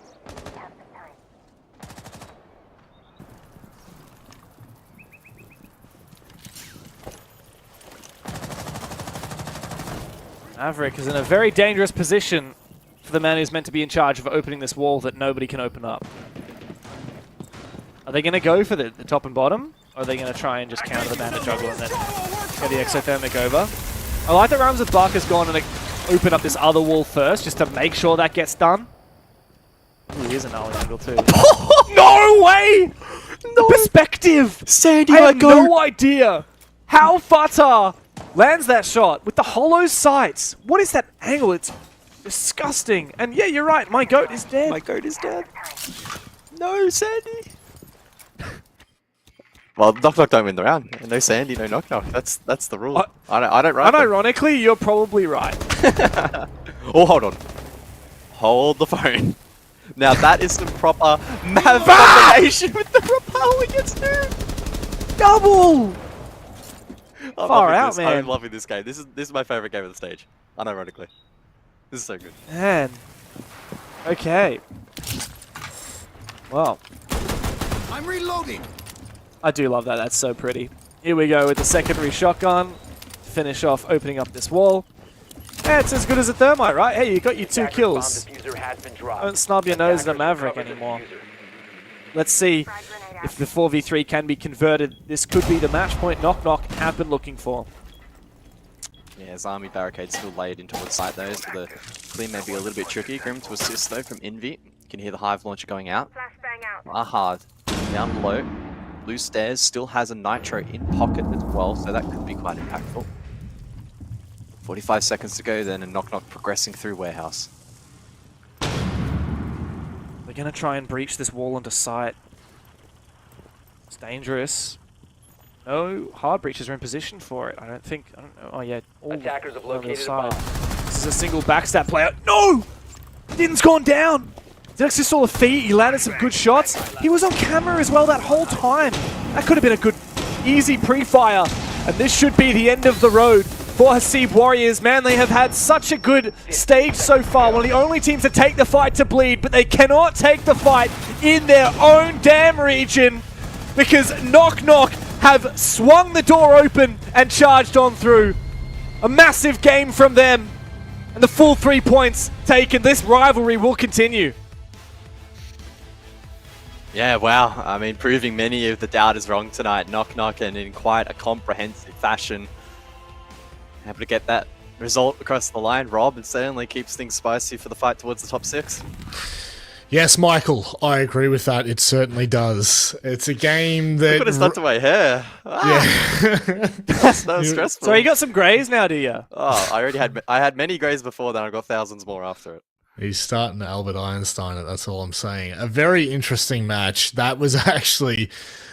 I mean, it was very entertaining to watch. There's no two ways about it. I actually would have hoped for overtime between the two teams because I think that would have been truly deserved. But Knock Knock just looked and felt leagues above at that point, Dev. I don't know whether maybe Hasib just... Maybe it is just the South Asia team diff because they've probably scrimmed each other so many times at this point that they know each other's play style through and through. But Hasib didn't look like the same beast that we've seen them in the past. Yeah. I'm convinced that Knock Knock just have the number of Hasib now. Like the last time that they played and Hasib actually won in a series was way back in March in the qualifiers for Stage 1 of this Asia League. And ever since then, they've met in a couple of BO1s, they've met in a couple of BO3s, both in the qualifiers for Stage 2, in Stage 1 itself, in Stage 2 now, and of course in the EWC quals. Every single time, it's been the same story, Knock Knock coming ahead. It's been close games, but it's always Knock Knock that get the win. And yeah, I mean, huge for Knock Knock. It's points on the board, it's a chance to come on the camera as well for the interview, which I'm really keen for, and they played really well. This is probably their best game that they've played. Definitely so far this stage, but maybe the whole year.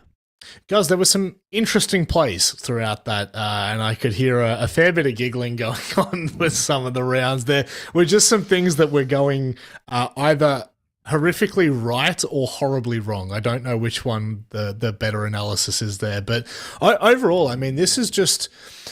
From Knock Knock to consistently be beating Hasib and then kind of being in that talk for, top 6, it doesn't get much more important for a roster like this to be able to do this consistently as well. Yeah, for sure. I mean, this is a big result, and I think it now means they can realistically put a target on the backs of, your Direwolves of the world. I think that matchup now could be really intriguing. If they play out of their minds and Direwolves have even a slightly off day, that match has all the makings of being, quite competitive. Even by extension, Hasib, I also think they had a bit of an off night tonight and still at their best, as we saw previously, they could be quite competitive in that environment. But unfortunately for them, they don't get the advantage of the points tonight. So it's a big 3-pointer, and we'll see what kind of ramifications that has in a couple of weeks' time. Yeah, unironically, Sandy... very interesting game tonight, Dev. I think maybe had a couple of free kills, but nevertheless, there were a couple of moments where, like from an individual point of view, those are the kind of players that you look to, especially on rosters that aren't completely structured, like we see most of the Southeast Asian teams. They have their moments. They have their moments of brilliance, and it's important that realistically, they just continue this trend with, as Knock Knock, you just continue this trend. You continue to best that team in your region. Those 3 points are so crucial, as Guz was just saying, for the later parts of this stage, but we don't have to wait any longer. We actually have an interview with Rhymes with Buck. Very interesting name to say as I welcome him into an interview. My friend, can I call you Buck? Sure, of course you can call me Buck. Fantastic. I love it. Buck, look, obviously a very important 3 points on the board tonight. We're going into this game, there's been a lot of comments about Hasib and kind of the leaps that they've taken coming into stage 2. A lot of the teams are looking at them as a threat, but tonight you guys showed that you're still besting them every single time you turn out in these best of ones. I mean, how does it feel to consistently be their number 1? It feels pretty good. I mean, I'll be a little honest. It was getting a little scary. This league hasn't been the best for us. But Hasib, however, they've been making a rumble. Even going 3-3 against Bleed. And after yesterday's Direwolves game, I'm gonna admit, we were a little worried there. But we had our prep done, and we know them. We've been playing them for years. And even though the server wasn't our choice, and we had not a severe, but a pretty bad ping disadvantage, we still managed to win the gunfights, get the game. So I'm pretty proud of our team for that.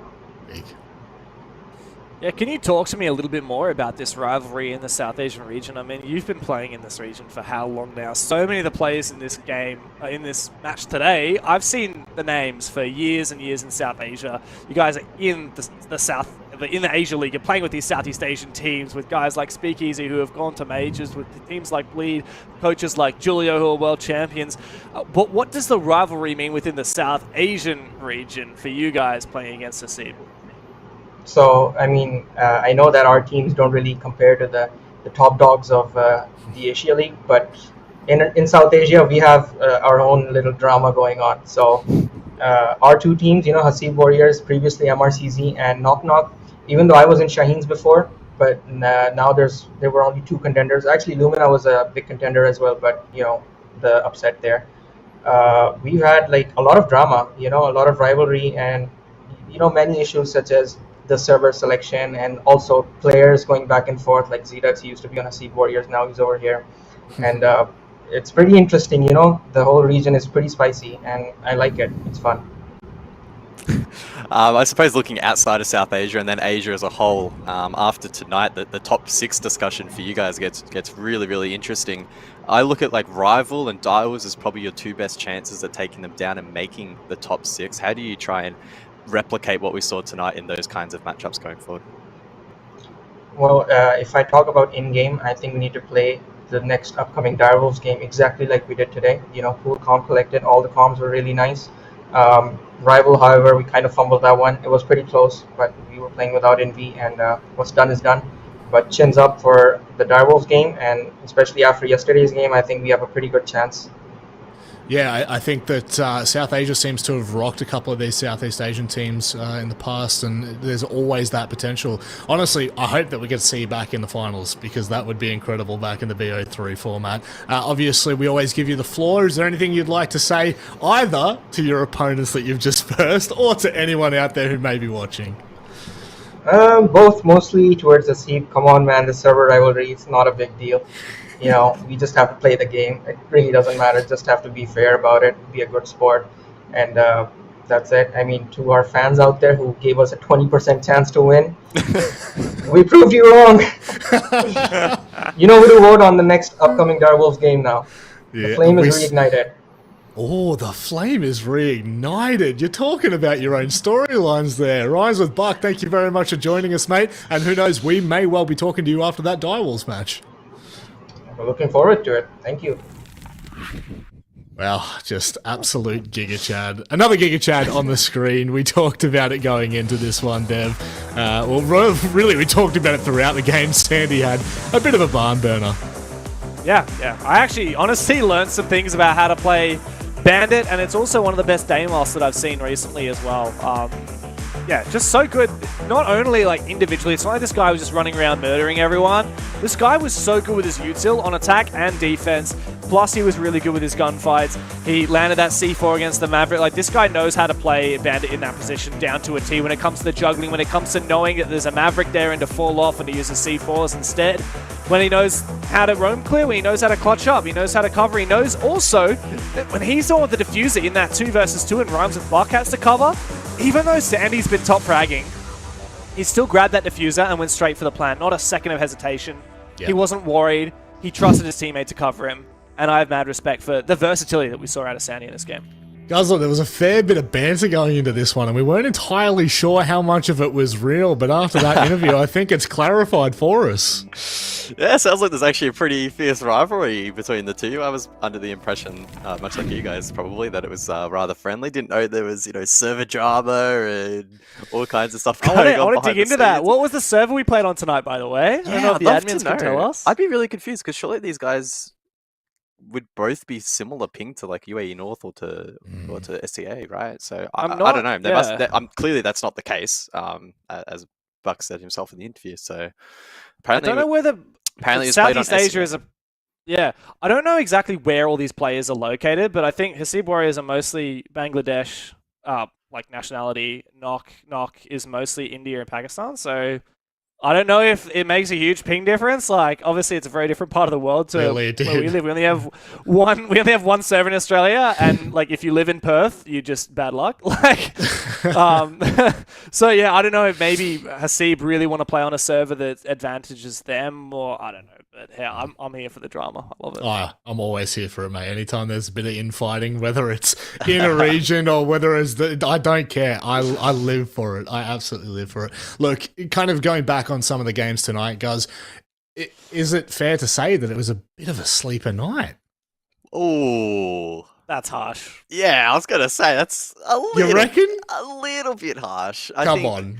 I think that the Elevate Fury game probably prevented it from being a sleeper night. If that was a little bit That's more fair. one-sided, I think that would certainly be a fair assertion. It really makes the storyline for Fury now far more pressing than it was heading into the night. I thought that they'd be able to definitely brush off, the OT loss against No Cap and the loss against Bleed and Regulation pretty easily. Sure. But now, as Jake alluded to, right, they are now fighting for seeding in the playoff bracket. I also agree with James that at some point you're probably going to have to verse Bleed anyway, so you may as well just get it over and done with early anyway. But I think in terms of grand final rematch, could that possibly now be thrown into disrepute? Potentially. As for all the other games, they were relatively sleeper. South Asia rivalry, though, was also a pretty good way to top off the night. Well, I'm glad that both you boys disagree with Xenox, but you got to remember it is Jake at the end of the day, and he is one half of the Jake and Gus show. So, you got to be careful. You got to be really careful when you get down to it. Let's have a look at the standings and how things have shaped up after tonight's matches. Elevate and Bleed continue to secure a huge advantage at the top. 4 points clear from third place, and it feels like they may indeed run away with this. Their matchup next week is going to be hot and heavy. But then when you drag your eyes really down to the bottom of the table there, Dev, there is no free slots really up until about third place. I mean, that could all be a dogfight for all 5 of those teams, which is insane to say because Fury's there as well. Yeah, very much so. I mean, I think we would be all surprised if any of No Cap, Direwolves, or Fury don't make playoffs. It's likely going to be one of Knock Knock, Rival, or Hasib that makes playoffs and 2 that don't. And at the moment, it's looking like Knock Knock. It could be very well and easily be Rival. And if Hasib have a comeback and perform really well against some of the mid to high pack teams, maybe it'll be them. Like, that's the crazy thing about how the bottom 3 tends to work out in this region. The same thing happened last stage with Daystar, Knock Knock, and Hasib. But the one that I'm really excited for next playday is No Cap versus Bleed. No Cap have shown that while they're not perfect, they do have a fire underneath them, and they did lose to Elevate the other day, but we've seen them beat Fury before. We saw how good they were today with their 7-1. And Bleed, we haven't really seen them tested yet. They, of course, haven't played Elevate either, but they took out Fury really easy. I want to see what No Cap can do against them. And then Direwolves Knock Knock. Honestly, maybe there is something in that game. I wouldn't be surprised. And after how confident we saw from Rounds with Buck in the interview today, I'm actually getting a little bit more excited for that match than perhaps I was previously. Yeah, I'm really upset. We only missed our chance to ask Rhymes with Buck where he got his name from and what the origins are. But guys, I mean, what does rhyme with Buck? Truck. There's there's another word. It starts with F and it ends in UCK. Fire truck. Yeah. Fire truck. That rhymes with Buck. There's duck. There's look, there's a couple there. There's a couple, but there's also a couple more, but stuck. I don't really want to keep going down this way because it's just going to get worse. There's Ruck. Guz, anything that you'd like to say? I know how much you love having the final word of the broadcast, the most important part. You've teed it up beautifully, Rob. I don't want to let you down here. Well, firstly, on a more personal note and broadcast note, we finished about 3 hours earlier tonight than we did last night, so that was absolutely phenomenal. We were playing casual until about 5 a.m. last night anyway, so I guess that was kind of irrelevant. So eager to jump on with you boys in a couple minutes. But sure. Another great night of Siege. Bleed continued to dominate. That storyline continues. Fury under a lot of pressure.